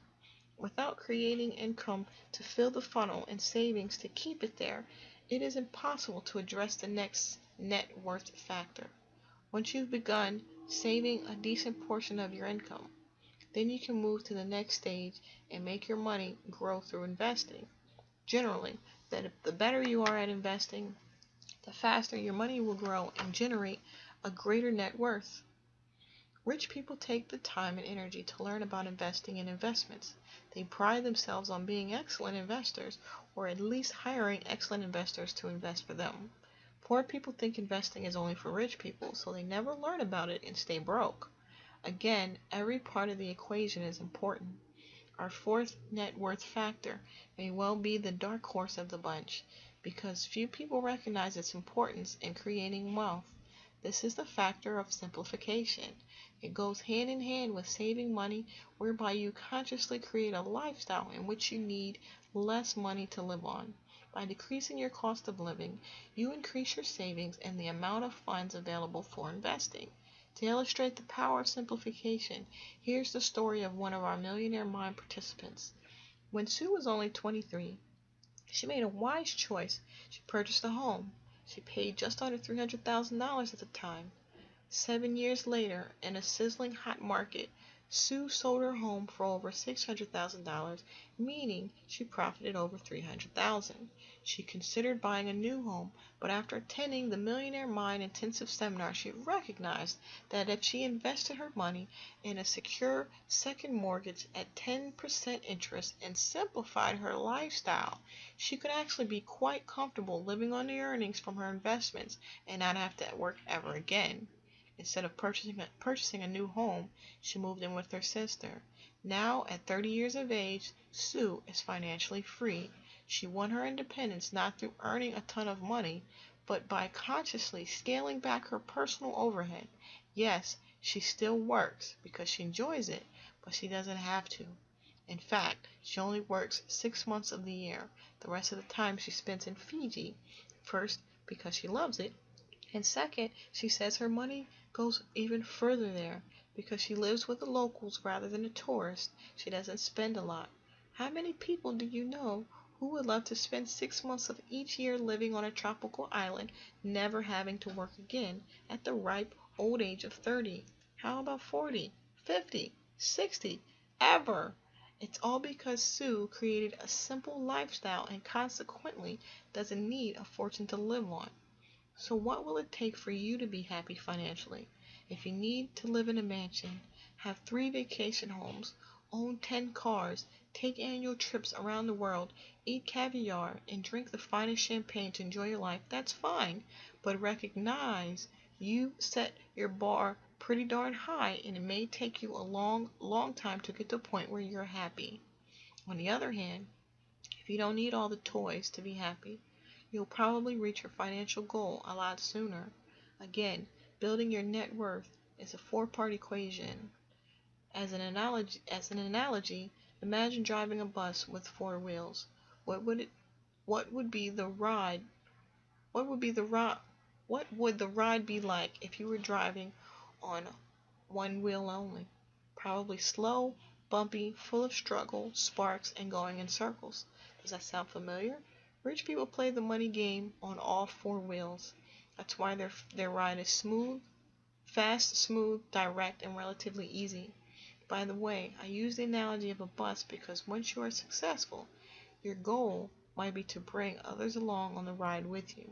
Poor and middle class people play the money game on one wheel only. They believe that the only way to get rich is to earn a lot of money. They believe that only because they've never been there. They believe that only because they've never been there. They don't understand Parkinson's law, which states expenses will always rise in different proportion to income. Here's what's normal in our society. You have a car, you make more money, and you get a better car. You have a house, you make more money, and you get a bigger house. You have clothes, and you make more money, and you get nicer clothes. You have holidays, you make more money, and you spend more on the holidays.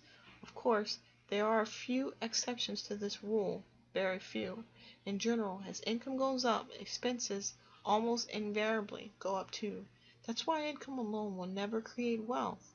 This book is called Secrets of the Millionaire Mind. Does millionaire refer to income or net worth? Net worth. Therefore, if your intention is to be a millionaire or more, you must focus on building your net worth, which, as we discussed, is based on much more than just your income. Make it a policy to know your net worth to the penny. Here's an exercise that can change your financial life forever. Take a blank sheet of paper and title it Net Worth.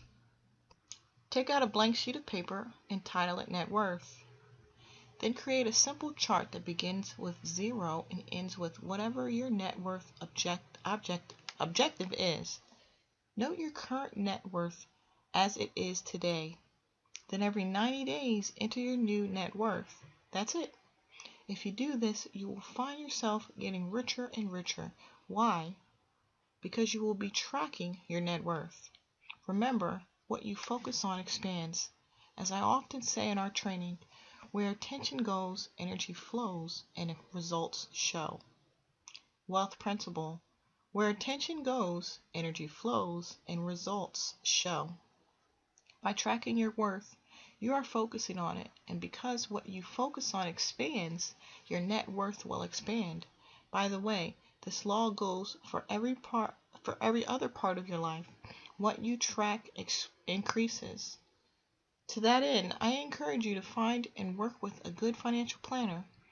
These professionals can help you track and build your net worth. They will assist you in organizing your finances and introduce you to a variety of vehicles for saving and growing your money.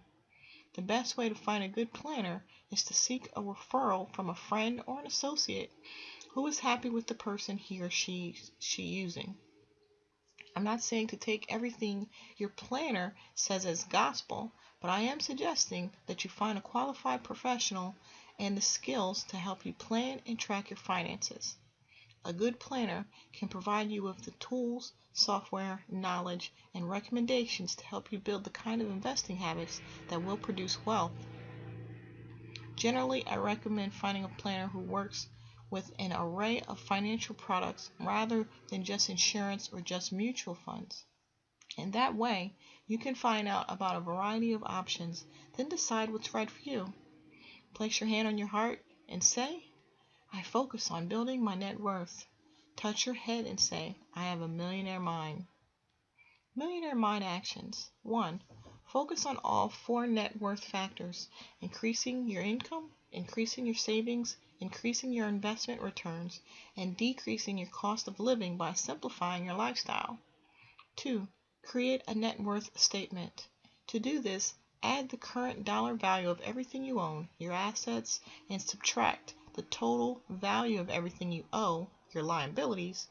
Commit to tracking and revising the statement each quarter. Again, by virtue of the law of focus, what you track will increase.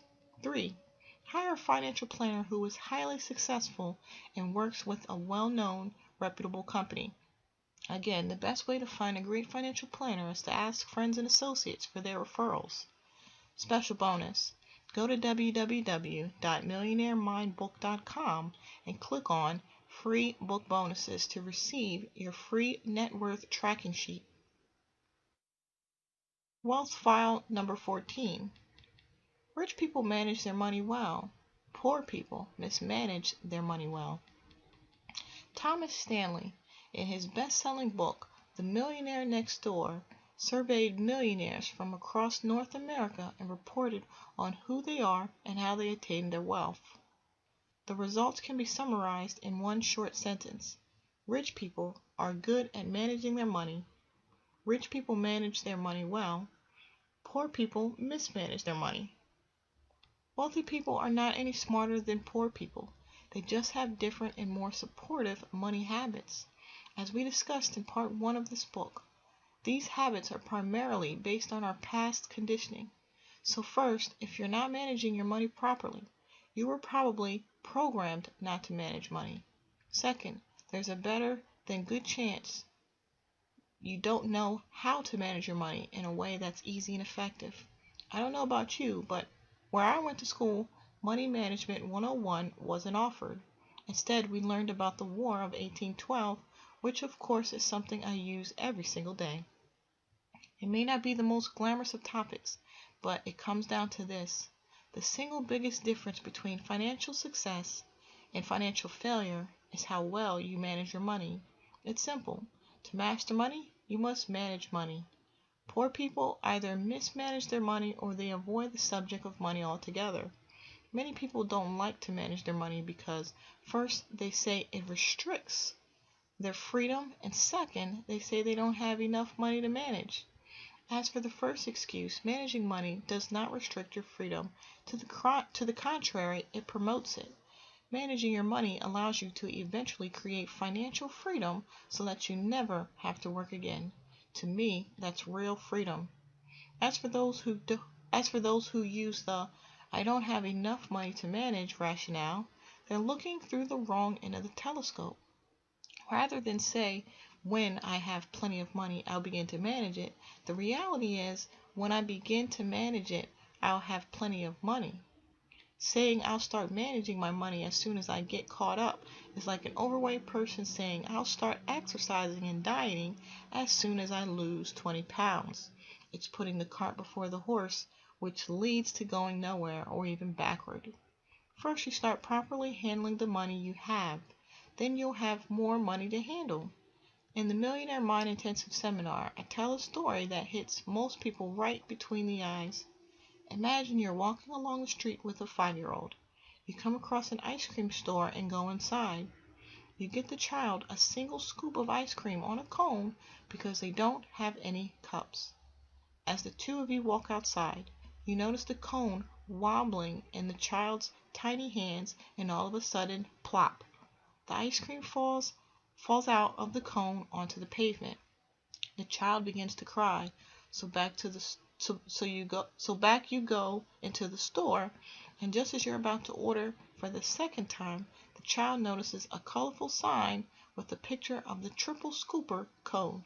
The child points to the picture and excitingly screams, "I want that one!"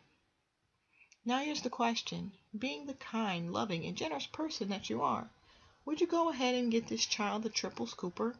Your initial response might be sure. However, when considering the question a little more deeply, most of our seminar participants respond no, because why would you want to set the child up to fail? The child couldn't even handle a single scoop. How could the child possibly handle a triple scoop? The same holds true when it comes to the universe and you. We live in a kind of loving universe, and the rule is until you show you can handle what you've got, you won't get any more.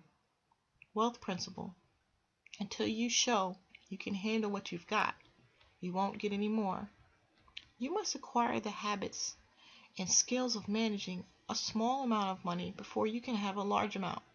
Remember, we are creatures of habit, and therefore the habit of managing your money is more important than the amount. Wealth principle. The habit of managing your money is more important than the amount. So how exactly do you manage your money? At the Millionaire Mind Intensive Seminar, we teach what many believe to be an amazingly simple and effective money management method. It's beyond the scope of this book to go over every detail. However, let me give you a couple of the basics so you can get started. Open a separate bank account designated your financial freedom account.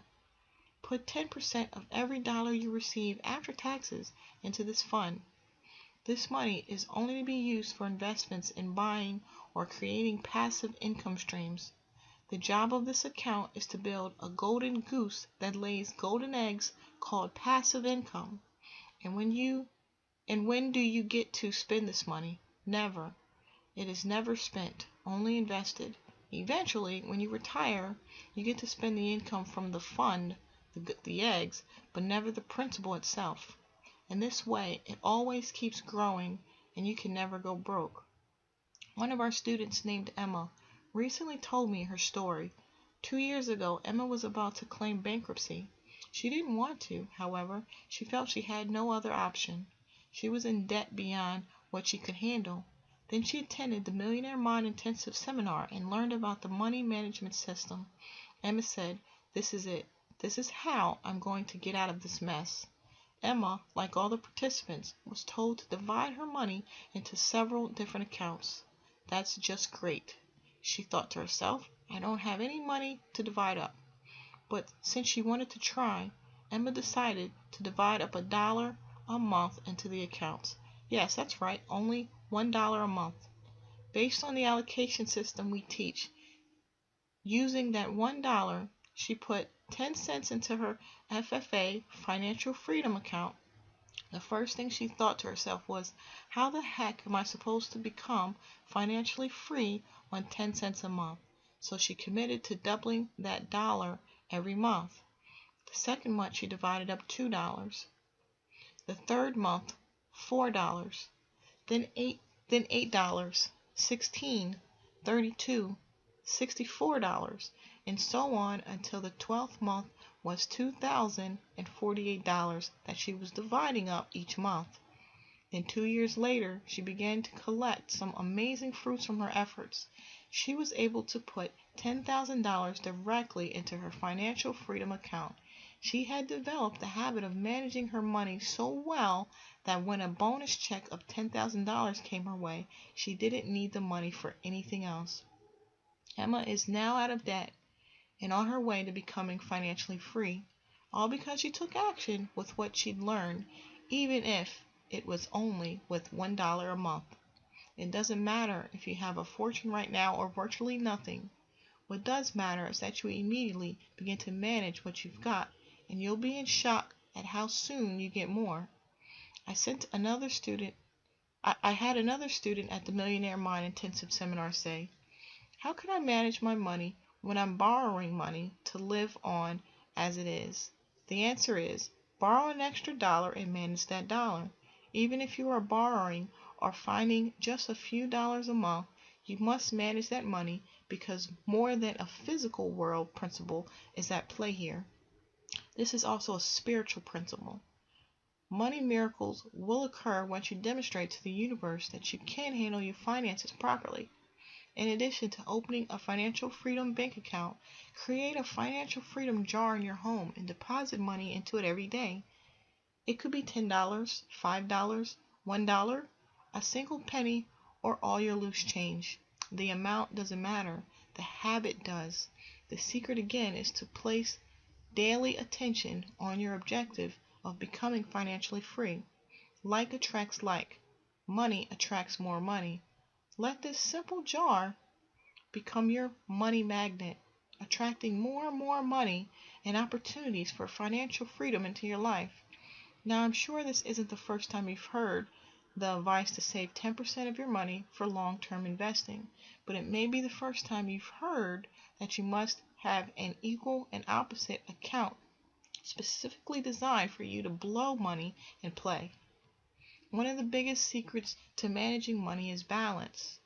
On one side, you want to save as much money as possible so you can invest it and make more money. On the other side, you need to put another 10% of your income into a play account. Why? Because we are holistic in nature. You cannot affect one part of your life without affecting the others. Some people save, save, save, and while their logical and responsible self is fulfilled, their inner spirit is not.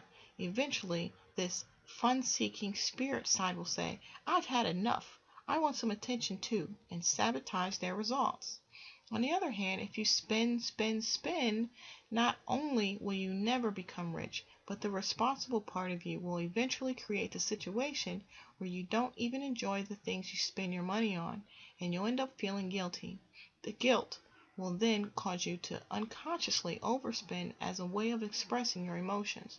Although you might feel better temporarily, soon it's back to guilt and shame. It's a vicious cycle, and the only way to prevent it is to learn how to manage your money in a way that works. Your play account is primarily used to nurture yourself, to do the things you wouldn't normally do. It's for the extra special things like going to a restaurant and ordering a bottle of their finest wine or champagne, or renting a boat for the day, or staying in a high-class hotel for an extravagant night of fun and frolic. The play account rule is that it must be spent every month. That's right. Each month, you have to blow all the money in that account in a way that makes you feel rich. For example, imagine walking into a massage center, dumping all the money from your account on the counter, pointing to the massage therapist and saying, "I want both of you on me, with the hot rocks and the frickin' cucumbers. After that, bring me lunch." Like I said, extravagant. The only way most of us will ever continue to follow our saving plan is by offsetting it with a playing plan that will reward us for our efforts. Your play account is also designed to strengthen your receiving muscle. It also makes managing money a heck of a lot more fun. In addition to the play account and the financial freedom account, I advise you to create 4 more accounts. The other accounts include 10% into your long-term savings or spending account, 10% into your necessities account.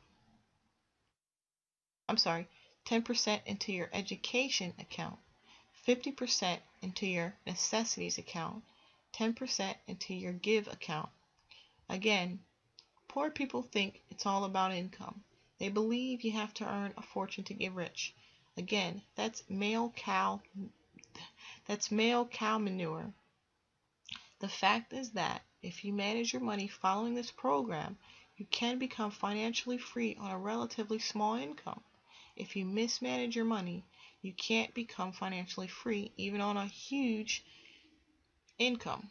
That is why so many high-income professionals, doctors, lawyers, athletes, and even accountants are basically broke, because it's not just about what comes in, it's about what you do with what comes in. One of our attendees, John, told me that when he first heard about the money management system, he thought, "How boring. Why would anyone spend their precious time doing that?" Then later during the seminar, he finally realized if he wanted to be financially free someday, especially sooner than later, he too would have to manage his money just like the rich. John had to learn this new habit because it definitely wasn't natural for him. He said it reminded him of when he was training for triathlons. He was really good at swimming and cycling. However, he hated the running. It hurt his feet, knees, and back. He was stiff after every training session. He was always out of breath, and his lungs burned every time, even if he wasn't going fast. He used to dread running. However, he knew that if he was to become a top triathlete, he had to learn to run and accept it as part of what it took to succeed. Whereas in the past, John avoided running, he now decided to run every day. After a few months, he began enjoying running and actually looked forward to it each day. This is exactly what happened to John in the arena of money management. He started out hating every minute of it, but grew to actually like it. Now he looks forward to getting his paycheck and dividing it into the different accounts. He also enjoys watching how his net worth has gone from zero to over $300,000 and is growing daily. It comes down to this. Either you control money or it will control you. To control money, you must manage it. Wealth principle. Either you control money or it will control you. I love hearing seminar graduates share how much more confident they feel around money, success, and themselves once they begin managing their money properly. The best part is that this confidence transfers into other parts of their lives and enhances their happiness, their relationships, and even their health. Money is a big part of your life, and when you learn how to get your finances under control, all areas of your life will soar. Declaration. Place your hand on your heart and say, I am an excellent money manager. Touch your head and say, I have a millionaire mind. Millionaire mind actions. 1. Open your financial freedom bank account. Put 10% of all your income after taxes into this account. This money is never to be spent, only invested to produce passive income for your retirement. 2. Create a financial freedom jar in your home and deposit money into it every day.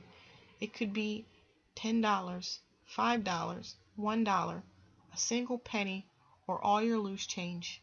Again, this will put daily attention on your financial freedom, and where attention goes, results show. Success story from Christine Closer. From Christine Closer to T. Harv Eker. To put it simply, after attending T. Harv Eker's Millionaire Mind Intensive, my relationship with money completely changed and my business grew by 400% within 1 year. Most importantly, my husband and I finally got how important it was to save the first 10% of our income every month, no matter what. Now I'm happy to say we've saved more in the few years after attending Harv's program than we had in the previous 15 years. Plus, the techniques we learned for solving money issues in our relationship has kept us money argument free ever since. Harv's money management system is easy to follow and works to your success. 3. Open a play account or have a play jar in your home where you deposit 10% of all your income. Along with your play account and your financial freedom account, open 4 more accounts and deposit the following percentages into each.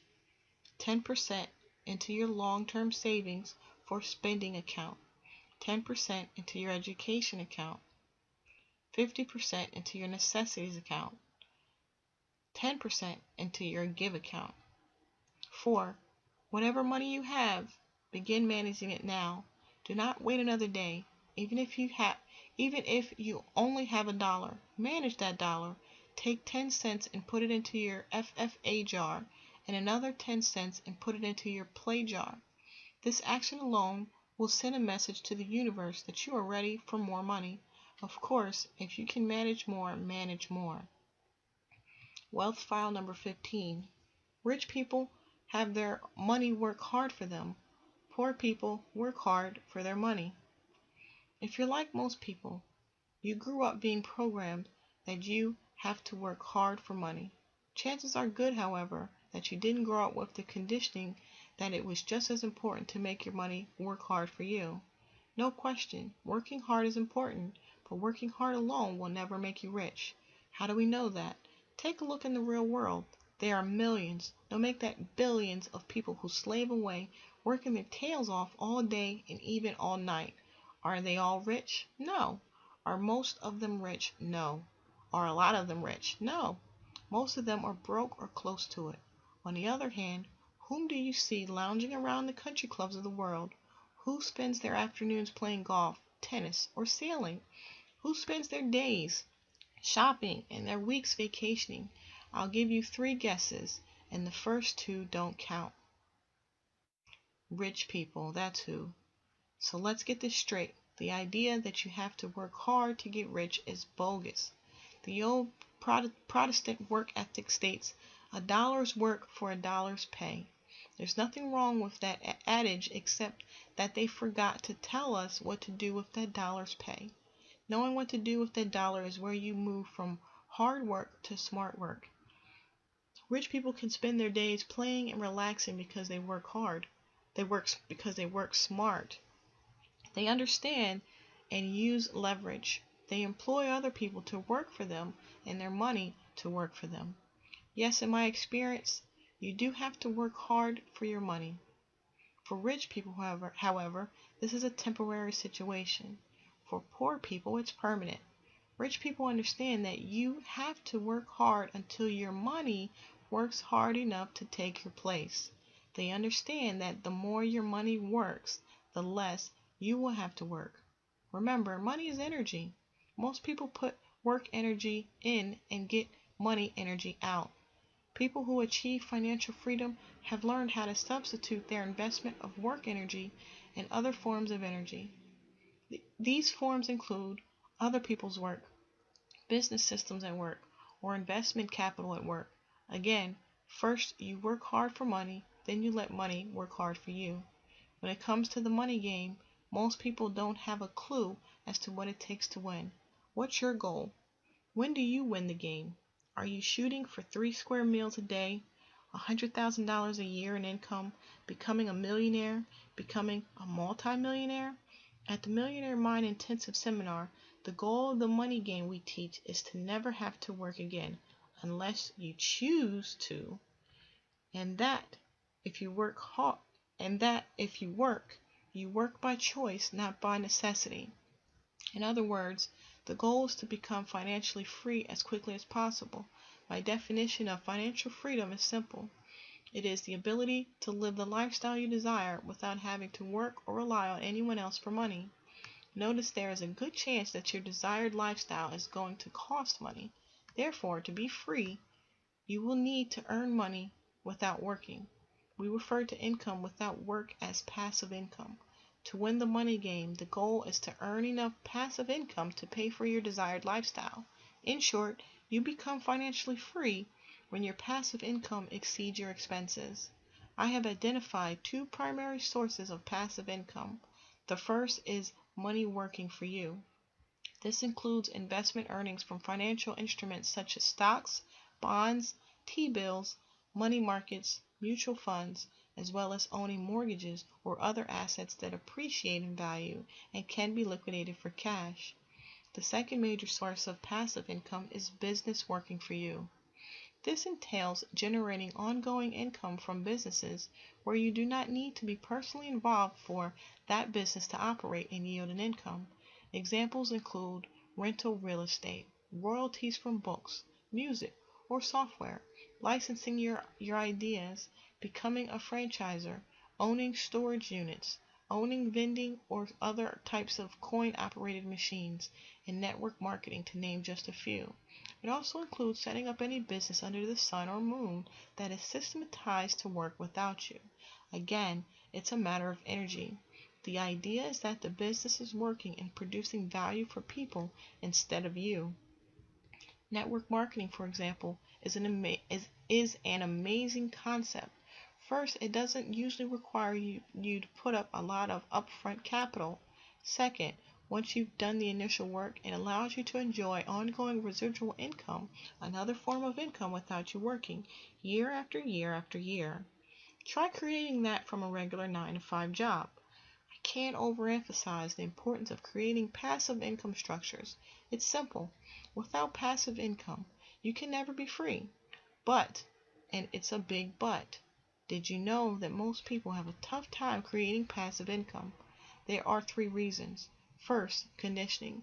Most of us were actually programmed not to earn passive income. When you were somewhere between 13 and 16 years old and you needed money, what did your parents tell you?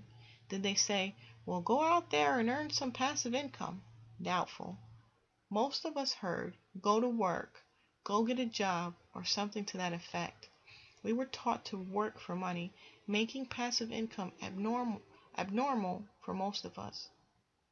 Second, most of us were never taught how to earn passive income. In my school, Passive Income 101 was another subject that was never offered. This time I got to take woodworking and metalworking.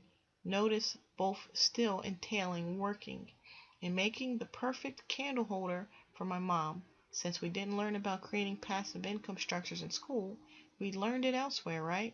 doubtful. The end result is that most of us don't know much about it and therefore don't do much about it. Finally, since we were never exposed to or taught about passive income and investing, we have never given it much attention. We have largely based our career and business choices on generating working income. If you understood from an early age that a primary financial goal was to create passive income, wouldn't you reconsider some of those career choices? I'm always recommending to folks choosing or changing their business or career to find a direction where generating streams of passive income is natural and relatively easy. This is especially important today because so many people work in service businesses where they have to be there personally to make money. There's nothing wrong with being in a personal service business, other than that unless you get on your investment horse pretty soon and do exceptionally well, you'll be trapped into working forever.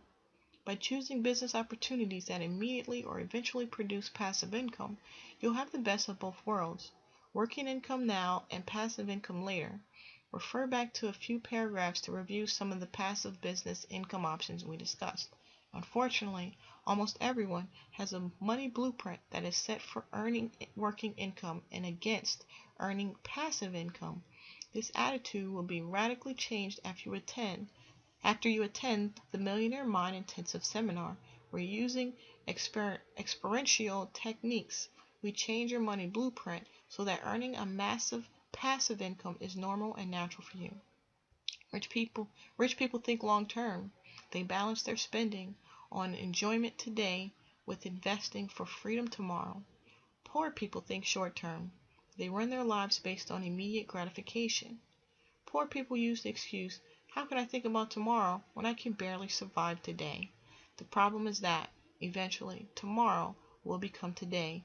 If you haven't taken care of today's problem, you'll be saying the same thing again tomorrow too. To increase your wealth, you either have to earn more or live on less. I don't see anyone putting a gun to your head telling you the house you have to live in, the kind of car you have to drive, the clothes you have to wear, or the food you have to eat. You have the power to make choices. It's a matter of priorities. Poor people choose now. Rich people choose balance. I think about my in-laws. For 25 years, my wife's parents owned a variety store, a low-end version of a 7-Eleven and a lot smaller. Most of their income came from the sale of cigarettes, candy bars, ice cream bars, gum, and sodas. They didn't even sell lottery tickets in those days. The average sale was less than $1. In short, they were in a penny business. Still, they saved most of those pennies. They didn't eat out. They didn't buy fancy clothes. They didn't drive the latest car. They lived comfortably but modestly and eventually paid off their mortgage and even bought half of the plaza the store was located within.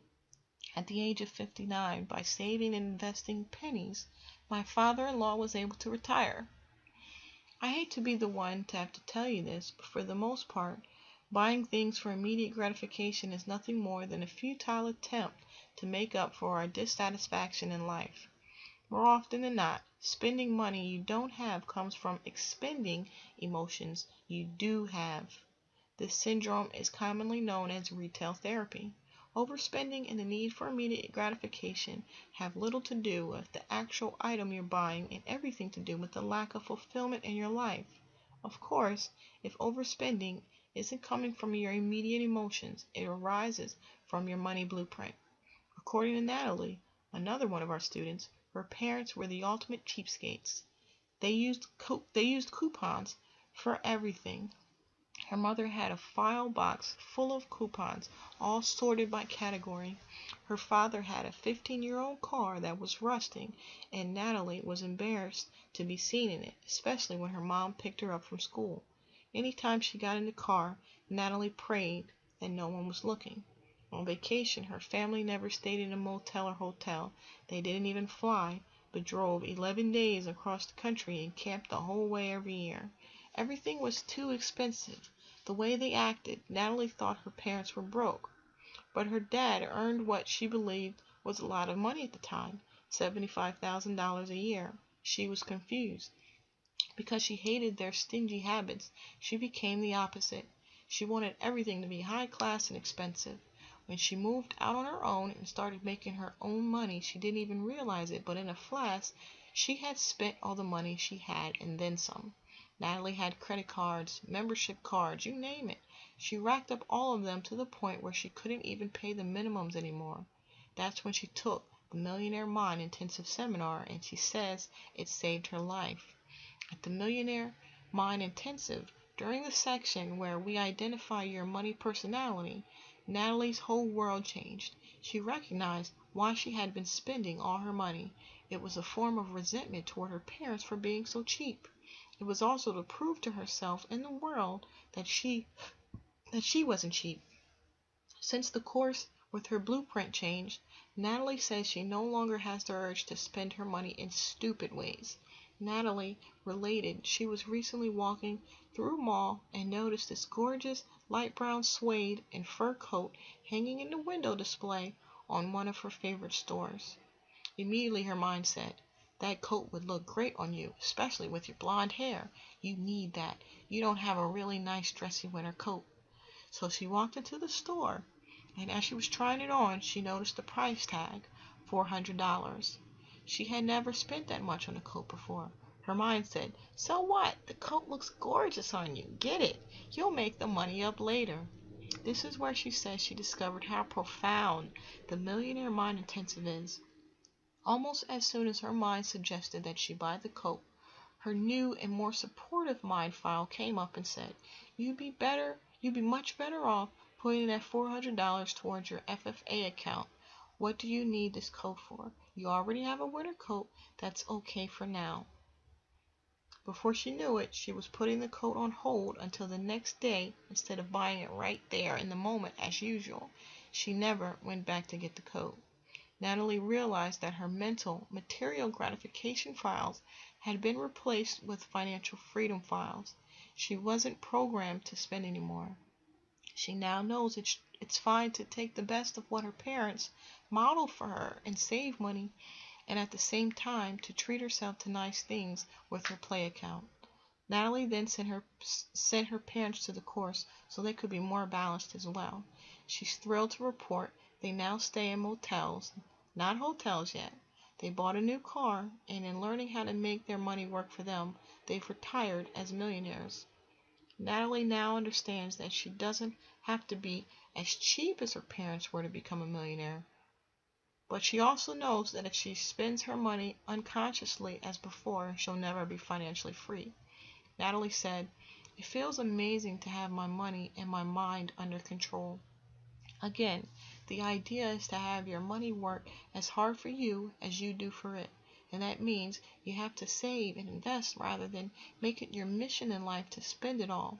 It's almost funny. Rich people have a lot of money and spend a little, while poor people have a little money and spend a lot. Long term versus short term. Poor people work to earn money to live today. Rich people work to earn money to pay for their investments, which will pay for their future. Rich people buy assets, things that will likely go up in value. Poor people buy expenses, things that will definitely go down in value. Rich people collect land. Poor people collect bills. I'll tell you the same thing I tell my kids. Buy real estate. It's best if you can purchase property that can produce positive cash flow. But as far as I'm concerned, any real estate is better than no real estate. Sure, real estate has its ups and downs, but in the end, be it 5, 10, 20, or 30 years from now, you can bet it will be worth a heck of a lot more than it is today, and it could be all you need to get rich. But buy what you can afford now. If you need more capital to get involved, you can partner with people you trust and know well. The only way to get in trouble with real estate is to overextend yourself or have to sell in a down market. If you heed my earlier advice and manage your money properly, the likelihood of this happening will be extremely slim and likely none. As the saying goes, don't wait to buy real estate. Buy real estate and wait. Since I gave you a previous example involving my in-laws, it's only fair I give you an example involving my own parents. My parents weren't poor, but they barely made the middle class. My dad worked extremely hard and my mom wasn't physically well, so she stayed home with us kids. My dad was a carpenter and recognized that all the builders who employed him were developing land they had purchased years and years ago. He also recognized they were all fairly rich. My parents too saved their pennies and eventually had enough to buy a 3-acre parcel of land about 20 miles outside the city in which they lived. It cost them $60,000. 10 years later, a developer decided he wanted to build a strip mall on that property. My parents sold for $600,000, less their original investment. That's an average earnings of $54,000 a year from their investment, while my dad earned only about $15,000 to a high of $20,000 a year from his job. Of course, they are retired now and live quite comfortably, but I guarantee that without the purchase and sale of this property, they would have been living by the skin of their teeth. Thank goodness my father recognized the power of investment and especially the value of investing in real estate. Now you know why I collect land. While poor people see a dollar as a dollar to trade for something they want right now, rich people see every dollar as a seed that can be planted to earn $100 more, which can then be replanted to earn $1,000 more. Think about it. Every dollar you spend today may actually cost you $100 tomorrow. Personally, I consider each of my dollars to be investment soldiers, and their mission is freedom.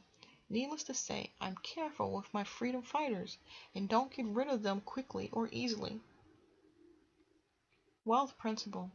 Rich people see every dollar as a seed that can be planted to earn $100 more, which can then be replanted to earn $1,000 more. The trick is to get educated. Learn about the investment world. Become familiar with a variety of different investment vehicles and financial instruments such as real estate, mortgages, stocks, funds, bonds, currency exchange, the whole gamut. Then choose one primary area in which to become an expert. Begin investing in that area and then diversify into more later. It comes down to this. Poor people work hard and spend all their money, which results in their having to work hard forever. Rich people work hard, save, and then invest their money so they never have to work hard again. Place your hand on your heart and say, "My money works hard for me and makes me more and more money." Touch your head and say, "I have a millionaire mind." Millionaire Mind actions. 1. Get educated. Take investment seminars. Read at least one investment book a month. Read magazines such as Money, Forbes, Barron's, and the Wall Street Journal. I'm not suggesting you follow their advice. I'm suggesting you get familiar with what financial options are out there. Then choose an arena to become an expert in and begin investing in that area. 2. Change your focus from active income to passive income. List at least 3 specific strategies with which you could create income without working in either the investment or the business field. Begin researching and then take action on these strategies. 3. Don't wait to buy real estate. Buy real estate and wait. Wealth File 16. Rich people act in spite of fear. Poor people let fear stop them. Earlier in this book, we discussed the process of manifestation. Let's review the formula. Thoughts lead to feelings. Feelings lead to actions. Actions lead to results.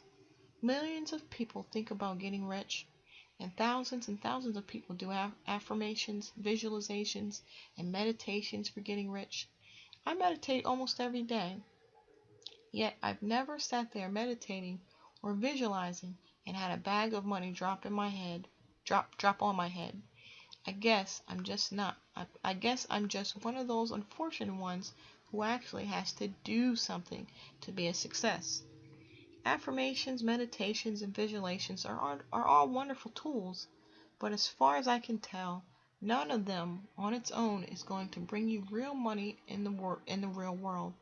In the real world, you have to take real action to succeed. Why is action so critical? Let's go back to our process of manifestation. Look at thoughts and feelings. Are they part of the inner world or outer world? Inner world. Now look at results. Are they part of the inner or outer world? Outer world. That means action is the bridge between the inner world and the outer world. Wealth principle. Action is the bridge between the inner world and the outer world. So if action is so important, what prevents us from taking the actions we know we need to take? Fear. Fear, doubt, and worry are among the greatest obstacles not only to success, but to happiness as well. Therefore, one of the biggest differences between rich people and poor people is that rich people are willing to act in spite of fear. Poor people let fear stop them.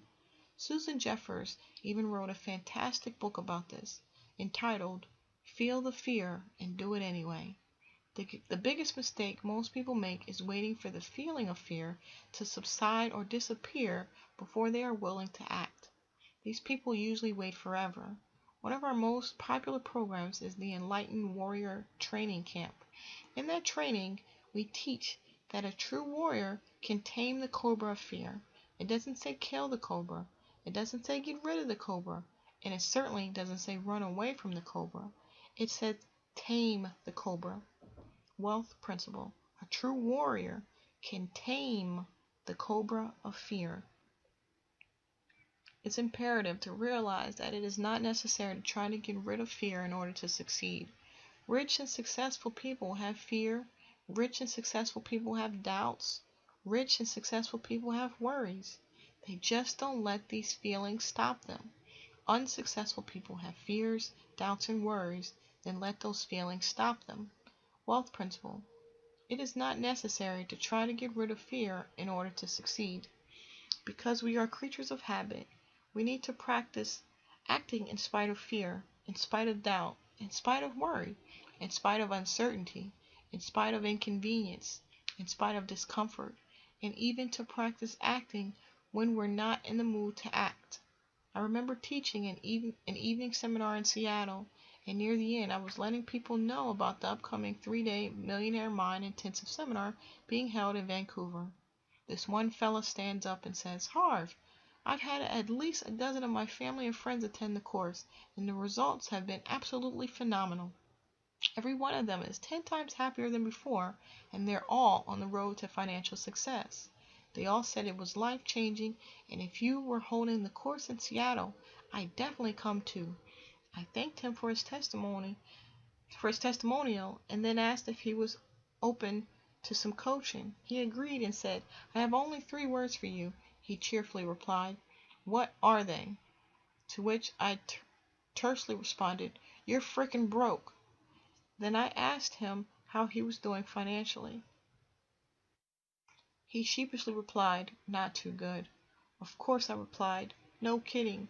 I then began ranting and raving at the front of the room. If you're going to let a 3-hour drive or a 3-hour flight or a 3-day trek stop you from doing something you need and want to do, then what else will stop you?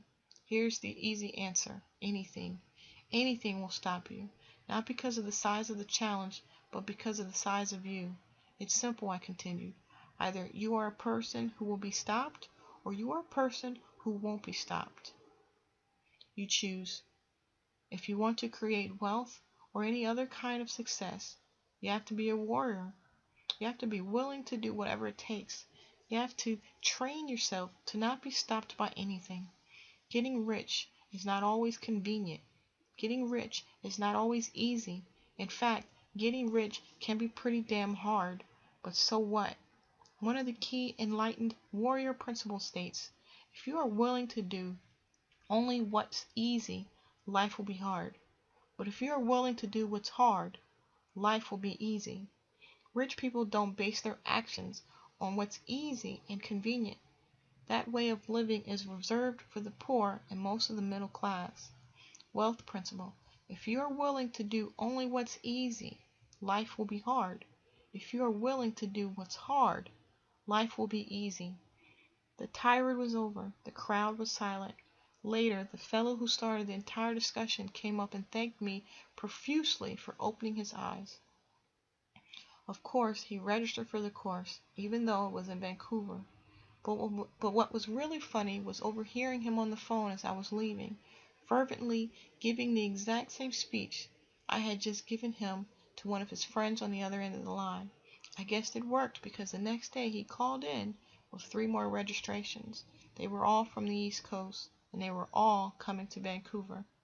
Now that we've addressed convenience, what about discomfort? Why is acting in spite of discomfort so important? Because comfortable is where you're at now.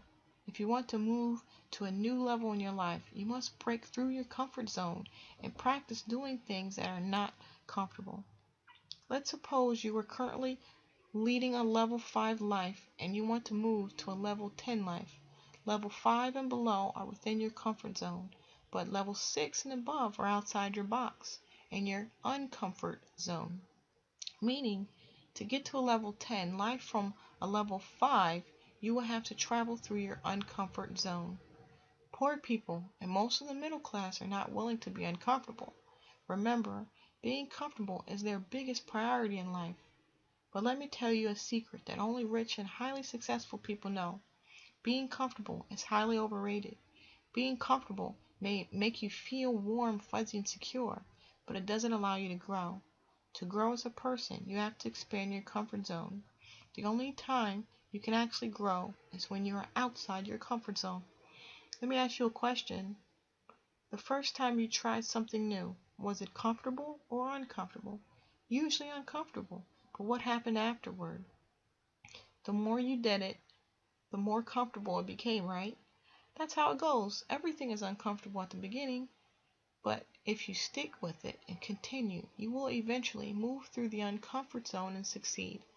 Then you will have a new, expanded comfort zone, which means you will have become a bigger person. Again, the only time you are actually growing is when you are uncomfortable. From now on, whenever you feel uncomfortable, instead of retreating back to your old comfort zone, pat yourself on the back and say, I must be growing, and continue moving forward. Wealth principle. The only time you're actually growing is when you are uncomfortable. If you want to be rich and successful, you'd better get comfortable with being uncomfortable. Consciously practice going into your uncomfort zone and doing what scares you. Here's an equation I want you to remember for the rest of your life. CZ equals WZ. It means your comfort zone equals your wealth zone. By expanding your comfort zone, you will expand the size of your income and wealth zone. The more comfortable you have to be, the fewer risks you will be willing to take, the fewer opportunities you will take advantage of, the fewer people you will meet, and the fewer new strategies you will try. Do you catch my drift? The more comfort becomes your priority, the more contracted you become with fear. On the contrary, when you are willing to stretch yourself, you expand your opportunity zone, and this allows you to attract and hold more income and wealth. Again, when you have a large container comfort zone, the universe will rush to fill the space. Rich and successful people have a big comfort zone, and they are constantly expanding it to be able to attain and hold more wealth. Nobody ever died of discomfort, yet living in the name of comfort has killed more ideas, more opportunities, more actions, and more growth than everything else combined. Comfort kills. If your goal in life is to be comfortable, I guarantee 2 things. First, you will never be rich. Second, you will never be happy. Happiness doesn't come from living a lukewarm life, always wondering what could have been. Happiness comes as a result of being in our natural state of growth and living up to our fullest potential. Try this. The next time you are feeling uncomfortable, uncertain, or afraid, instead of shrinking and retreating back to safety, press forward. Notice and experience the feelings of discomfort, recognizing that they are only feelings and that they do not have the power to stop you. If you doggedly continue in spite of discomfort, you will eventually reach your goal. Whether the feelings of discomfort ever subside doesn't matter. In fact, when they do lessen, take it as a sign to increase your objective, because the minute you get comfortable, you have stopped growing. Again, to grow yourself to your fullest potential, you must always be living at the edge of your box. And because we are creatures of habit, we must practice. I urge you to practice acting in spite of fear. Practice acting in spite of inconvenience. Practice acting in spite of discomfort. And practice acting even when you're not in the mood. By doing so, you will quickly move to a higher level of life. Along the way, make sure you check your bank account, because guaranteed that will be growing quickly too. At this point in some of my evening seminars, I ask the audience, how many of you are willing to practice acting in spite of fear and discomfort?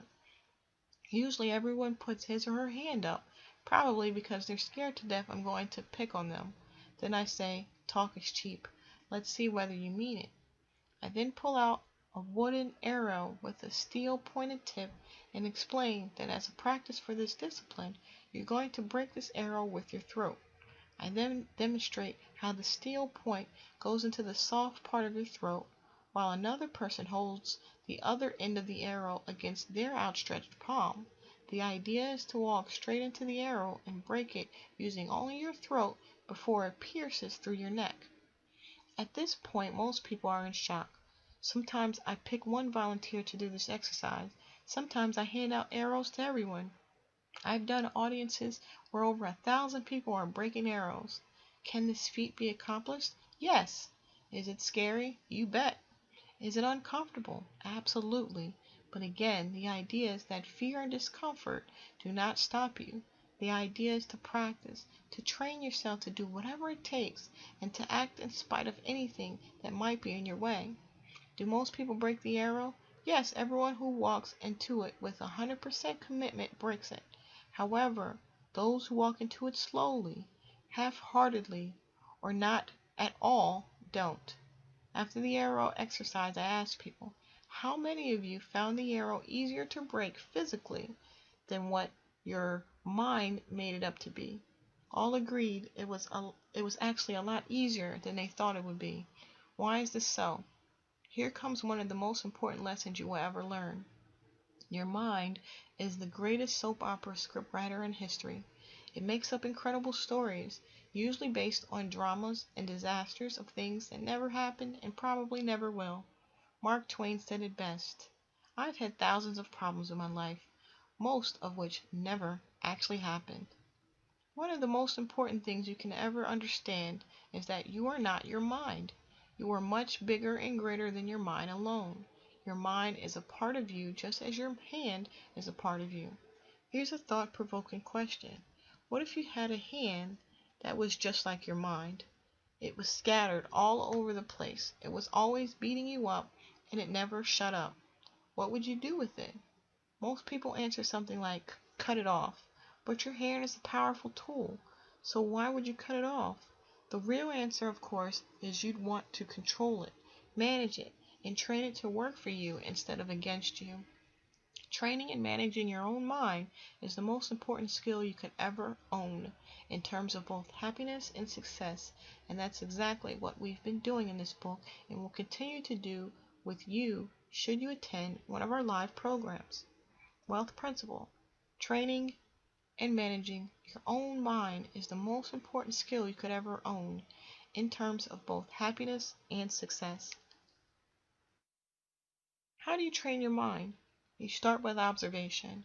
Notice how your mind consistently produces thoughts that are not supportive to your wealth and happiness. As you identify those thoughts, you can begin to consciously replace those not empowering thoughts with empowering ones. Where do you find these empowering ways of thinking? Right here in this book. Every one of the declarations in this book is an empowering and successful way of thinking. Adopt these ways of thinking, being, and attitudes as your own. You don't have to wait for a formal invitation.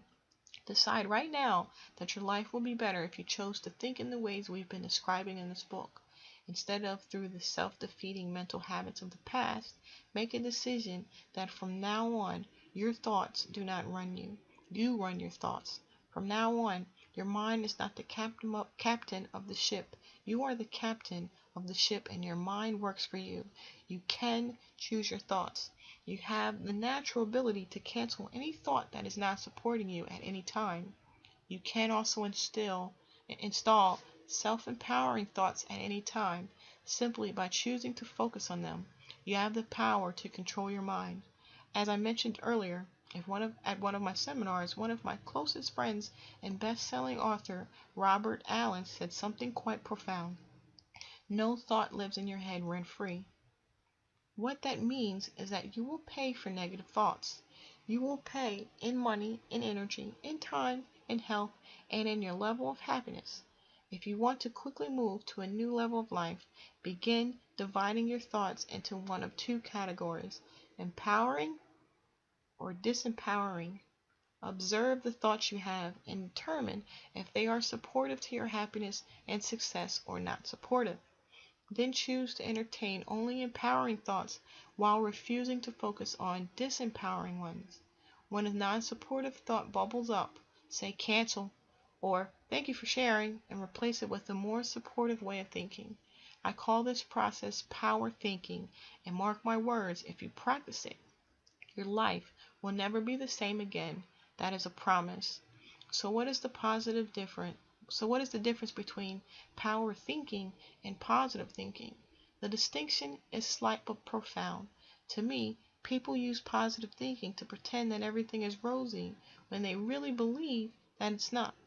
With power thinking, we understand that everything is neutral, that nothing has meaning except for the meaning we give it, and that we are going to make up a story and give something its meaning.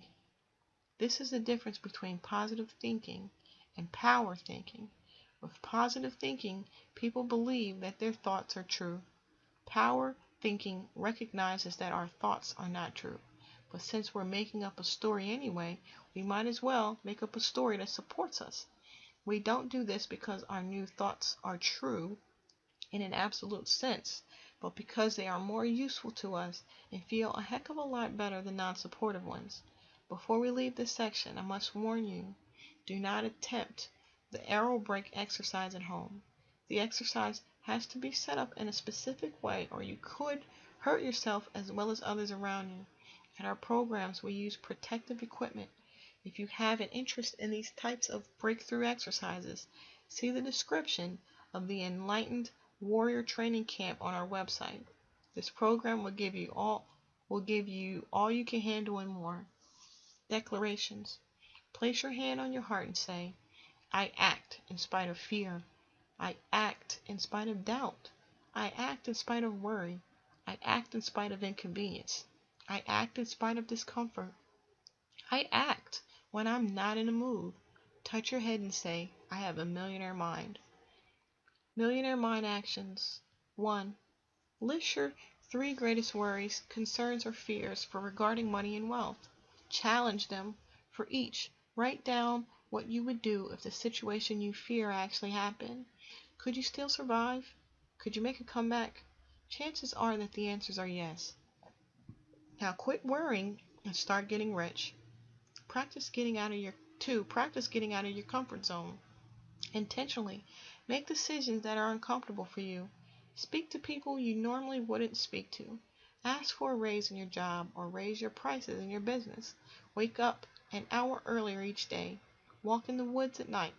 Take the Enlightened Warrior Training. It will train you to be unstoppable. 3. Employ power thinking. Observe yourself and your thought patterns. Entertain only thoughts that support your happiness and success. Challenge the little voice in your head whenever it tells you, I can't, or I don't want to, or I don't feel like it. Don't allow this fear-based, comfort-based voice to get the better of you.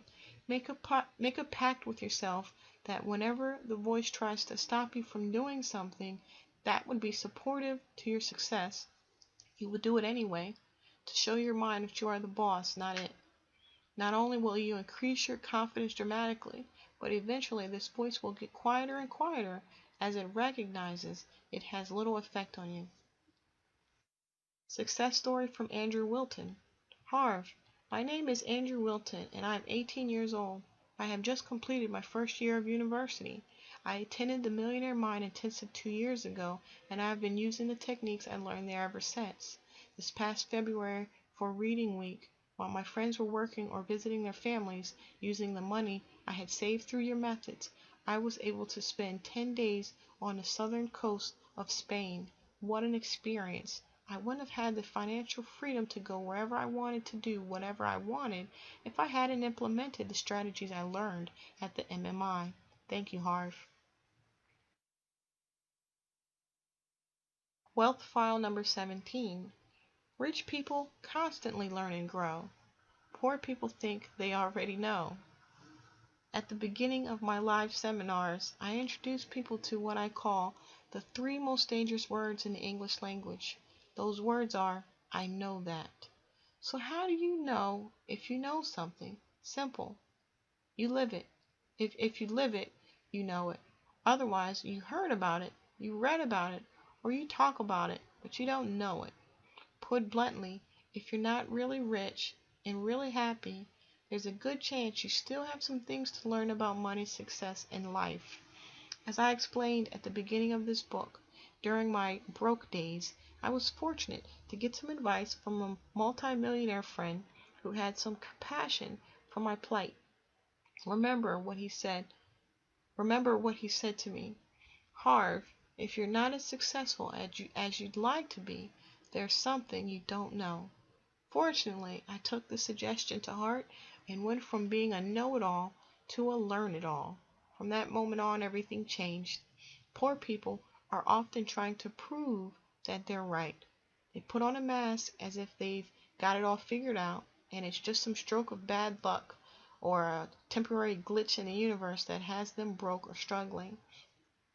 One of my more famous lines is, you can be right or you can be rich, but you can't be both. Being right means having to hold on to your old ways of thinking and being. Unfortunately, these are the ways that got you exactly where you are now. This philosophy also pertains to happiness in that you can be right or you can be happy. Wealth principle. You can be right or you can be rich, but you can't be both. There's a saying that author and speaker Jim Rohn uses that makes perfect sense here. If you keep doing what you've always done, you'll keep getting what you've always got. You already know your way. What you need is to know some new ways. That's why I wrote this book. My goal was to give you some new mental files to add to the ones you already have. New files mean new ways of thinking, new actions, and therefore new results. That's why it's imperative you continue to learn and grow. Physicists agree that nothing in this world is static. Everything alive is constantly changing. Take any plant. If a plant isn't growing, it is dying. It's the same with people as well as all other living organisms. If you are not growing, you are dying.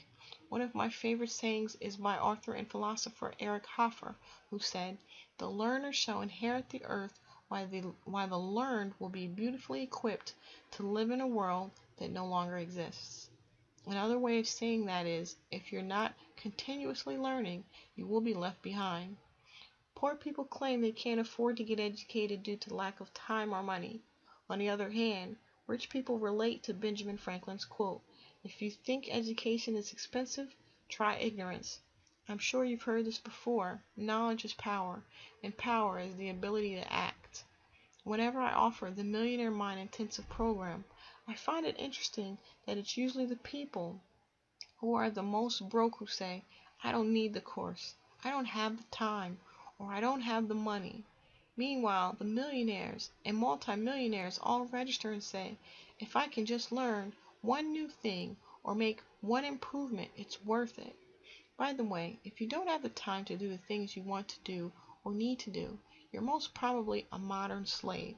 And if you don't have the money to learn how to be successful, you probably need it more than anyone. I'm sorry, but saying, "I don't have the money" just doesn't cut it. When will you have the money? What is going to be different a year or 2 years or 5 years from now? Here's the easy answer: nothing. And you'll be saying the exact same words again at that time. The only way I know for you to have the money you want is to learn how to play the money game inside and out. You need to learn the skills and strategies to accelerate your income, to manage money, and to invest it effectively. The definition of insanity is doing the same thing over and over and expecting different results. Look, if what you've been doing were working, you'd already be rich and happy. Anything else your mind conjures up as a response is nothing more than an excuse or justification. I hate to be so in your face about it, but the way I see it, that's my job. I believe a good coach will always ask more of you than you will ask of yourself. Otherwise, why the heck do you need one? As a coach, my goal is to train you, inspire you, encourage you, coax you, and have you observe in full living color what is holding you back. In short, to do whatever it takes to move you to the next level in your life. If I have to, I'll rip you apart and then piece you back together in a way that works. I'll do whatever it takes to make you 10 times happier and 100 times as rich. If you're looking for a Pollyanna, I'm not your guy. If you want to move quickly and permanently, let's continue. Success is a learnable skill. You can learn to succeed in anything. If you want to be a great golfer, you can learn how to do it. If you want to be a great piano player, you can learn how to do it. If you want to be truly happy, you can learn how to do it. If you want to be rich, you can learn how to do it. It doesn't matter where you are right now. It doesn't matter where you are starting from. What matters is that you are willing to learn. One of my better known quotes is, "Every master was once a disaster." Here's an example. A while ago, I had an Olympic skier in my seminar. When I made the statement, he stood up and asked to share. He was adamant, and for some reason I thought he was going to vehemently disagree. To the contrary, he told everyone the story of how when he was a kid, he was the worst skier of all his buddies. How they sometimes wouldn't call him to go skiing with them because he was so slow. To fit in, he went to the mountain early each weekend and took lessons. Pretty soon, he not only kept up with his buddies, he surpassed them. He then got involved in the racing club and learned from a top-ranked coach. His exact words were, "I might be a master skier now, but I definitely started out as a disaster." Harv's absolutely right. You can learn to succeed at anything. I learned how to succeed at skiing, and my next goal is to learn how to succeed with money. Wealth principle. Every master was once a disaster. T. Harv Eker. No one comes out of the womb a financial genius. Every rich person learned how to succeed at the money game, and so can you. Remember, your motto is, "If they can do it, I can do it."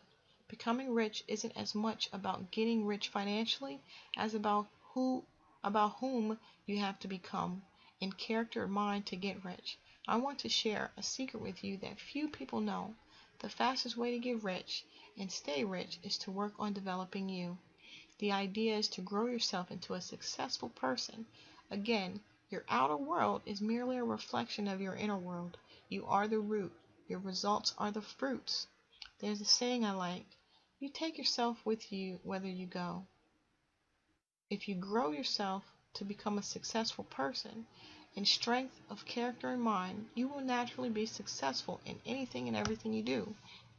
You will gain the power of absolute choice. You will gain the inner power and ability to choose any job, business, or investment arena, and know you'll be a success. This is the essence of this book. When you are a level 5 person, you get level 5 results. But if you can grow into a level 10 person, you will get level 10 results. Heed this warning, however. If you don't do the inner work on yourself, and somehow you make a lot of money, it would most likely be a stroke of luck, and there's a good chance you'd lose it.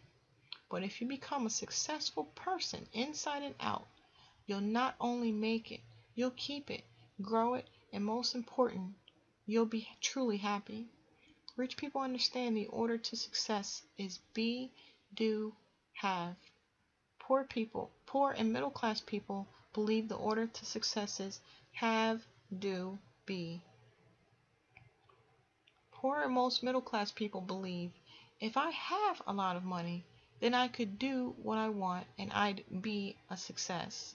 Rich people understand if I become a successful person, I will be able to do what I need to do to have what I want, including a lot of money. Here's something else only rich people know. The goal of creating wealth is not primarily to have a lot of money.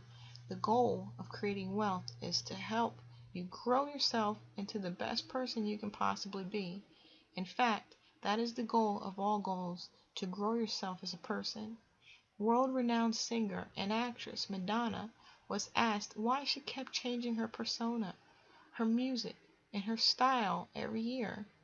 She responded that music was her way to express herself, and that reinventing herself each year forces her to grow into the kind of person she wants to be.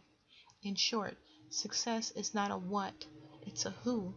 The good news is that who you are is totally trainable and learnable. I should know. By no means am I perfect or even close to it, but when I look at who I am today as opposed to who I was 20 years ago, I can see a direct correlation between me and my wealth, or lack of it, then, and me and my wealth now. I learned my way to success, and so can you. That's why I'm in this training business. I know from personal experience and virtually any person can be trained to succeed. I was trained to succeed, and now I've been able to train tens of thousands of others to succeed. Training works. I found that another key difference between rich people and poor and middle class people is that rich people are experts in their field. Middle class people are mediocre in their field, and poor people are poor in their field.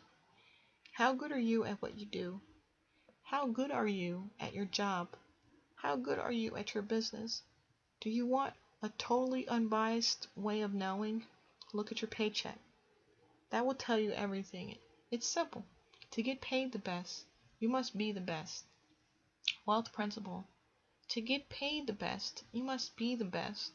We recognize this principle in the professional sports world every day. Generally, the best players in every sport earn the most. They also make the most money on endorsements.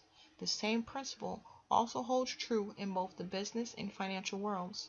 Whether you choose to be a business owner, a professional, a network marketing distributor, whether you're in commission sales or a salary job, whether you're an investor in real estate, stocks, or anything else, all things being equal, the better you are at it, the more you'll earn.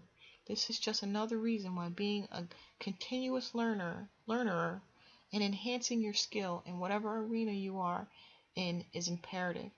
On the topic of learning, it's worth noting that rich people not only continue to learn, they make sure they learn from those who have already been where they themselves want to go. One of the things that made the biggest difference for me personally was whom I learned from. I always made it a point to learn from true masters in their respective fields, not those who claimed to be experts, but those who had real-world results to back up their talk. Rich people take advice from people who are richer than they are. Poor people take advice from their friends who are just as broke as they are. I recently had a meeting with an investment banker who wanted to do business with me. He was suggesting I place several $100,000 with him to get started. He then asked me to forward him my financial statements so he could make his recommendations. I looked him in the eye and said, "Excuse me, but don't you have this backward? If you want me to hire you to handle my money, wouldn't it be more appropriate for you to forward me your financial statements? And if you're not really rich, don't bother." The man was in shock. I could tell that no one had ever questioned his own net worth as a stipulation for investing with him. It's absurd. If you were going to climb Mount Everest, would you hire a guide who's never been to the summit before?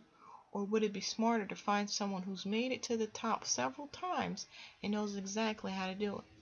So yes, I am absolutely suggesting you put serious attention and energy into continuously learning, and at the same time be cautious of whom you are learning and taking advice from. If you learn from those who are broke, Even if they're consultants, coaches, or planners, there's only one thing they can teach you: how to be broke. By the way, I highly recommend you consider hiring a personal success coach. A good coach will keep you on track in doing what you've said you wanted to do. Some coaches are life coaches, meaning they handle the gamut of everything, while other coaches have specialties that might include personal or professional performance, finances, business, relationships, health, and even spirituality. Again, find out your prospective coach's background to ensure the coach has demonstrated success in the arenas of importance to you. Just as there are successful paths to climbing Mount Everest, there are proven routes and strategies for creating high income, fast financial freedom, and wealth. You have to be willing to learn them and use them.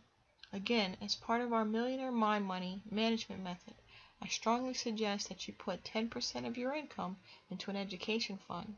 Use this money specifically for courses, books, tapes, CDs, or any other way you could choose to educate yourself, whether through the formal education system, private training companies, or personalized one-on-one coaching. Whatever method you choose, this fund ensures you will always have the wherewithal to learn and grow instead of repeating the poor person's refrain of "I already know." The more you learn, the more you earn, and you can take that to the bank. Place your hand on your heart and say, "I'm committed to constantly learning and growing." Touch your head and say, "I have a millionaire mind." Millionaire Mind actions. 1.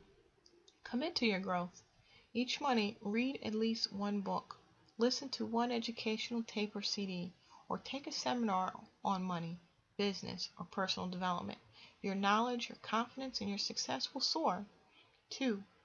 Consider hiring a personal coach to keep you on track. 3. Attend the Millionaire Mind Intensive. This amazing event has transformed the lives of thousands and thousands of people and will transform your life too. So what the heck do I do now? So now what? What do you do? Where do you start? I've said it before and I'll say it again and again and again. Talk is cheap. I hope you enjoyed reading this book, but more important, I hope you use its principles to dramatically enhance your life. In my experience, however, reading alone will not make the difference you are looking for. Reading is a start, but if you want to succeed in the real world, it's going to be your actions that count. In part 1 of this book, I introduced the concept of your money blueprint. It's simple.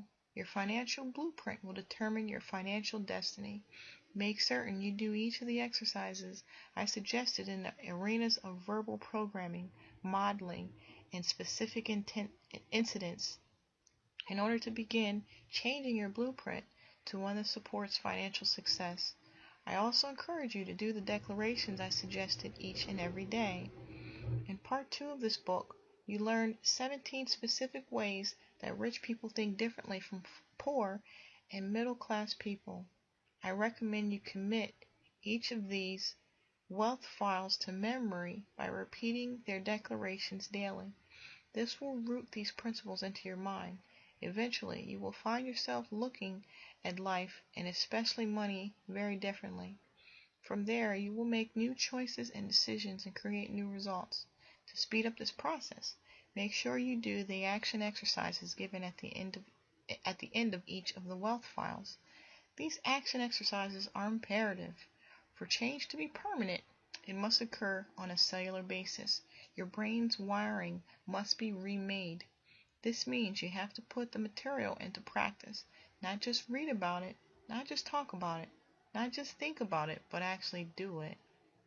Beware of the little voice in your head saying something like, "Exercises, schmexercises. I don't need or have time for exercises." Notice who is doing the talking here. The conditioned mind. That's who. Remember, its job is to keep you right where you are in your comfort zone. Don't listen to it. Do the action exercises, do your declarations, and watch your life skyrocket. I also suggest you reread this book from beginning to end at least once a month for the next year. What? Your little voice might be screaming, "I've already read the book. Why do I need to read it over and over again?" Good question. And the answer is simple. Repetition is the mother of learning. Again, the more you study this book, the faster the concepts will become natural and automatic for you.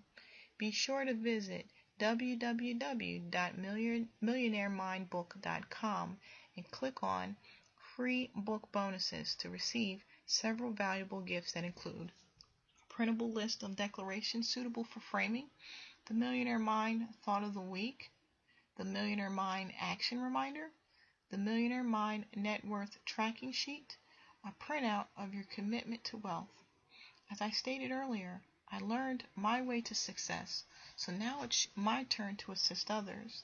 My mission is to educate and inspire people to live in their higher self based on courage, purpose, and joy versus fear, need, and obligation. I am truly blessed to have seminars, workshops, and camps that transform people's lives quickly and permanently. I'm thrilled to have been able to help over 250,000 people become richer and happier.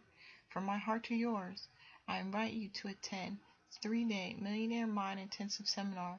This event will take you to an entirely new level of success. The course is where we actually change your money blueprint right on the spot. In one incredible weekend, you will break through whatever is holding you back from reaching your full financial potential. You will walk out of that program with a brand new outlook on life, on money, on your relationships, and on yourself. Many attendees count the Millionaire Mind Intensive as one of the most important exercises of their life.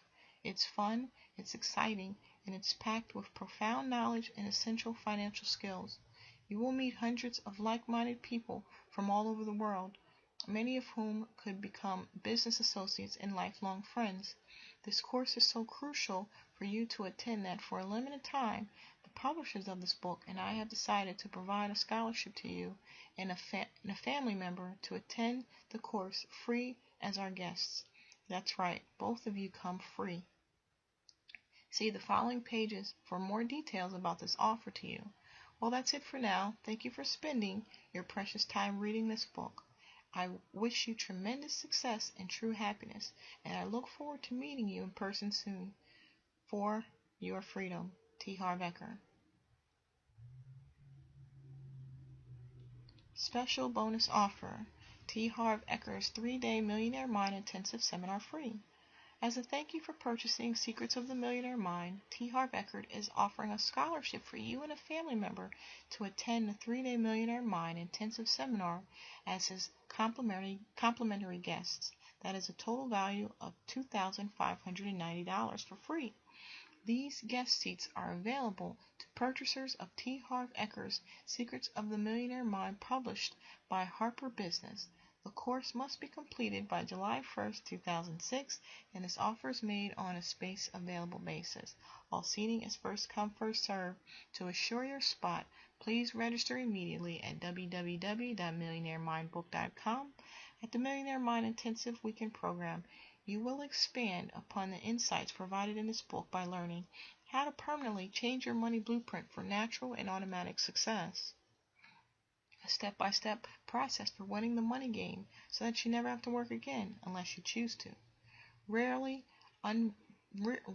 revealed high income and wealth creation strategies. How to quadruple your speed to financial freedom. The world's easiest and most effective money management method. The habits of truly wealthy people. The underlying cause of almost all financial problems.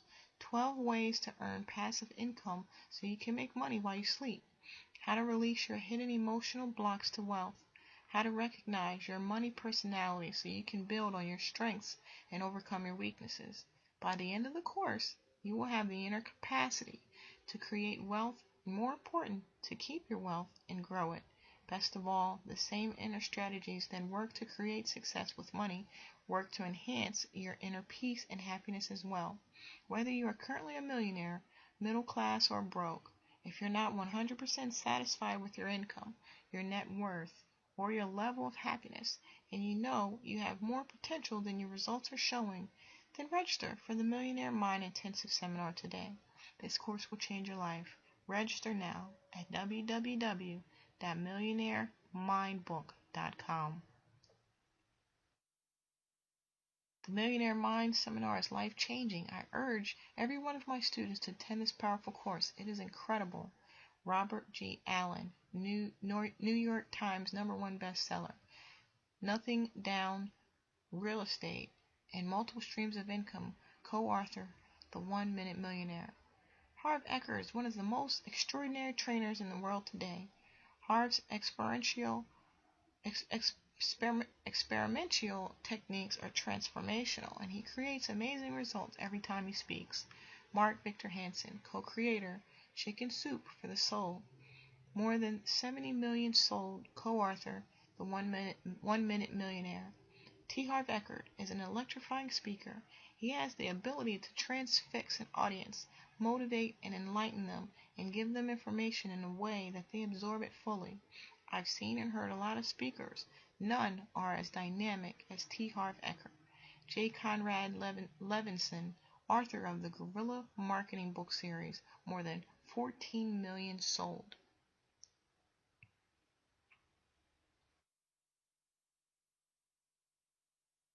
Millionaire Mind Course Certificate. T. Harv Eker and Peak Potentials Training invite you and one family member to attend the Millionaire Mind Intensive Seminar as complimentary guests. To register and for more information, go to www.millionairemindbook.com.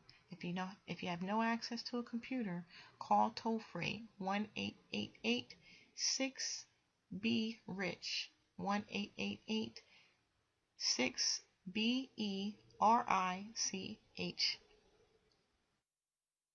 Share the wealth. The mark of true wealth is determined by how much one can give away. T. Harv Eker. This book teaches you to observe your ways of thinking and to challenge your limiting, non-supportive thoughts, habits, and actions with regard to money. The reason we start with money is that money is one of the biggest areas of pain in most people's lives. But there's a bigger picture to consider. You see, once you start recognizing your non-supportive ways around finances, this awareness will transform into every other part of your life. The goal of this book has been to assist you in raising your consciousness. Again, consciousness is observing your thoughts and actions so that you can operate from true choice in the present, rather than acting on the basis of programming from the past. It is about the power to respond from your higher self rather than to react from your fear-based lower self. In this way, you can be the best you can be and fulfill your destiny. But you know what? The essence of this transformation is not just about you. It is about the entire world. Our world is nothing more than a reflection of the people who make it up. As each individual raises his or her consciousness, the world raises its consciousness, moving from fear to courage, from hatred to love, and from scarcity to prosperity for all. It is therefore up to each of us to enlighten ourselves so that we may add more light to the world. If you want the world to be a certain way, then start with you being that way. If you want the world to be a better place, start with you being better. That is why I believe it's your duty to grow yourself to your fullest potential, to create abundance and success in your life. For in doing so, you will be able to help others and add to the world in a positive way. I therefore ask you to share this message of consciousness and empowerment with others. Get the message of this book out to as many people as possible. Commit to telling at least 100 of your friends, family, and associates about it, or consider getting it for them as a life-changing gift. Not only will they be introduced to powerful financial concepts, they will learn to observe the way they think, raise their consciousness, and in turn raise the consciousness of the planet. It would also be incredible for them to join you at the Millionaire Mind Intensive Seminar. It is truly a blessing to have your friends and family share this extraordinary experience with you. My dream is that one book, one course, one person at a time, we can change the world for the better.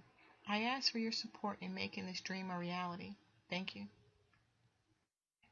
Recommended resources: Peak Potentials Program, Millionaire Mind Intensive Seminar 3 days. The world-famous Millionaire Mind Intensive Seminar will transform your financial life forever. You will learn how to win the money game so that you never have to work again, as well as to reset your money blueprint. so that financial success is natural and automatic for you. Millionaire Mind evening and teleclasses. The principles of the Millionaire Mind are taught in evening seminars in several cities across North America, as well as by teleclass. For details and schedule, go to www.millionairemindbook.com or call 1-888-623-7424. Enlightened Warrior Training Camp, 4.5 days. The definition of an enlightened warrior is one who conquers oneself. In this high-intensity program, you will learn how to access your true power at will and succeed in spite of anything. By the end of this camp, nothing will ever stop you again. Wizard Training, 4.5 days. Learn to manifest what you want with elegance and grace. At Wizard Training, you will learn to live as the eye of the storm, calm, centered, and peaceful in spite of anything. Mind of Steel, Heart of Gold, 6 days. This program is the next level of both the warrior and the wizard. Here you will learn to dance easily and effortlessly between these two powerful energies. This camp is open only to graduates of both Enlightened Warrior and Wizard Training. Life Directions, 3 days. The objective of this program is for you to have money with meaning. In Life Directions, you will discover your true mission as well as create a vehicle that expresses this mission in a way that is highly successful in the real world. It's an absolute must for anyone wanting clarity and focus. Train the Trainer Certificate, 4.5 days. Earn $20,000 a weekend teaching what you love. That's exactly what you learn to do at Train the Trainer. Learn everything you need to be successful in a training business, including choosing the right topic, designing an incredible program using accelerated learning technologies, and marketing for success. By the end of this course, you will be a hot trainer and know exactly how to become a rich one too. Train the Trainer 2, 5 days. This program is the next level of Train the Trainer and focuses on using your full authenticity within the amazing trainer tools that are taught. The program is open only to Train the Trainer certification graduates. Millionaire School, 4 days. Making your money work hard for you is one of the key elements of wealth. At Millionaire School, you will learn the A to Z's of the investment world in a way that is simple and easy to understand.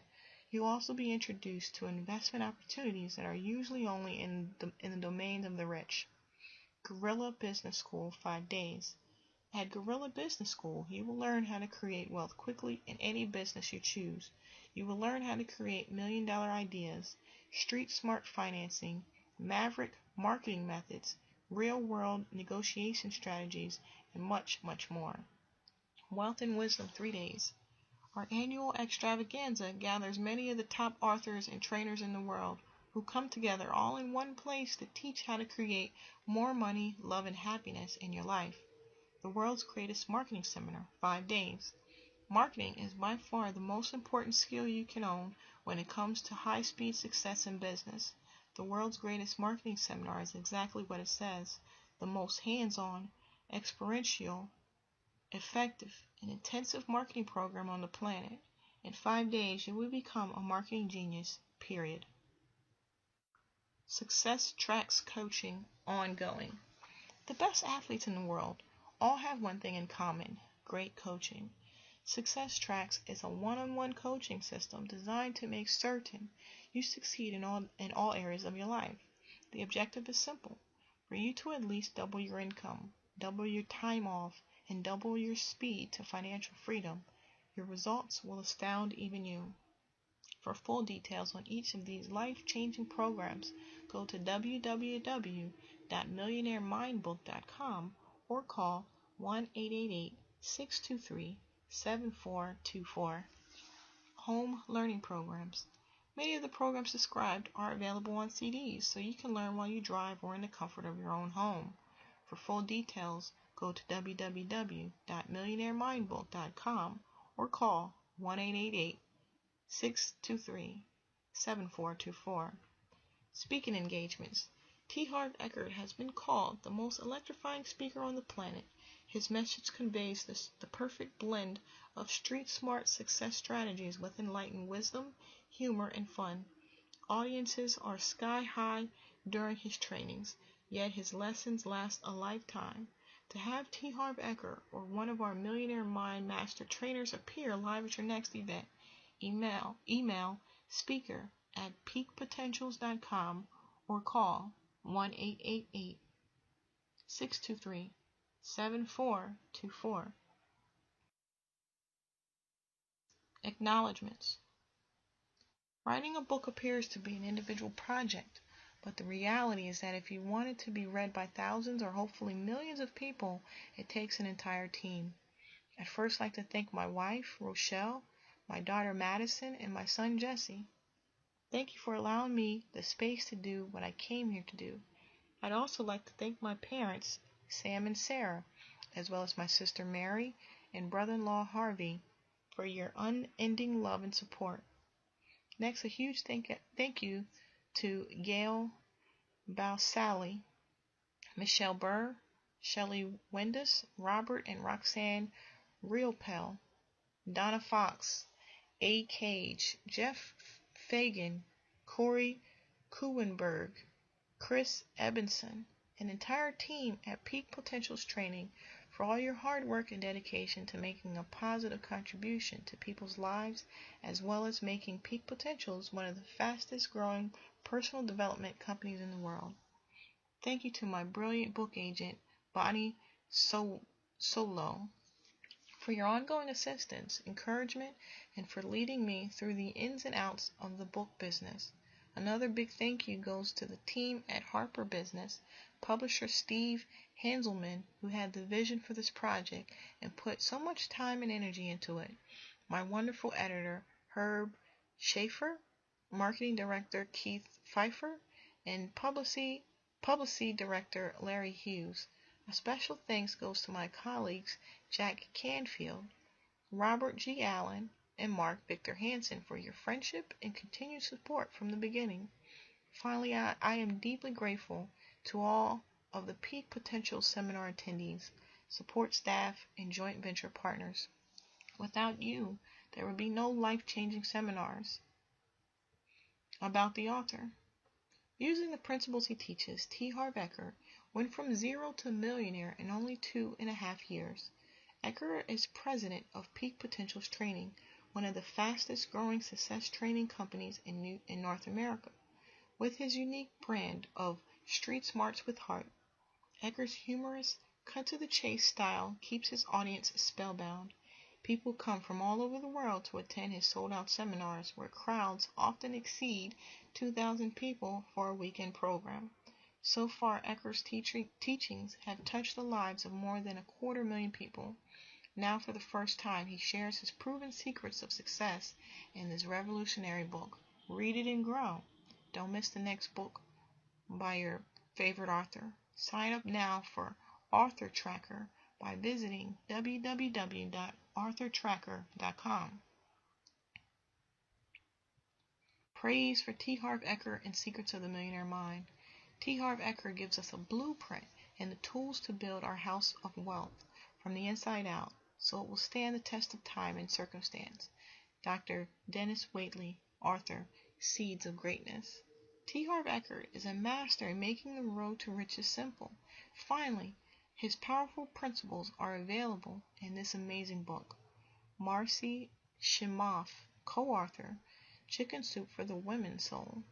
Study this book as if your life depended on it. Financially, it may. Anthony Robbins, the world's #1 peak performance coach. Secrets of the Millionaire Mind is the Bible for creating wealth in a practical way. T. Harv Eker dispels the myths and makes millionaire secrets accessible to every person. Devour this book. Jill Lublin, best-selling author, Networking, Magic, and Guerrilla Publicity. Harv Eker is one of the most extraordinary trainers in the world today. Harv's experiential techniques are transformational, and he creates amazing results every time he speaks. Mark Victor Hansen, co-creator, Chicken Soup for the Soul, more than 70 million sold. Co-author, the 1 Minute Millionaire.